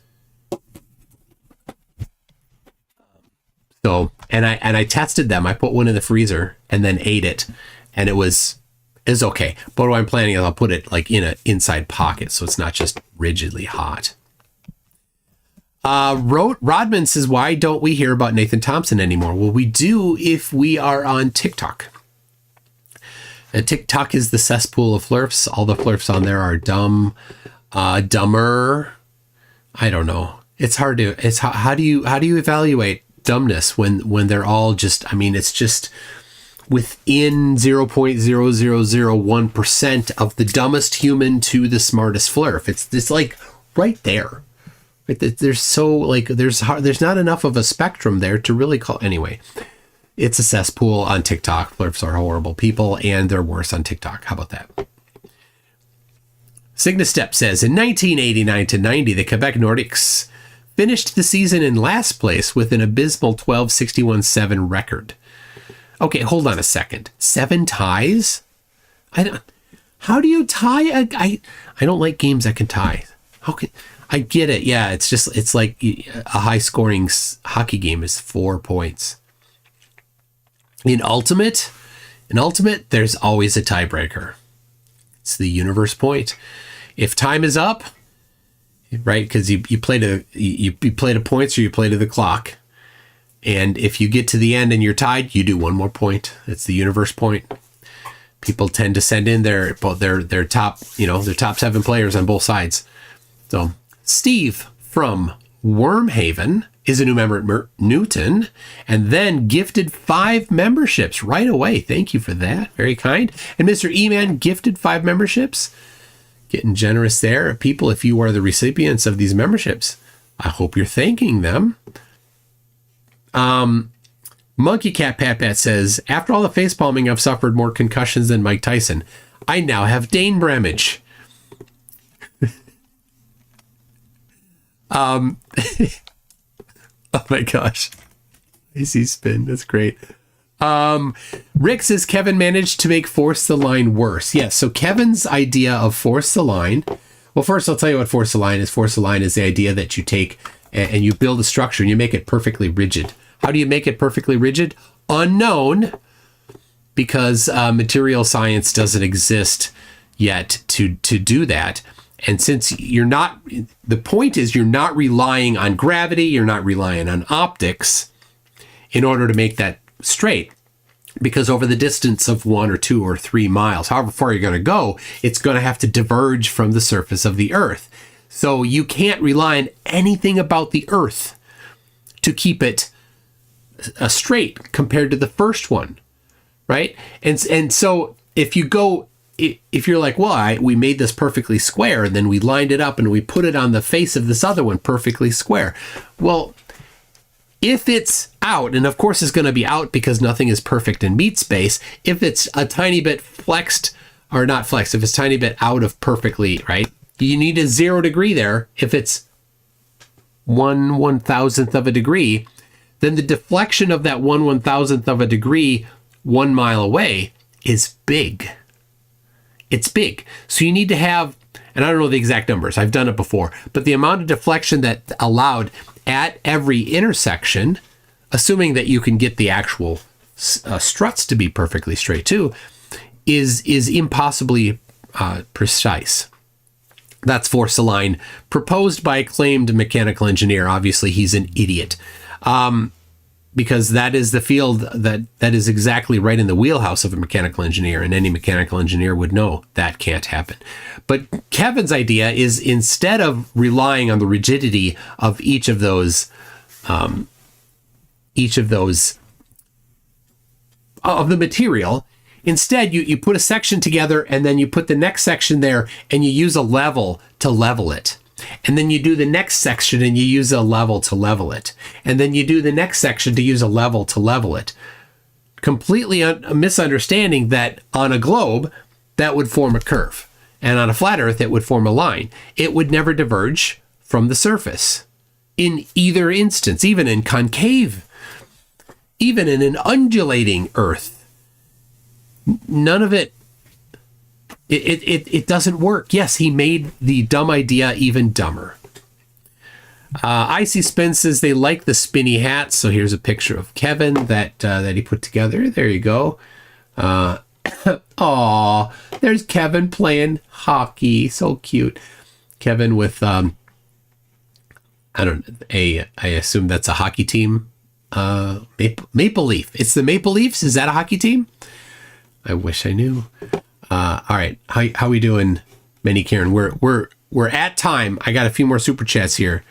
Are we still good, Manny Karen? And then okay, that's the last one there. Love those Icy Spin. What do you use, Icy Spin? Send me a message. What do you use to generate them? Cygnus says the last active NHL player who played for the Quebec Nordics was Adam Foote, who announced his retirement after the 2010 to 2011 season. Wow. So Cygnus must really like the Quebec Nordics. I don't know who they are even. Silver Phoenix Rising says, for $10, I swear, every time I look at Qevin, I feel like I'm watching a Six Flags ad. Remember those ads with the old man in the tux and the bus and the techno music?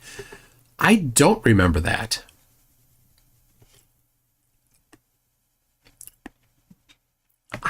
I have no recollection. I'm sorry. But yeah, Qevin is an enigma wrapped up in a mystery. Rick says Witsit is paying for super chats to be wrong. I know. I think that's cute. He asked some question about orbits. This is great. This is a question about orbits. I didn't write it down. No, I didn't preserve the question. Something about how come they can compute orbits with other inertial references in the orbits. The problem is, of course, this he wants to debunk what? What are you trying to debunk by this? And I don't know what he's talking about. He didn't give a citation, so I don't know what it is specifically that he's talking about as being included in the orbit modeling. I think what he's talking about, my guess is that other planets affect the orbits of each other, right? But I don't know for sure. Anyway, he did not give a citation for it, but that doesn't help for flat Earth, right? That's a geocentric globe assumption, right? The orbits are calculated correctly, right? VSOP 87 and the other ones, the DE, what's the ones that NASA JPL has? I'm forgetting. It's 3-letter acronym there. Anyway, they what? Still, oh, okay. Icy Spin. Can you DM that to me so that I have it? Icy Spin. All right. I made the mistake of reading the chat from Modern Day Debate. It's still on my screen. Sorry, I lost my train of thought. Alyssum says we should all ask the participants to bring a functional map that is based on the world that they think they live on. That would be fantastic. That would be funny. Steve from Wormhaven gifted 10 more memberships. Thank you very much, Steve. Tim Davidson says, damn, Pooh's Voyager question killed. Voyager, yes. How far? Oh yeah, why is it 44 hours? They don't know. They just, the only thing they can say is everything I don't like is fake. And everybody I don't like is a liar. That's it. Then the final touch is in Canva. Okay. Silver Phoenix Rising says, all right. Many Karen, send me a message on Discord here. Silver Phoenix Rising says, Galileo existed. We have his notebooks. Of course. Johnny Orbital says, to any flat earth here, why is there a difference between the distance to the horizon and the limits of visibility? Without curvature, they'd be the same. Yes. And go higher, see farther. Like caveman talk. Nick Yen says, Toon versus Witsit debate, live in Antarctica. Who knows? I have no idea. We're going to be on the ice for 5 days. Barry F says, how many Canadians will it take to compensate for the zero gravity in Antarctica? They just fall off the bottom. That's how dumb you are. Will you set... Oh, yes. Hold on. I'll set you to automatically move to the next stream. I need to do that quick. Okay. Good idea. Redirect. That one. Save. All right. Steve from Wormhaven says, Qevin looks like a Wish model. Model from wish.com. Oh my gosh. Astrocate, Sathix. And I just Astrocate. I just realized recently what Sathix means. And I did not modify my pronunciation to reflect it. But anyway, Astrocate says, love your flurf debates like debating children. Yeah. Alex Strand says, my question about refraction was for you, but John did a good job of making himself look dishonest with the selective refraction response. Absolutely. He claimed that I was saying that is selective. It's everything. And yes, there are vertical layers that differ. And what should you do about that? You should get away from that. And flat earthers, they intentionally seek out the most chaotic position, like, oh, this is no. Get away from the ground. If you're 1 foot or 2 feet away from the water, you are leveraging the chaotic effects right above the water.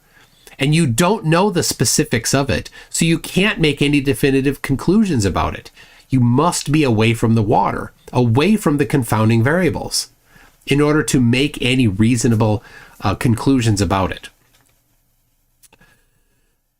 NASA Security Force says Joe isn't a Marine, he's a rogue. Effin' wannabe. Joe, or you met John? I don't know. I wouldn't say anything about that or not. But I will say there is a stereotype of the intelligence of Marines. And assuming that John is a Marine, John supported that stereotype tonight. I'm sorry, Marines. You should go speak with John and kick him out of your club. Darkstar 4400 says, my special needs son is wearing his favorite shirt. For those about to rock, just for your information, we salute you. NASA Security Force says, Pogue, FFS, I hate autocorrect. He's clinger on. Okay, so let's get back here. A Pogue. So back to NASA Security Force's previous one says Joe isn't a Marine, he's a Pogue. That doesn't help me. I don't know what that means, but hopefully that works. Tim Davidson says, type 1 in the chat for Pooh versus me pay-per-view. Better than Tyson versus Paul. All right, put a 1 in the chat if you want to see Lord Illuminous Pooh versus Tim Davidson in a pay-per-view. They're the same person. Don't say anything. Don't tell people. Thunderhorse13 says, what excuse do you think Witsit will make live regarding being wrong about the 24-hour sun? Well, he has already been backtracking. He's already said, oh, it won't change my mind. I'll just have to have a better look at it. Well, no. We all know. There is no explanation for it. All of the explanations have been proposed. It's like The Matrix 3. Right? Okay. Ready? Here it is. Matrix, great movie, excellent movie. Everybody loves it, right? So many fine details that they got in there, like the hack at the beginning of it, Astrocade. You know what I'm talking about? The hack at the beginning when she's hacking it, when Trinity's hacking into the computer system there. This was back in time. So from when the movie was made to when this event was supposed to be taking place was years prior. And she was using I don't remember the details, but she's using a specific exploit that did exist at the time to get into a system. That's the kind of detail they did. Cool movie. Second movie came out. It was a kind of a little more esoteric, and between the second movie and third movie, people were pontificating about what the ending would be for the third movie. There's a whole bunch of questions. People proposed every single possibility out there that was good, and they proposed a whole bunch of possibilities that were bad. But every option that was good was already proposed. And the Wachowskis were like, well, we're not going to do any of the things that people have already predicted. But the problem is that all the good ones were already predicted. So they were left with only endings that weren't good. So that's why the ending of Matrix 3 sucked. So there you go. That's And so that goes back to what excuse do you think Witsit will make? Because the flat earthers have been scrambling for months now to provide an explanation for how the sun works. How could you see the sun due south on the pizza? Which of course you cannot. It is not possible, not even close. I really, there's no getting around this, flatties. We're gonna be here. I don't know exactly. We're going to be about here. And where's the sun going to be? When it's right on their dumb map, the sun's going to be right here. Right there. There's the sun. And we're going to look this way to see it. That's where we're going to see the sun. And it's not going to be a reflection. The flatties all know that. It's not going to be a second sun. The flatties all know that. It's not going to be a simulation. The flatties all know that. They all know that we're going to see a 24-hour sun, and they all know it's going to be the actual sun. There won't be an interruption. The sunspots are going to match. It won't be a simulator. They all know. Every one of them knows. And it destroys them, and they're scared to death. And I think Witsit is hedging his bets here. I think he's right. And I don't blame him for this, right? I think Jaren has hedged his bets. If you watch, he's replayed bunches of his old videos. It's his wife doing it, right? Putting them together. He's putting out there, replaying all these old videos and because there's a limited time for where they're valuable. Because after we go to Antarctica, those videos published on his channel, they won't be valuable anymore. So he's got a limited time for those videos to be valuable. And good job with Jaren. Cash in on them now while you can. I don't blame him for that. And also for Witsit, I don't blame him for this. He sees that, Austin knows. 100% knows that the sun's going to do circles around, and he knows, right, all those things that I just went over. He knows all these things. He knows it's going to happen. So what, though, he's hedging his bets? He's hedging his bets because will Flat Earth continue? It might. Certainly the those that are deeply indoctrinated won't quit, right? They're too indoctrinated to quit Flat Earth. They'll just cognitive dissonance, and they'll just reject observations, reject reality. But their new converts won't be so easy to come by. But what if things don't work out? What if it's cloudy? What if all that, right? So there's a possibility. This is what I think he's doing. There's a possibility Flat Earth might not just die. And so he's holding on to that one, right? Over here, he's got, well, maybe it's going to go. It's going to still happen. And then he's like, well, what if it does happen? What if all of this, contradicts Flat Earth? And then and enough Flat Earthers are like, oh, well, what then? Well, geocentrism. He's he's diversifying, and I don't blame him for that, right? I think it's funny, right? I have some balls. I'd say I just have some balls. You know what's going to happen. Just make the plans for what you know is going to happen, and go with this one. And I kind of think he is, maybe. I don't blame him for that. So I don't know. I didn't watch much of that the debate. He had a debate on fluoride a couple days ago. I don't know how well that went. I don't know if that's a possible pivot for him or not. Probably not. I don't think there's a whole lot of depth to that topic. But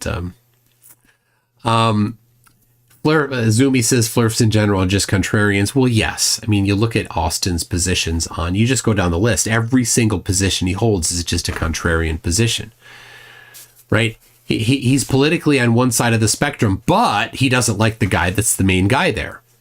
He's a contrarian even within the group that he's in, right? He just can't. For some reason, he's got. I don't know what the psychology is. He's got an aversion to not being a contrarian, to an aversion to accepting the what a bunch of people accept, even though it's correct. He doesn't care. He just wants to be a contrarian. Whatever. There's psychologists can answer why, I suppose. So, I think he's out of excuses. He tried the azimuthal grid of vision thing, and it's obvious BS. It's just word salad. There's no meaning to it. Is it possible for the sunlight to somehow start? I mean, how? Right, the sun's here. How do you see the light coming this direction? Right? He knows this is even the dumbest flurfs, the stupidest flurfs in the world. That with Simon Mav, right? So on Facebook, go look at my Facebook posts. He's all over it. He's so dumb. Even the dumbness of that flat earther, like this here, like the light's coming this direction, but it's actually there. No. How does that? Like, the it's not measuring the surface. It's not measuring the ground. Oh, tell you what. How about let's measure the distance between lines of longitude? Oh, nah. Right. So I want to measure the ground, and they don't want to. So okay. Albino Bad Guy says, here's $5 for you to read my email and hope you like it. Here's the $5 if you take my suggestion. Not here live, but really up to you. I read it. I did your email. Hold on. I read your. Oh, there it is. No, I have it. Yeah, I have that.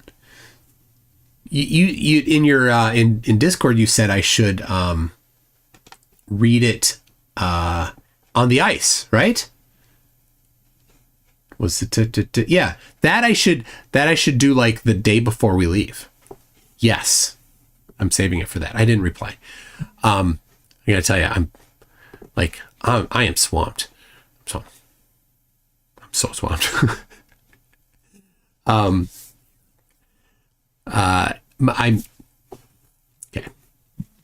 building my wife a Christmas present, and it's reclaimed wood. It's a whole wall that we had the TV on, and all this kind of a miscellaneous stuff on the wall in the living room. And I'm rebuilding the whole wall, putting a reclaimed wood thing in front of it with an inset electric fireplace, and it's nearly done. And it's not a surprise, she knows about it. And so if you want to see pictures, it's on my Discord server in the TFE channel. You can see a couple pictures. Anyway, I'm trying to get that done. I'm not. But I have a bunch of things to do still. You know what? Today, I put in the journal here. I put the flights in here. So this is my source of everything. Notes on a little bit of trig here I was doing for the dip of the horizon. I should put it here so you can see.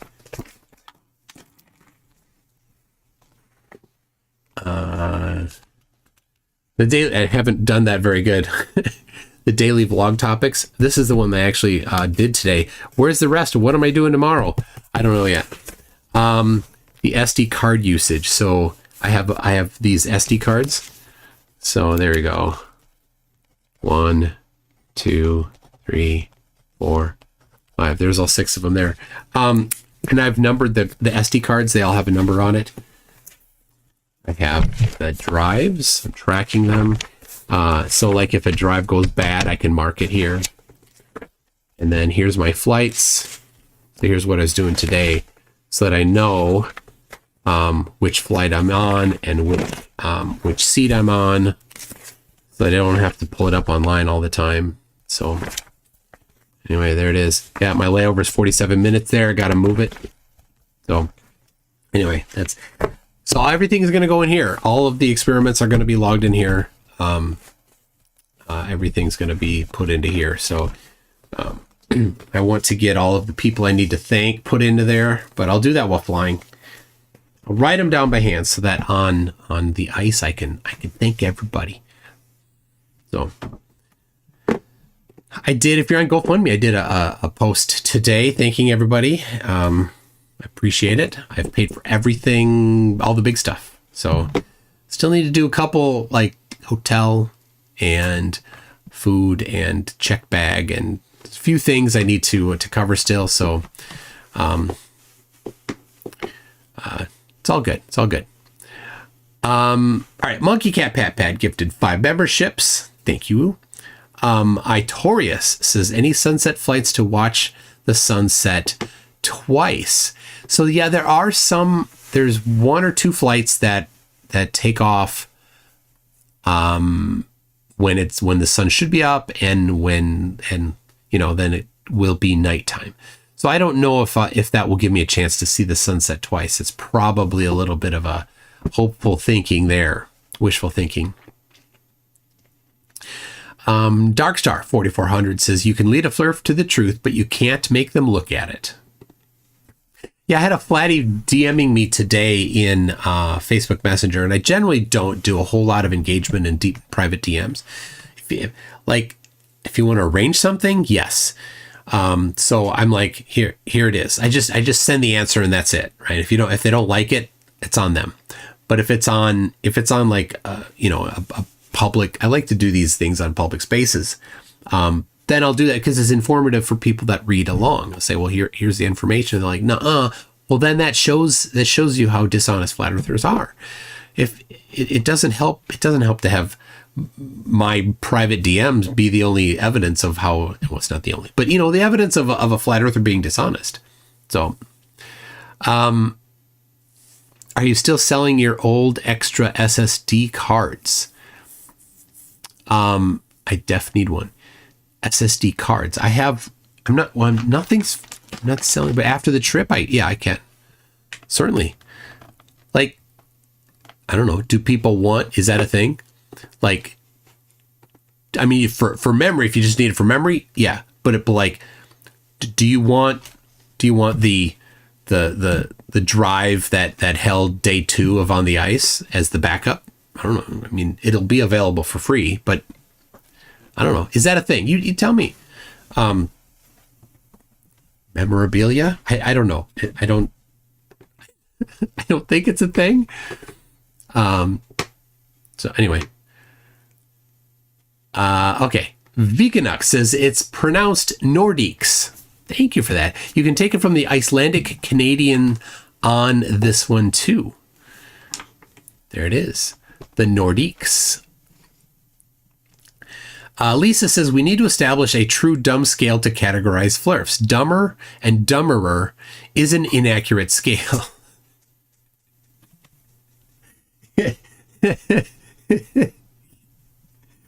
I think this is a perfect topic to be put onto the Flurf wiki, flurf.info.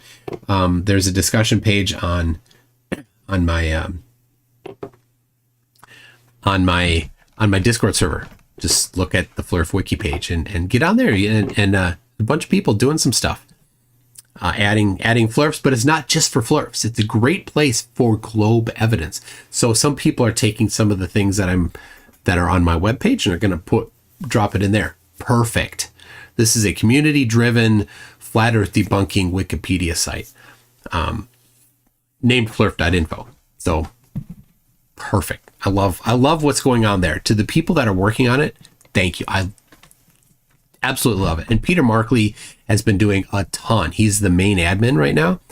I gave him the super admin login stuff so he can actually make changes to all the stuff I can do.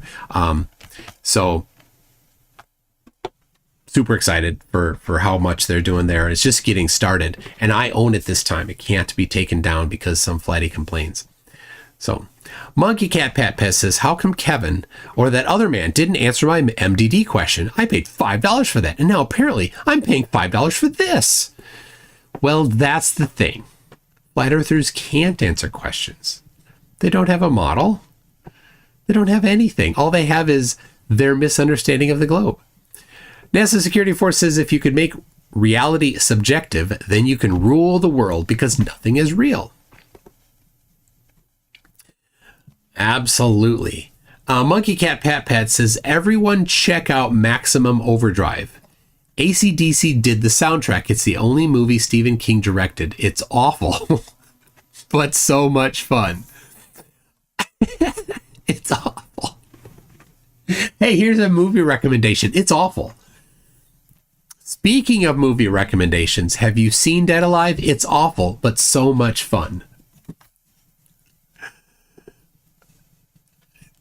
Peter Jackson, from Lord of the Rings, that guy, it was his second movie. Kango44 says, Whitsit's condition is medically classified as clown syndrome. Shame on you. That's just so naughty. NASA Security Force says 160 IQ, you just don't understand it. He's a genius.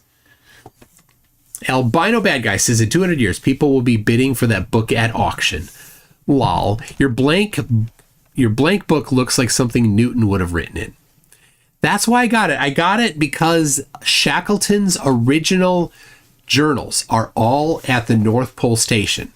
And while they're different than this, they're kind of similar. Like, I think they're leather bound with, right? And so I'm like, well, this kind of looks like that. But when we're on the ice there and we're recording information, right? Everything we do nowadays is digital, but when we've got gloves on and right, putting it into our phone, tough. It's tough to do. So I'm like, well, let's get it on there. And the pen I bought, I read some reviews from somebody that had done a bunch of testing on pens in cold weather. So I bought the pens that fared the best. Rick says, if you take photos of the Antarctic coast as you fly over, I wonder what the odds are that you could capture distinct features to locate on the map. That's pretty good. I mean, I'm going to be getting, I'll have the action cam going the whole time. So I'll definitely, when we're flying over the coast, for that part, I'll definitely be recording it. To see how high the ice wall is. Is the ice wall 35,000 feet and the plane just skims over the top, right? Or do they have to go up to 50,000 just to crest the ice wall, right? That's a good question. Use a pencil. I know, use a pencil. The problem is you have to sharpen a pencil if it breaks, right? Now I could use a mechanical pencil. Got a mechanical pencil here. I don't like pencils as much as pens. That goes back to when I was in college. I mean, I got the fancy, the really nice pencil with the good one, that was the cool thing all the engineers had, and I bought it, but I like pens better. Anyway, Bob says, remember, all the photos are fake unless you have a video of you taking them. Absolutely. That's apparently the standard of evidence. And with that, people, I appreciate it so much. That I've caught up on the super chats here. I have another video with Minnie Karen. Coming up in negative 28 minutes. So somehow that time travel will happen, and who knows? Anyway, so this will be. I didn't update it. My Christmas outro. I did not update it.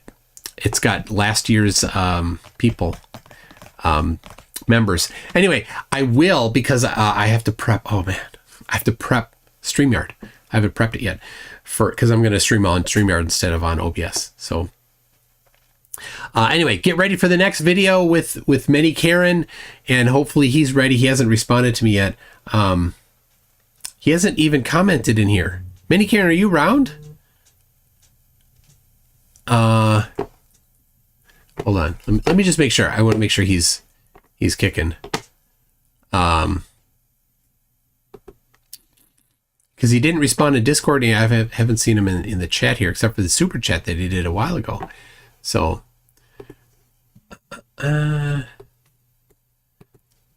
what? Let's see. Oh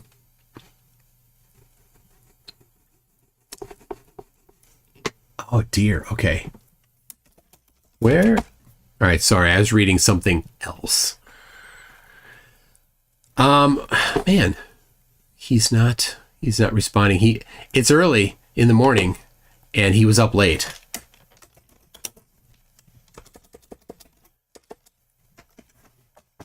All right, so I'm messaging someone else there.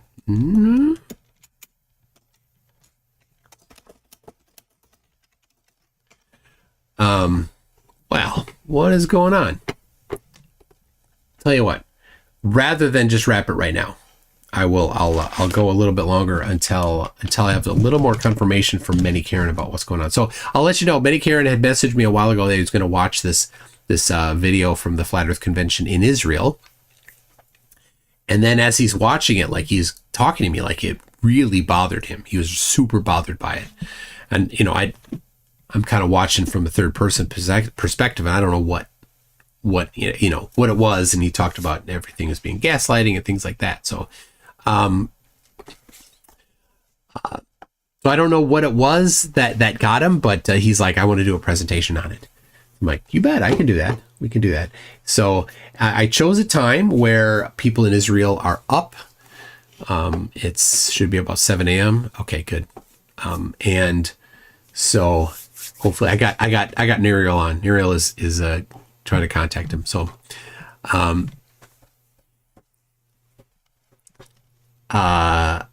right. Let's see what we got.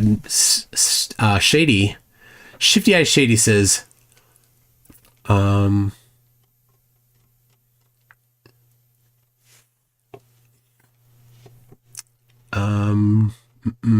somebody says the Phantom, yes, we're having Abe Lincoln and George Washington founding fathers shirts, and that's been around forever.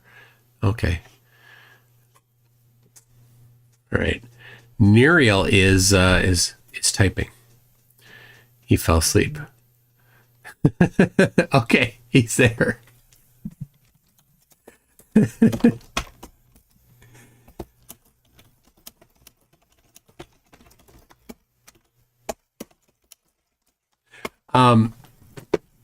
Okay. Sorry for that interruption there. Oh, I need to show something. So I got a little gift from my daughter. I didn't even open it yet. So let me show you. Yeah. For the trip, my daughter got me this. It's an ornament that's a passport. There you go. To honor that I had to get my passport. Yep. Look at this. One. Old one. Older one. All three passports there. And of course, I do enjoy that on the back page of the passport. There you go. You got some space pictures, and guess who has the same passport? Anybody that got a passport recently. So, okay. So, all right, I'm going to start the next one where we're going to have Many Karen talking about the Israeli FLIRF convention. We'll see you there.